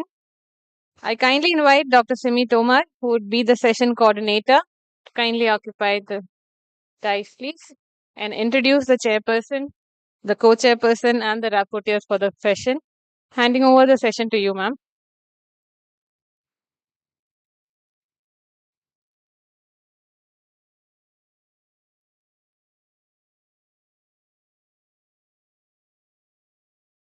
Okay. Hello. So this is the technical session 2, and I request chairman or chairperson of this session, Dr. Deepak Shri Desai, kindly join us. Co-chairman, Dr. Dikit Thappar, and second co-chairman, Dr. Dhirendra Kumar, and reporter, Dr. Santosh Ingle and Dr. George Dunham. Please come join.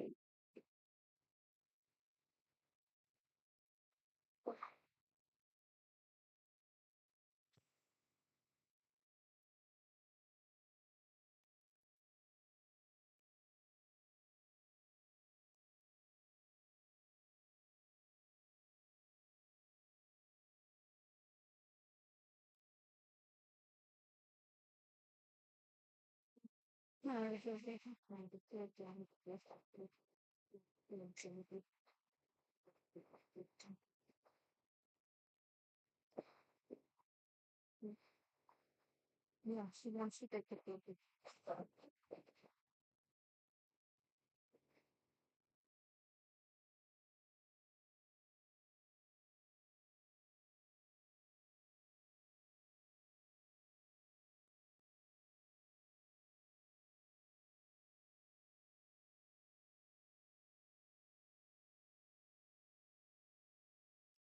Good afternoon, all of you.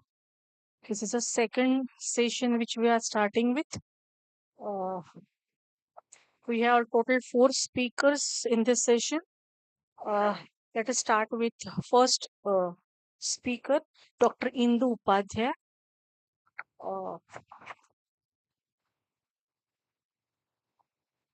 She is graduate of the River Institute, done her MVSc and PhD in 2015.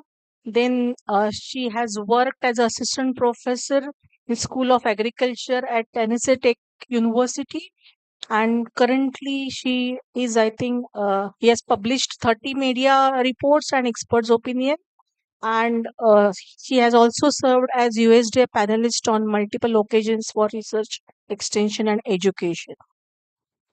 I request Dr. Indu Upadhyay. She will be speaking today on improving poultry safety, HACCP regulations, and extensions role. Thank you, ma'am. Thank you. Thank you for that introduction. Respected Chairman, Co-Chairman, all delegates, rapporteurs, my sincere apologies that you have to listen to this today. Needless to say, I will not be doing any karaoke singing tonight, but hopefully we'll have a great dinner later on. Thank you for giving me this opportunity to talk about improving poultry safety. I will be talking a little bit about HACCP, the regulations that are there here in India and also in US, and a little bit about poultry extension and its role in reducing diseases that are significant for public health. This talk will be a little different from all the research and technical talks that you have heard so far, because I will be focusing primarily on outreach, education, regulations in poultry safety. So this group needs no introduction to poultry safety. You all understand the importance of preventing foodborne illnesses. As you know, poultry is a very nutritious food, but it can also harbor pathogens which lead to foodborne illnesses. So it's very important for us to have a piece of consumer education, a piece of farmer education and outreach. I was very thrilled to hear Dr. Sridhar talk this morning about how do we tell the layman what poultry is, what we do about poultry. That is basically my job that I do as a poultry veterinary extension person. It is so important for us to translate what research is being conducted into the farmers and the industry folks as well. Not only does poultry cause, not only do foodborne pathogens in poultry cause illnesses, but there is a huge economic impact as well. We've heard some numbers this morning, which give a very important data set. It's not just a health concern, it's an economic one as well. In addition, consumer confidence also gets affected when there are outbreaks and recalls. So in order to avoid those, food safety in poultry is extremely important. Now, I'm sure all of you again have heard about what HACCP is. I won't go into like the 7 steps of HACCP in like a 15-minute presentation, but HACCP is primarily hazard analysis, critical control point. It came into the picture, especially in US. It came into the picture when there was the Jack in the Box outbreak in the early 90s. So what happened was, because of E. coli 157H7 found in beef patties, there were a lot of cases and many children died. So because of which there was an outrage in the nation in US. And so what the Clinton administration did was they introduced a more preventative method rather than taking action or a treatment method. So HACCP is primarily a systematic approach to food safety. So like I said, it focuses on prevention rather than inspection. Now, there are 2 things that are very, very important for HACCP. One is implementation and what benefits it offers. Implementation of HACCP requires a very thorough understanding. So that's the role of a teacher or an educator to talk about how you can implement HACCP. I've also found that like worker training is one of the most important features of HACCP because cross-contamination takes place primarily through humans. It's a man-to-man cross-contamination that takes place. Or if a person is not being trained to do things correctly, then a lot of food safety issues take place. All of this can be avoided by just doing good training. So, and since this HACCP was introduced, there have been many benefits. It has significantly reduced the outbreaks and recalls that we see with food products in US. So these principles have been working, and that's primarily what US has done so far. There are some challenges in implementing HACCP, especially when you say small scale processors. Adopting these HACCP is not easy, especially if you have to do a lot of like metal detectors that you need to have to avoid physical hazards, or you have to do continuous testing, which is expensive. Those are some of the challenges that small scale poultry farmers face for adoption. So it's something that needs to be counteracted on. There are also some regulatory discrepancies, which I will talk about. So the regulatory discrepancies between states, between federal laws, or between countries itself, there are also regulatory discrepancies. And also having a step-by-step strategy for when things go wrong, what do you do? That's another challenge in implementing HACCP. Therefore, it's very important that all the regulatory authorities, educators, regulators, outreach folks, veterinarians, and everybody work together. So my presentation will be like 3 parts. The first part, I'm going to focus upon the meat safety regulations, so like poultry meat safety regulations. Second part on the egg safety regulations. And thirdly, I will talk a little bit about the extension work that can be done to reduce poultry sickness and improve public health. To talk I'm not going to pretend that I'm an expert in FSSAI or like Indian regulations on food safety, but just to give a quick overview, it's my understanding that the Food Safety Standards Authority of India passed the act in 2006, and they are the primary legislation that governs food safety standards in India for meat safety, poultry safety, and to an extent for egg safety as well. And these safety standards are determined based on scientific literature, food manufacturing, what the farmers industry can adhere to, etc. And they enforce proper hygienic practices. The implementation and compliance is specifically answerable to FSSAI, and this framework is very essential for maintaining food quality and safety within the country. Now, in the US, I can talk much more about this because USDA FSIS is the the inspection service. So FSIS is the Food Safety Inspection Service, is the grand authority for all meat, poultry included. It's interesting because in US, I will talk about egg safety, but all of the poultry meat and slaughterhouses and the birds, they come under USDA, whereas the eggs itself, they are governed by FDA. It's so confusing. See, regulations even within state and within federal can be so different. And then again, the products, that is the egg products or liquid eggs, actually come under USDA again. So those are like processed versus unprocessed guidelines that are followed in US. However, there are good guidelines and regulations, and that is one of the reasons why food safety has reduced. Foodborne illnesses have reduced to an extent in US. The FSIS is primarily responsible for ensuring the safety of meat, poultry, and egg products. It is basically the federal law, and what they do is they do inspection and safety standards. Sometimes the USDA will delegate to a particular state. So, for example, if they are not able to do the inspection, they will ask the state, like the Department of Agriculture for a particular state, will go and do the inspection for them. This way, it's efficient, and inspection is still carried out. While HACCP was something that was started based on an outbreak, one of the more sweeping reforms that took place was in 2011 under the Obama administration, where they came up with FSMA, which is the Food Safety Modernization Act. Now, this was much more proactive because it targeted every food system. So it took care of meat, poultry, produce, fresh produce, and it implemented preventive controls and preventive measures on each of them. So I'm not going to talk about all of them, but just to highlight that this was one of the more sweeping reforms which has significantly again reduced the number of foodborne illnesses in the last 10 years or so. For a quick comparison, like I said, the regulatory authorities in India are FSSAI, in US it is USDA FSIS. The main thing to note here is both of them are sort of in line with the FAO Codex Alimentarius, which is one of the major significant regulations globally. So and again, that's more important that there are these regulations. Following them, of course, is another topic of conversation.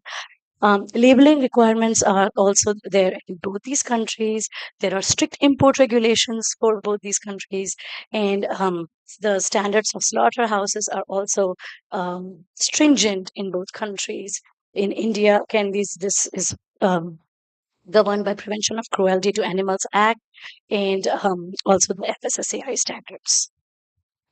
So like I said, key similarities, they both have proper, they both prioritize consumer safety and product safety.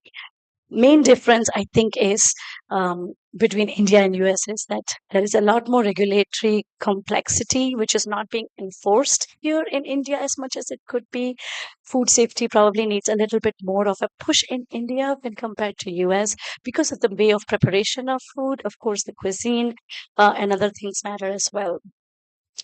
The impact on industry also is there is impact in both the countries. However, in India, that needs to be a little bit more stringent. And of course, the consumer awareness, the amount of consumer awareness that there is in US is probably higher because the extension outreach is much more widespread when compared to here in India. Some of the challenges, like I mentioned earlier, there are a lot of barriers to effective implementation, and that is faced because of costs of adoption. Also, more technical expertise, more people, like more poultry veterinarian or technical experts need to go out there and talk about this, talk about HACCP compliance, talk about food safety to general public, farmers, and consumers as well.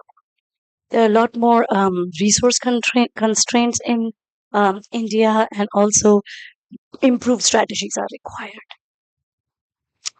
Like I said, stricter hygiene regulations, consumer education programs, and collaboration between countries need to be improved. In addition, new technology, implementation of new technology needs to be met with open arms in India as it is done in US as well. In addition, we should also invest in infrastructure and support successful HACCP implementation. I know, again, that is cost bound and it is difficult to do in India. However, there should be grants, collaborations, and plans that can be made. I think we were talking about getting government and private funding as much as possible. I think that would be definitely beneficial.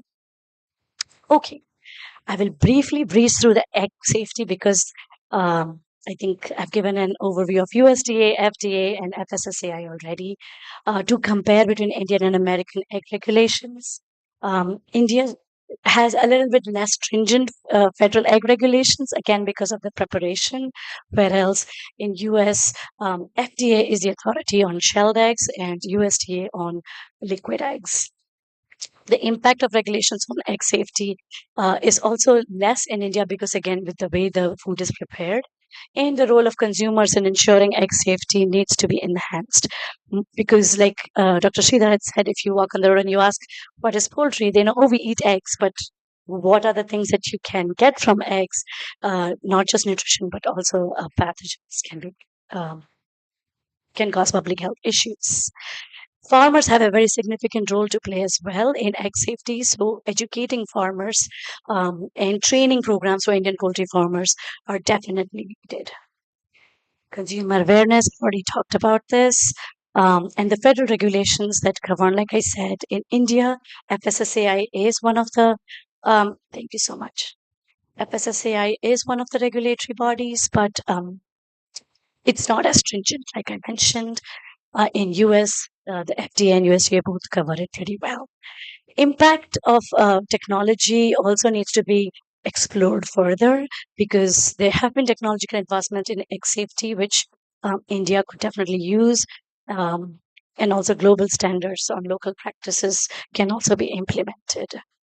Cultural influences, like I said, the type of cooking, the state to state variation of egg consumption, that is also an important factor that differentiates India and US.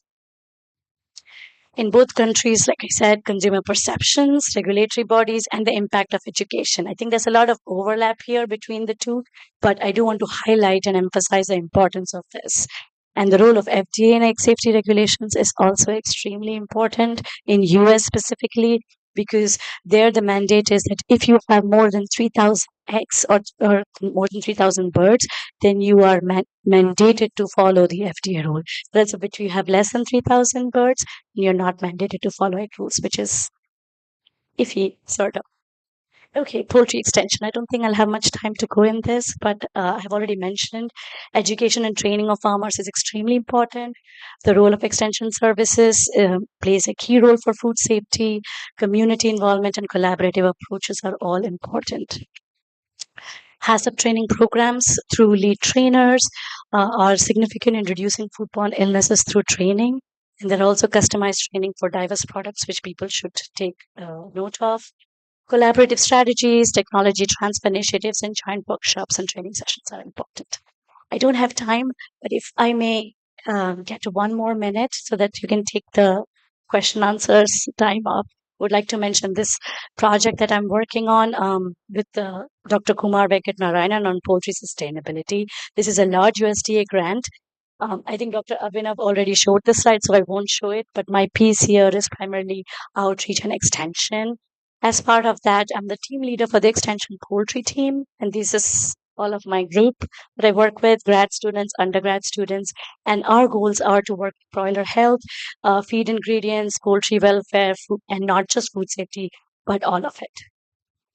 These are some of the things that we do. We do workshops. You might recognize Mary and Roshni here, who's also at University of Connecticut, and this is some of the workshops that we do. We also do stakeholder outreach at IPPE. I think we were talking about IPPE like a minute ago. But we do have organized workshops there as well and help students develop careers in poultry programs.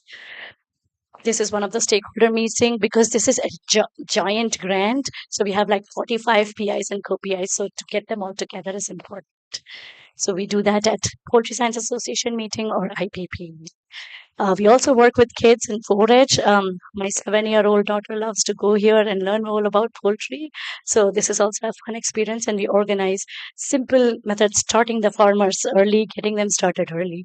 We always think kids should be like doctors and engineers, but they should also grow agriculture and be veterinarians as well. This is one of the latest workshops that we did on processing. Like in extension, we see a lot about evaluation and impact. So we make these fact sheets on impact of how our workshop has gone and how we can improve this in the future as well. So I just want to end with this, that our future directions for sustainable poultry safety are to harmonize. I'm sure the extension folks already know this pretty well. It is to harmonize research, education, and outreach in order to have a hope for sustainability in the near future.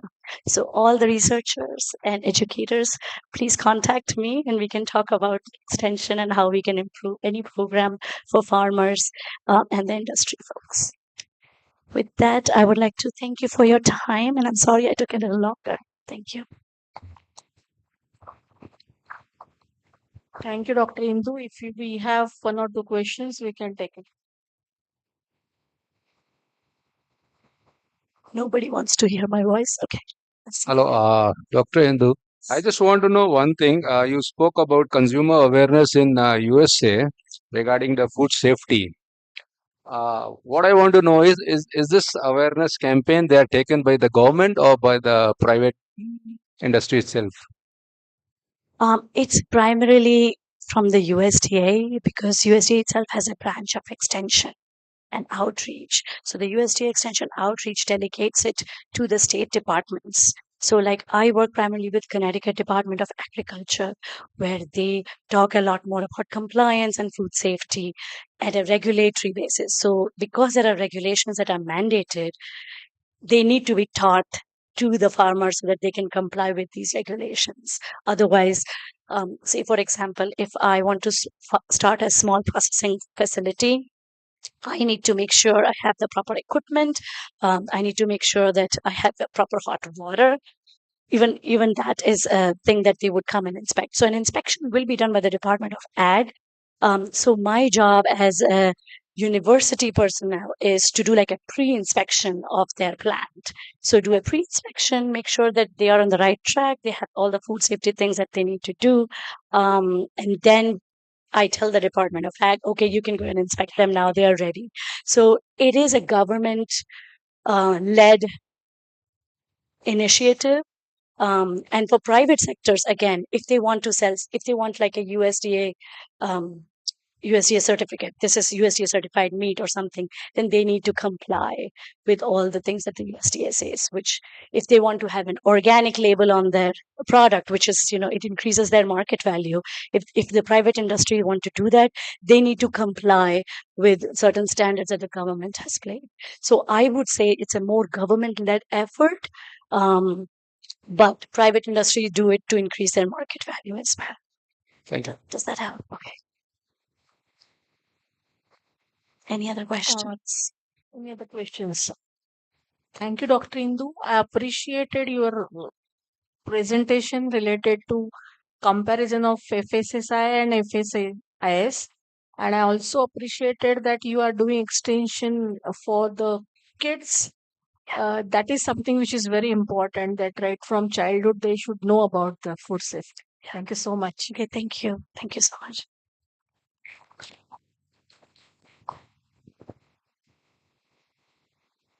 We have a second speaker with us, Dr. Lavleen Kumar Gupta, who is the Chief Scientific Officer for IMROC Animal Health Hyderabad. Dr. Gupta is DVM PhD, is veterinary immunologist and drug discovery scientist with 27 years of experience in immunological, pharmaceutical, and new drug discovery. Pre-entrepreneurial experience with blue chip pharma such as Torrent, Eli Lilly, Cadila, Ranbaxy, and Lupin. His innovation for carbon quantum nanotechnology has revolutionized veterinary field for disease control and excellence in growth for better productivity. Today he will be delivering on potentiating activity of biomolecules and herbal actives for disease management and excelling growth with carbon quantum nanotechnology. Dr. Gupta, please. Thank you, madam. Yeah, so basically, you are giving the new concept of carbon quantum technology for the development of newer way to activate or maybe potentiate the herbal molecules. We are talking about the new our patent technology today. So we want to come to and the edge that can we glorify our ancient science as well as ancient knowledge. We can come up with a different science perspective and make a modified herbal molecules to be a more potentiated activity. So we are coming with a very good figure about Havan. You know that like a smog is coming up. In the smog, very, very important that basically are a lot of carbon is being produced, like carbon particles are there during the smog process, as well as putting a lot of essential oils or maybe camphor or long or something like that.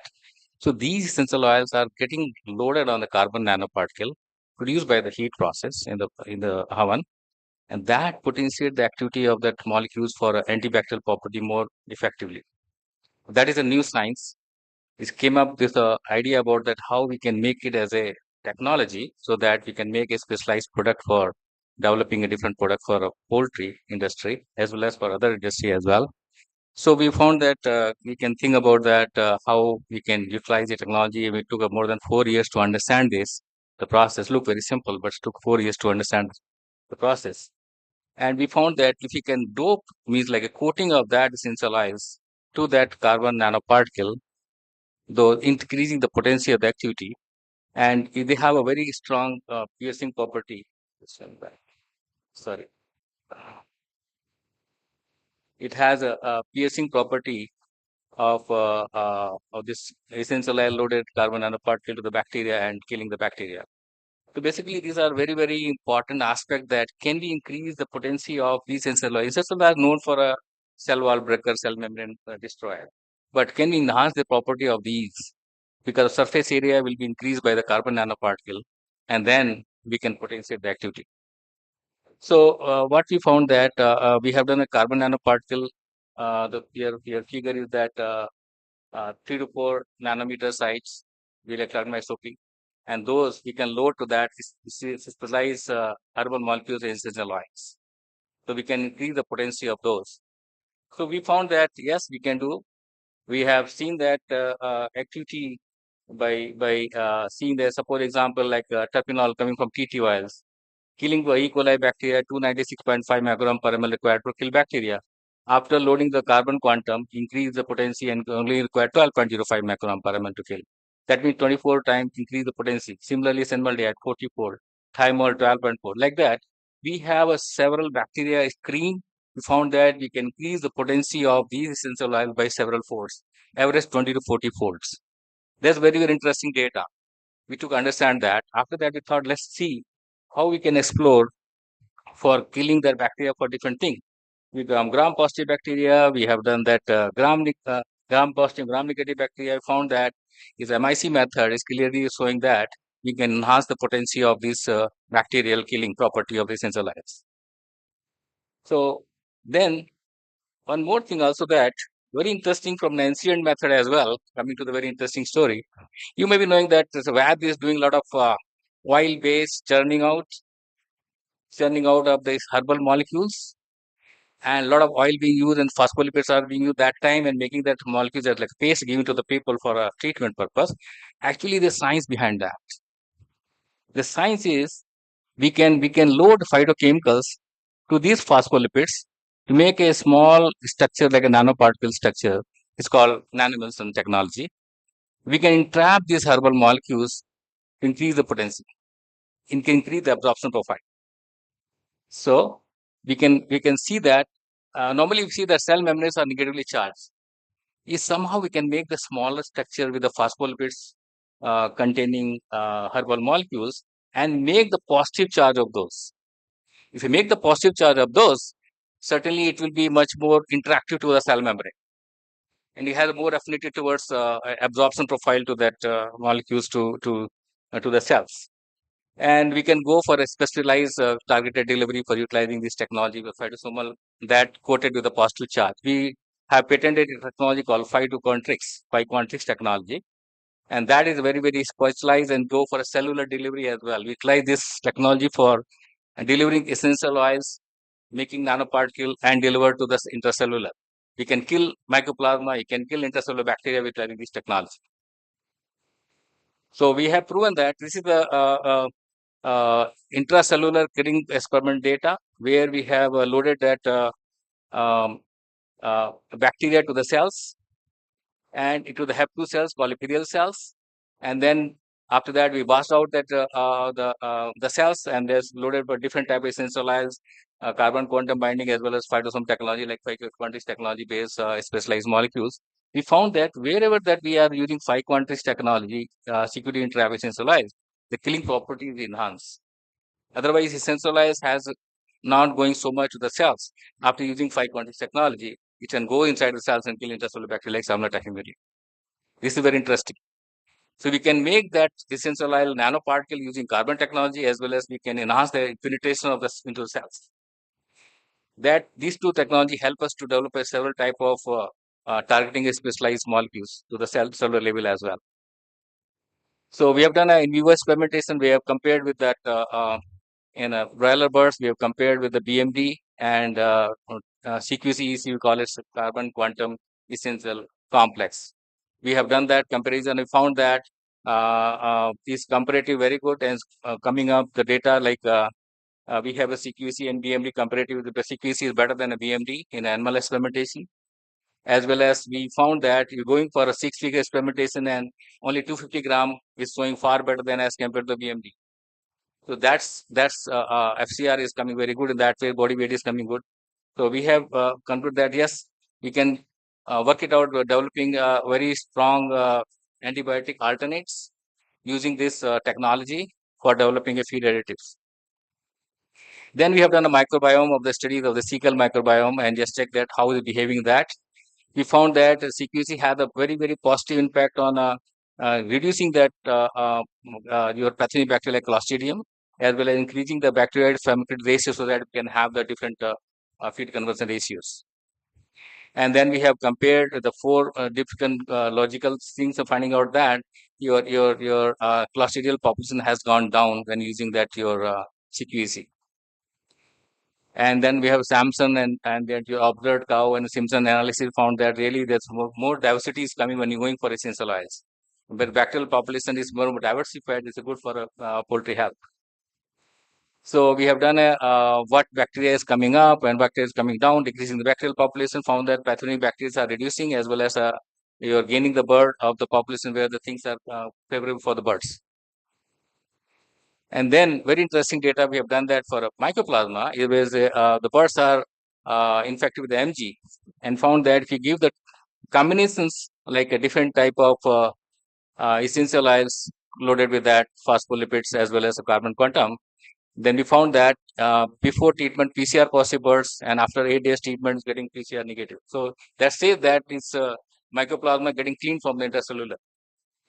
This is very interesting data. We found that, and number of the eggs is increasing, the mortality has gone down. That's fine, but at least for important thing is that you can see that your PCR positive and PCR negative within 8 days treatment of these solutions. And remember that these herbal molecules doesn't have any antibiotic resistance or antimicrobial resistance problem. That's a very, very important thing as well. So now we proceeded for loading to your organic acids. Then we have loaded that these molecules to the butyric acid, formic acid, propionic and benzoic acid, found that activity increase as well here, but it's not so much as compared to essential oil because it's not known for strong antibacterial property, but they have enhanced the property. So the moment we see that more deeply of that butyric acid, suppose we bind it to that, we found that nanoparticle size from CQD has gone to the bigger size when binding the butyric acid.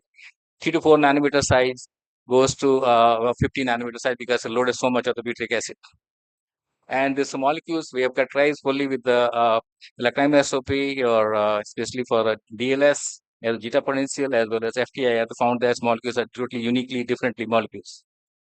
Then we tested it in vivo, found that is really increasing that your villi growth morphology, especially of that villi height and cryptic depth, as well as if you think that about that your gene expression profile, occludin as well as claudin expression goes up dose dependently with the 1% nanoprotein 2 mg per ml, 2 ml per liter as well as 5 ml per liter. The dose depend increasing the expression of that your tight junction protein genes. This says clearly that your penetration of uterine is good as well as your efficacy is going up. And we found that is including that somehow with that your FCR as well. And this data we have done that with the Nagpur Veterinary College, and then we found that nanobutrin, if you combine with that your your phytosomes, that killing property increases as well. This is here also. And in the combination, if you go like you're going for different essential oils like formic acid as well as comparing clubbing with that different type of essential oils, that the moment you go for your phytosomes like a 5-quintrix, that potency increases here as well. So combination therapy also have worked very well because it is known that your organic acids can go inside when the essential oil breaks the cell membrane. So if you can increase that penetration, that more potency will be there. So basically, if you go the combination that you can clean up the bacteria very easily. And then we have seen that this 5-quintrix technology to find out how this curcumin and different type of molecules can increase the absorption profile. We have done the pharmacokinetics parameters. We found that really increasing several folds of the absorption profile. Just like you can see that curcumin has normally is supposed to take in 1, you're going bioavailability, then with the 5 quantities we increase by like 85%, 85-fold. That means your increasing profile is so high, the requirement of the phytochemicals will require less. Similarly, we have done that for CoQ10, this is a molecule required for enzyme activity for ATC chain. So we have done a several molecules to find out really this bioavailability of the molecule, herbal molecule increasing using the 5 quantities technology. Now, interesting that we have completed this very good interesting data with the GABA. GABA is like gamma-aminobutyric acid required for neurotransmitters. That's very, very important molecules in the poultry industry because it's required to reduce the stress level. Can we work on that, reducing stress by utilizing that the GABA molecules? We found that yes, GABA molecule can reduce that because cortisol level goes down. Even that in the body temperature like 0.5 to 1 degree can be reduced if we have temperatures high like a 43, 44 degrees Celsius climatic temperature. So this is reducing the stress levels. Yes, we can found that performance is affected the farmer wireless and layers both ways. And only required like a 50 mg per kg if you go for using that your 30 to 50 mg per kg per ton, very, very less dose required, then can reduce the stress level and can give the performance. Similarly, for betaine, you know that osmoprotectant is a very, very good molecule, so increasing that absorption profile and potency. Said we found that increase the performance as well as your reducing that your osmolarity in the summer region. We can increase that water retention in the birds. So we have found that its effect very good and giving the performance better that way. Now coming to that antiviral property. So we found that we can handle that same technology for different type of things for handling the virus. So virus getting multiplied by entry levels and then going for multiplication of your RNA, especially RNA viruses, RDRB, and then after the virus packaging and coming out. So we can target that quercetin and zinc nanoparticle for RDRB inhibitions, just like a remdesivir, and EGCG allicin can go for your inhibiting that entry level, as well as carpine and allicin molecules. If a nanoform goes to the protease inhibitor, where packaging will be inhibited, cellular nanoparticle can kill virus directly. So in 4 different ways we can handle that virus multiplication. So we found that cell culture for viro cells, we grow that RD and found that combinations of different herbal molecules and your nanoparticle can reduce that multiplication of the virus. And these different ways we handling for different populations. We have done an in vivo experimentation, found that really the challenge studies and prevention program is working very good for preventing that bird infections.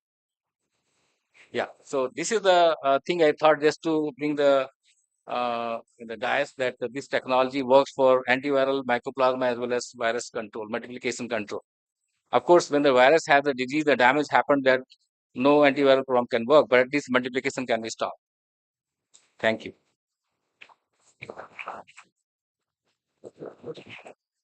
Any questions? Yeah, any questions?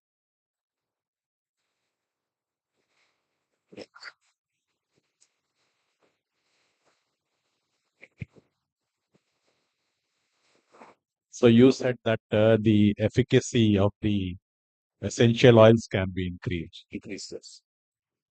How about this? The stability of the essential oils, when the efficacy increases, then whether it affects the stability in the feed or what you do to make it more stable so that they are, because when they get more active and they have more, then stability must have affected. Okay, so this is a physical binding of essential oils to the carbon nanoparticle that will give the stability itself because is being bound in a higher temperature. Of course, essential oil has to be stable at higher temperature. Those essential oil I can use that, not the sensitive one. And when we have chemically bound to that, they are very less tendency to degrade. We have done a 2 year of 45 degree RS 70 degree, RS 70%. We found that not even 2% activity goes down. So stability increases after binding to that. As well as there is some limitations. Some of the sensors are volatile. The tendency to have the dissociate. So limitation that, so in that condition, those essential oil we have to use in our liquid forms. Rest otherwise we can use for a solid form as well in the figurative. Yes. So in this case, micro encapsulation will work in that. Yeah, so the two technology we are using that one is binding to the carbon technology. After that, encapsulation with the 5 context like phospholipids modified with the positive charge. Is increasing stability of those. Yes. Thank you. Thank you. Yes. Thank you, Dr. Gupta. Nice to see you back after 28 years. Thank We you. happen to be the classmates in IVRI. Really, it's a great new topic you have presented, and you yourself is the owner of the company. Just I have two aspects. Well, the first part you already answered. Uh, like like normally we make the nano capsules or nanoparticles from the essential oils. But you are telling that is carbon quantum dots. Is it a little bit different? If you could Yeah. explain. So encapsulation means like entrapment of nanoparticle with any carrier molecules, just like lipids might be, as well as can be of any of the caging molecules, can be entrapped, like a chitosan, must have heard of chitosans, correct? This is called entrapment technology, or microencapsulation technology. But we are talking differently here. We are binding essential oils to the carbon quantum nanoparticle surface. That's giving the size of like 50 to 100 nanometer size. But they are totally chemically bound. There's not any entrapment. But for increasing the penetration of those, we're utilizing that phospholipids again for entrapment. The entrapped one has to go inside the cells. That's why we're using the 5 context technology. Okay, going to the second part, because we are connected to food, especially the muscle foods or meat products. So nowadays there is a lot of research on using these essential oils for food safety or food preservation, and they are also being used with the nano encapsulation also. Yes. Now, just your comment on whether what you are telling new, this carbon nanodots, whether it will be also useful for food safety purpose or for controlling some pathogens like that in bone diseases. Yeah. So I have one very unique answer for this. I have several times I feel this. When you go for any type of caramelization, actually, if you go for a UV, see that your fluoresce. That's called carbon quantum dots formed in your food. I have a paper to show that even the bakery item, you can extract the carbon quantum. That's everything food in the pot. Correct.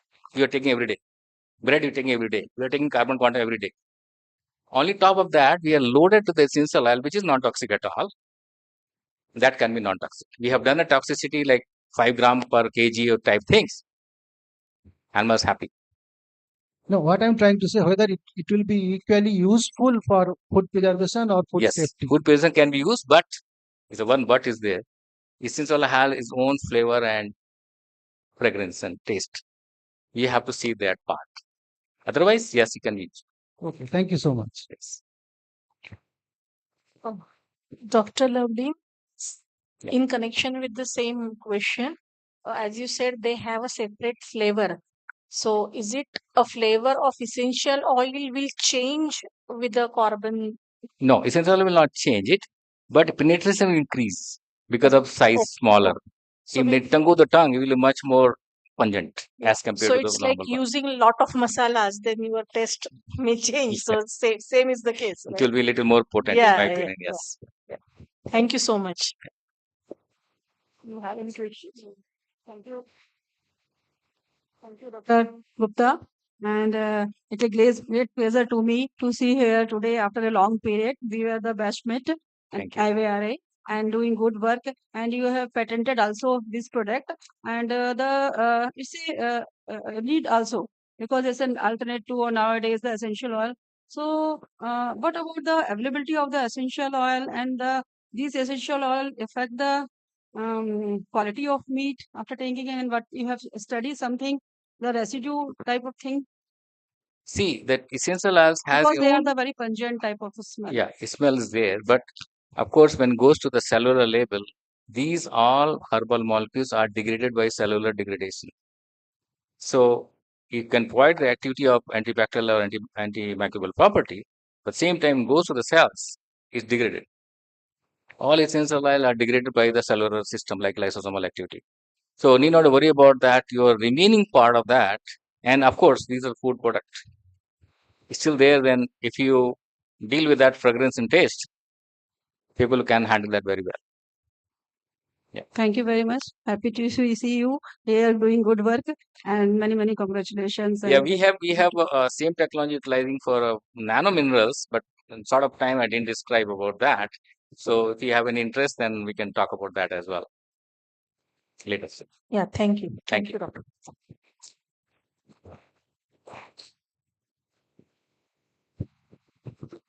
Can we have a next speaker? Next speaker is Dr. K.S. Rajaravitra. He's a senior scientist at ICR DPR Hyderabad. He has been graduated in Rajakovas Pondicherry, has 16 years of experience in ICR GPR Institute.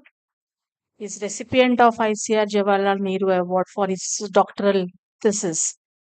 Has published more than 50 articles and currently working on transgenic chicken production and the genome editing in chicken. So his topic today is the same: poultry biotechnology for sustainable production, hope for future. Dr. Ravindra, please. Respected Chairman, Co-Chairman, Rapporteur, and all the delegates, a very good afternoon to you all. I'll be presenting on poultry biotechnology for sustainable production. And as we all know, several technologies have come up during last few decades. But presently, it is the era of biotechnology, which is trying to solve many of the issues which cannot be solved by traditional methods. So now we can consider that this biotechnology can be a hope for future. So that's why I have come out with this topic. And I work for ICR Directorate of Poultry Research. So coming to the basic introduction, like you all know, poultry biotechnology, it is simple application of different biotechnological tools. And these tools are used for increasing the productivity, improving the health, and creating disease resistance and all those things. And this biotechnology is amalgamation of different subjects, like which goes with molecular biology, like genetic manipulations and bioinformatics, transcriptomics, and all these things. It is not a single one, it is an amalgamation of most of these new technologies, which is known as biotechnology. And poultry biotechnology has gained a lot of importance and coming up recently because of availability of more techniques, recent techniques at better costs. So why this is importance in global why poultry is important in global food security is because it provides affordable, high quality animal protein and meets the nutritional needs for the growing population.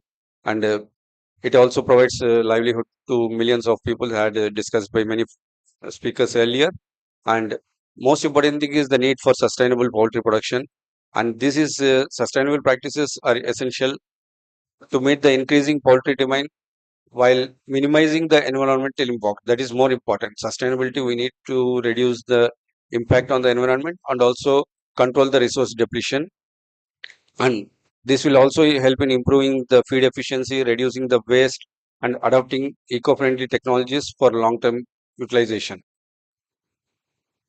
So coming to the different challenges in poultry production, like the challenges which the industry takes in their perspective is different from the challenges we undertake from a researcher point of view. So what we consider as challenges are like increasing, there'll be a lot of increase for global demand for poultry products because of increase in the population. As we see in currently the world is, the earth is holding 7.6 billion population, which will go up to 11.2 billions by the end of this century. So this increasing population gives a lot of demand for poultry products and increase in affordability, accessibility. The people have a lot of preference for this high nutrition protein, and also regarding the cultural and culinary preferences, there are no taboos attached with the poultry meat as with other meats.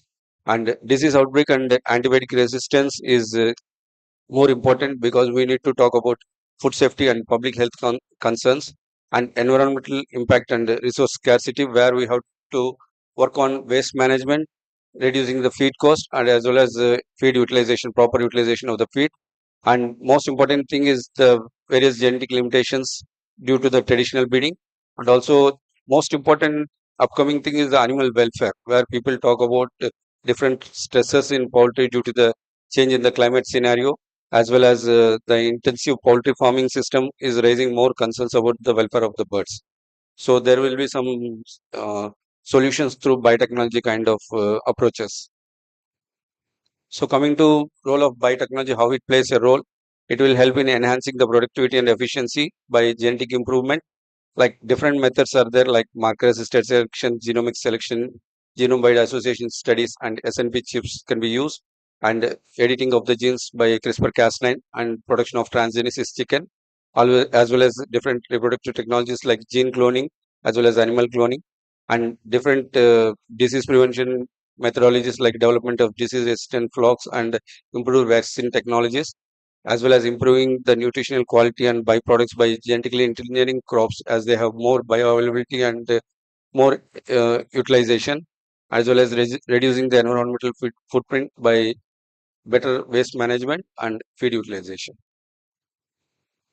So coming to why biotechnology is important at this juncture, because traditional breeding has helped a lot for the breeders to reach this stage. But as we say, there are several genes or traits which have reached the plateau, which cannot be improved by regular traditional or conventional breeding. So in this scenario, the poultry biotechnology plays a role because it provides fast genetic improvement with within few generations. We do not like regular breeding methods will take a lot of time or generations. It will take almost 10 to 15 generations kind of things to reach the response. But however, in poultry biotechnology, we can achieve this within very few generations. And however, the cost is high here, as a lot of new technologies and uh, different methods need to be employed. And it is more precision as we directly work on the gene of interest, not that we are working on any QTLs or anything like that. We work on exactly on the gene of interest which we are want to modify or engineer. And regarding sustainability, it is sustainable, but there are a lot of myths or fancies regarding the ethical concerns of use of this biotechnological tools. Then it can address many specific global challenges like disease resistance and heat tolerance and all those things. And several disease resistant flocks have been developed in recent years to address these issues. And coming to the genetic improvement through biotechnology, which is done through genomic selection for performance traits. And here we do it by identification of specific traits of interest for improving the traits which are not easily manable by breeding methods, especially for fertility, meat quality, and disease resistance. And genetic engineering, it is done by mostly by directly working on the gene and manipulating the gene, like gene cloning and other things. And another important technique that has come up recently is the CRISPR-Cas9 genome editing technology, where we can work on the gene and manipulate the gene. And next important thing is production of human important proteins through transgenic birds, which can act as bioreactors. So coming to genomic selection in chicken, which is done by Jivas and other genomic selection methods, that initially in 2011 there was development of 60K Illumina chip, which was covering 60 SNPs, 60,000 SNPs at that point of time. And over the years, there has been improvement in the development of different chips. Like after that, in 2013, an Affymetrix Axiom 600K chip was SNP chip was developed, which is a high density chip. Later, 50K Phoenix chip was developed by the Chinese researchers for especially for their local population, because not a single chip cannot be used in all the populations, because there will be variability in the minor allele frequency and the polymorphs in the population. So hence people are trying to develop their own chips incorporating their native breeds so that the efficiency is very good. And we have at our institute, with the collaboration of ILRI, have developed a IndiChick, which is a medium density 74K chip using 10 indigenous breeds, which and one layer and one broiler lines, that was released in 2024. And recently, a 11,000 SNP genotyping chip was developed for 7 Chinese local breeds and a commercial breed. So every researcher is trying to develop their own chips incorporating the breeds of their choice. And genetic engineering in chicken is also done by RNA silencing, so which is also known as RNA interference. Like we have developed some triple knockdown chicken developed for controlling the myostatin, activin, type A type 2A and 2B receptors. And this research has shown that there is a quite significantly increase in the body weights in broilers and knocking down of the acetyl-CoA carboxylase and the SRUBP1 gene in chicken, which could reduce the cholesterol content in the serum as well as in the eggs. And also silencing of CD86 gene in chicken macrophages. This has shown to modulate the immune response and also reduce the pathogenic E. coli infections.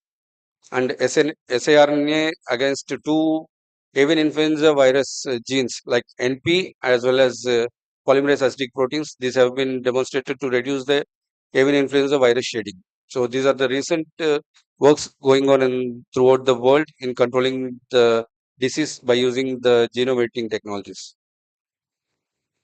Again, there has been recent reports in 2020 like production of enhanced meat, like increasing the muscle mass in coils by manipulating or genome editing the myostatin gene.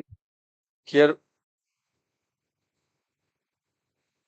we can see the muscle mass over the wild type as well as the homologous deleted population. There is a significant difference in the breast muscle mass as well as in the thigh muscle mass. So these methods takes a lot of years to achieve by traditional breeding methods. But however, by using the genome editing technologies, by knocking out the myostatin gene, this could be achieved in 1 or 2 generations. So coming to the another work done at our lab, that is knocking out of the prolactin gene. This has been done in the Kadaknath population where we have knocked out the prolactin gene using the CRISPR-Cas9 method, and there has been increase in the quite good increase in the egg production.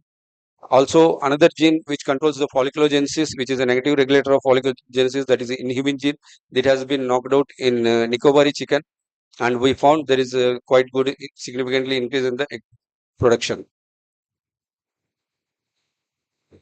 Another recent study, very quite recently in 2023, we found that a group has been able to successfully develop disease-resistant avian influenza flock, wherein they have worked on the ANP32 gene. ANP32A gene using the CRISPR-Cas9 technology, they have edited the gene. Homologous edits have shown that the birds are eliminated all viral growth in chicken cells. The genome editing for removal of this gene has helped in eliminating the viral growth in the chicken cells. So this is one of the pioneering work which has shown that there is scope for developing disease-resistant flocks even for avian influenza, which is the need of the hour. So another study is disease control and vaccines. There are several vaccines that have been developed using recombinant technologies. Many vaccines like Newcastle, starting from Newcastle, coccidiosis, mycoplasma. These vaccines are done by recombinant methods. Also, there is a new study in 2022 regarding development of low virulence salmonella vaccine strain through CRISPR-Cas9 mediated genetic gene deletion.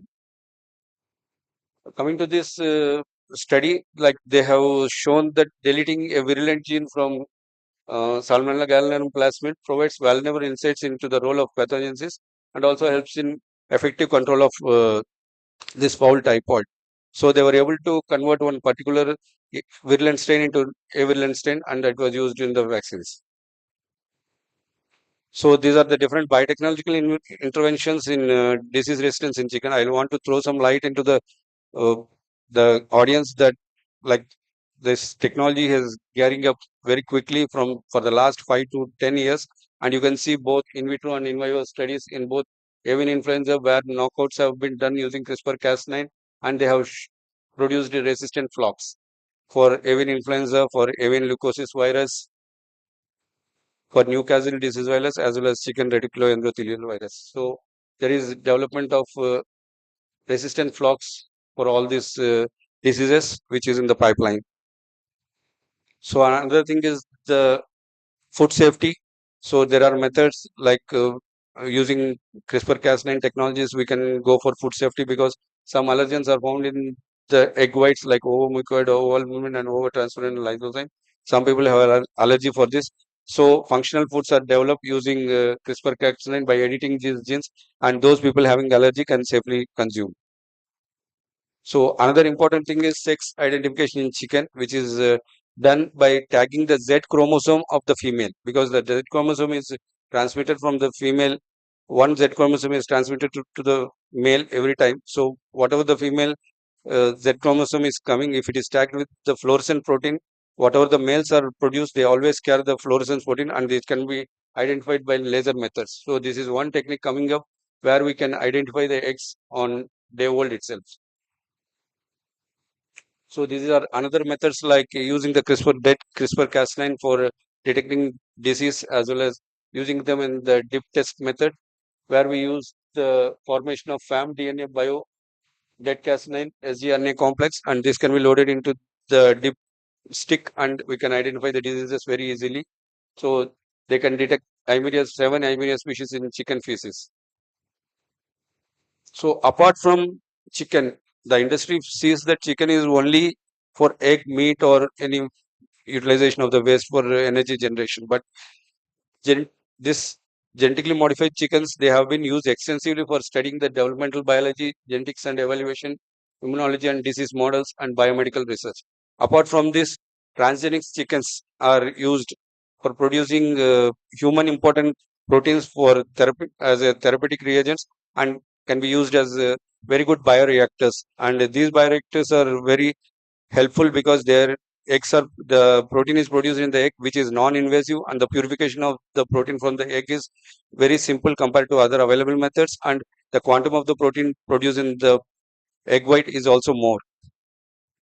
So these are the different recombinant proteins that have been produced from the chicken, like starting from recombinant human interleukin 1 receptor, human growth hormone, monoclonal antibodies, human adiponectin, and human erythropoietin, human lysozyme. These are several of the proteins, therapeutic proteins, which have been produced from by transgenesis, and all these are produced from the chicken egg. So that is one of the interesting thing. These are the nutritional biotechnological tools that can be used, enhancing the digestibility and feed efficiency. Several enzymes that are used in the nutrition, poultry nutrition, are all recombinant or genetically modified, and we can improve the protein and amino acid supply by synthesizing the biotechnological fermentation and synthesizing the amino acids, as well as enhancing the gut health and immunity using prebiotics, probiotics, and egg sexing technologies, which I showed earlier, and egg sexing technologies, which I showed earlier. And coming to this area of ethical and regulatory considerations, that transgenic chicken is not accepted as a food. However, the product like proteins produced for therapeutic purposes can be safely used, and the genome editing birds, as the products are not containing the vector that we utilize for editing, they can also be safely used. There has been recently 2 varieties of rice which has been denotified by ICR and other regulatory agencies because of the SDN1 and SDN2 type of genome editing in those varieties. So in future, if you can develop any genome editing products from chicken, they will also be deregulated by the authorities. So these are the regulatory authorities. And coming to the conclusion, it holds a really good hope for the future poultry biotechnology, because many of the traditional methods have come to the plateau. And just to throw 1 minute, I want to throw some light on the research going on in our lab. We are working on transgenesis, production of transgenic chicken for enrichment of egg and meat by producing bovine lactoferrin. We have successfully produced bovine lactoferrin in chicken egg, which is a infant. This bovine lactoferrin is used in infant formula. So generally this is isolated from the bovine milk, which is a cost effective and difficult procedure, and the quantum is also very less. However, in chicken egg, we will be able to produce in higher concentration and in a Sir, non-invasive kindly method. wind Yeah, up the yes. time. So, And another one is we are working on. Yeah, thank you. thank you, sir. Uh, do you have any questions? Any questions from the audience? If no question, I invite our first co-chairperson, Dr. Riki Thapaji, for the any remark. Please. If no question, then Dr. Dhirendra Kumar. Hello, one sec. As far as using this gene technology for disease-resistant species, I think who are the uh, five players in the market? So this particular technology has to be told to those people because they are the people who give us the chicks, and we have nothing in our hand once we are in the field. So maybe whatever the changes they have to make at their end. Actually, sir. Yeah. This is in the nascent stage, but however, in coming years, when the cost of production and other things reduce for preparation of the vector and other things, so it will be a very normal procedure in coming decade. And one very interesting was waste management. Maybe this is going to be a future nuisance for the poultry because the amount of litter which is produced, and we will not be able to convert everything into fertilizer. There are government projects which are going for the electricity production, but you said something regarding the bacterias.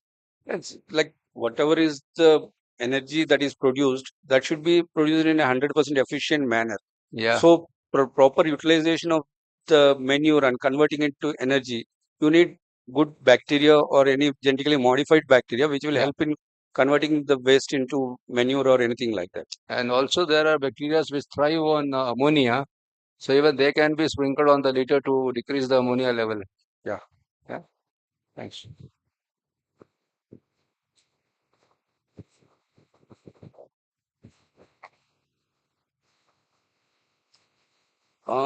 It's one thing is whether you are getting a heterozygote at the initial stage. It's a little kind of a tricky thing because it depends on how many positive uh, cases you are getting at the first attempt, because the efficiency is little low depending on that 8 to 10% in this case for genome editing and other techniques. If we screen a large population, but we have restrictions with handling so much of population in the facilities. So if you have a homozygote population, it will be very easy to get the your effect very quickly, maybe in 2 to 3 generations. Otherwise, if you have heterozygotes, then you have to go for traditional crossing and then check the population and then establish a homozygote population. I will make my question very simple. If I want a broiler, the gene edited or resistant broiler, should I start it from pure line or at what stage I should start? Because you want to work it in a like business model, it should be started from pure line only, sir. Oh, that's perfect. Okay, thank you. Thank you. Thank you, Dr. Ravi. Thank you. And I request Dr. Dipashri ma'am kindly conclude the session. We had a very nice session, session number 2. We had 3 speakers, Dr. Indu Upadhyay, who spoke on comparative analysis of the regulatory bodies from US as well as India. Dr. Lavleen Gupta, who deliberated on nanotechnology, especially a carbon quantum nanotechnology, a new field which is coming up. And Dr. K.S. Raj Ravindra, who deliberated on the poultry biotechnology aspect. So, thank you very much for all the speakers and thank you, the organizers. Thank you, ma'am. We greatly appreciate the efforts taken by our speakers who've come forward to express their knowledge and disseminate whatever information and current activities, research activities going on. May I kindly invite the session coordinator, Dr. Simi Tomar, to do the honors of felicitating the speakers for today's session, please. I take the pleasure in inviting our first speaker for today's session, Dr. Indu Upadhyay.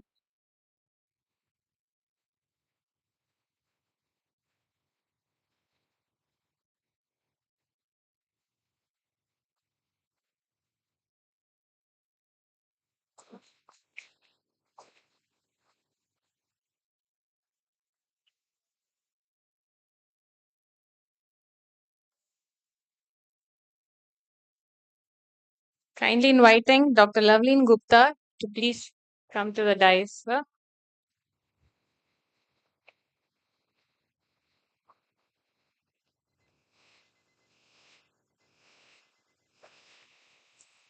while sir's yet to come, may I kindly request the third speaker for the session, Dr. K.S. Raja Ravindra, to kindly come to the stage.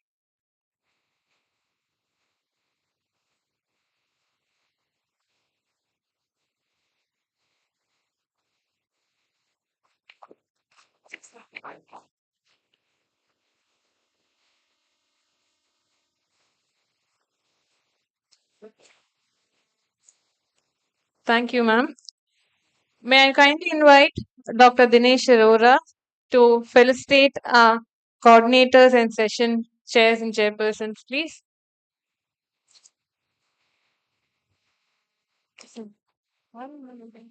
Firstly, I kindly request Dr. Dinesh Arora to felicitate, the session coordinator, Dr. Simi Tomar.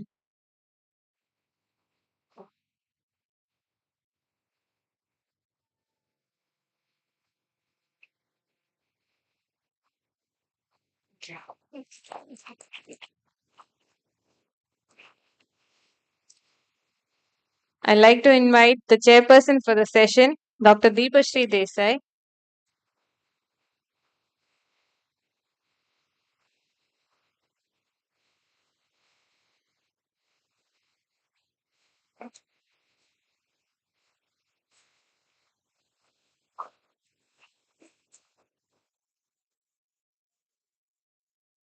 Thank you.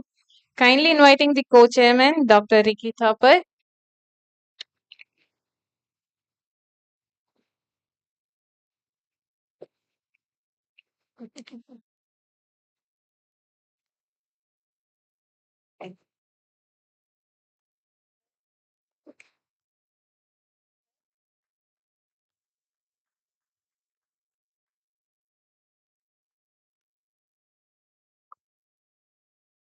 Cordially inviting our co-chairman, Dr. Dhirendra Kumar.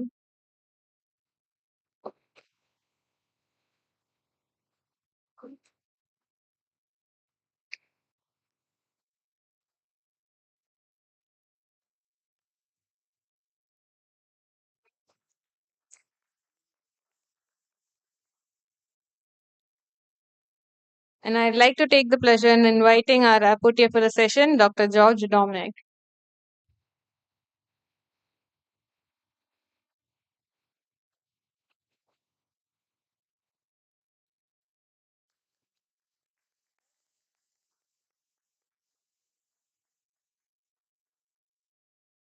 Dr. Laveen also came. Thank you, sir. Dr. Laveen. May I please invite Dr. Simi Tomar to honor us, second lead speaker, Dr. Lavleen Kumar Gupta.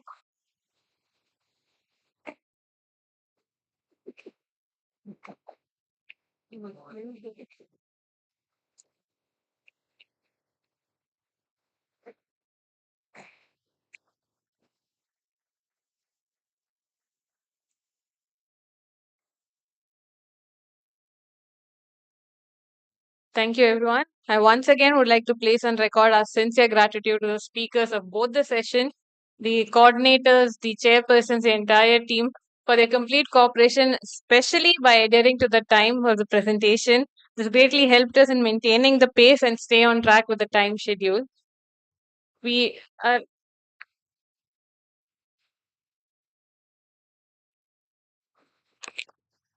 There will be few more felicitation by the Wvpa India Association. Please don't go anywhere. And then this is an announcement that in about an half an hour time from now, we will be sharply leaving to our dinner destination. Please don't miss it. Please don't go anywhere. There will be a tea break after this, and you all will grab some tea and then be ready so that the buses will be right leaving from here. If you miss it, it is around 25 kilometers, very difficult for you to come to the venue. So it's important that we need to spend 1 hour in the seashore. After that, you will be assembling for the cultural program followed by the dinner. So don't go anywhere and miss the buses. So this is a request from the organizers side. Thank you so much. Sir, over to you, sir. One more, sir.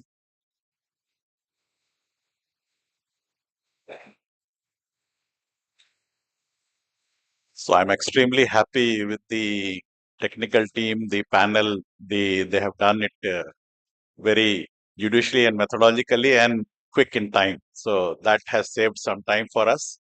I will like to have some more because people are here and there.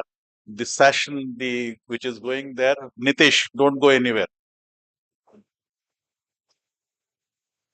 So the session which is parallelly going there is more full than here, because their students are there and a lot of interaction is happening. So I'm very happy that at least the students are getting the exposure that what the new scientific forums are and how to give a presentation and all that. So we are fulfilling our aim that what we need to bring in Wvpa into and connect with the commercial poultry. That is the thing. So I will like to invite a few of them if they are here. I know most of them are there in the session as a judge and all that. So Rajesh Tiwari, please. Just now he was sitting here. Yeah. Rajesh Tiwari. And I request Ranadesa, please come to honor the.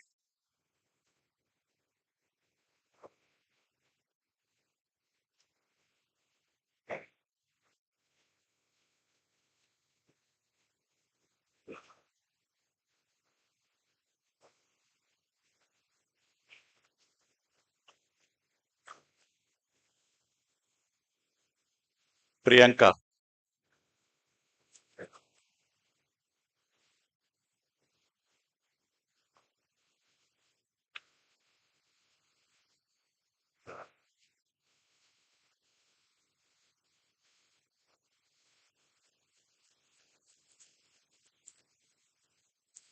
Pradeep is there. Pradeep from Hipra.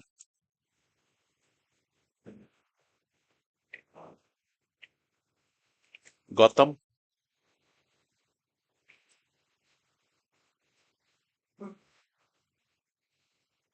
Dr. Hanmant Rao. Yeah, please. Come.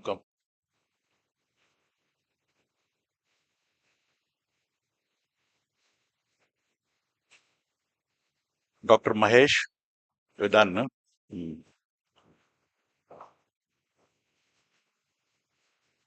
Dr. Mariappan.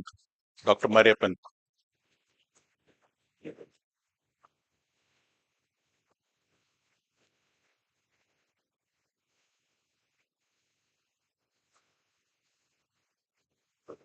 Dr. Nitish Jot.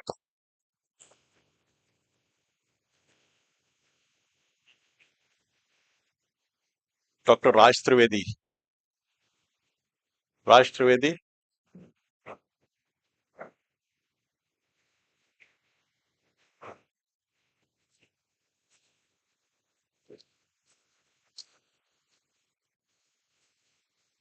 Thank you, sir. We will have the next honoring session in the next tomorrow. We will do that if they are possible. Thank you. So you all are requested to relax for few seconds and go to your room and change over and then come for the dinner. We are moving here sharp, as Dean sir has told. The buses will be there in half an hour. So bus is ready. So tea is there. Tea, you take tea and go. That's what I said. Relax for few minutes with tea, and tea is served down, and then Dr. Venu Nair is here now, but we have to do it tomorrow. Yeah. So 4:45 bus will leave from here. 4:45, please. So have your tea, and then please get into the bus. If you will miss the bus, it will be difficult for us to carry you to the dinner place. Please. Thank you.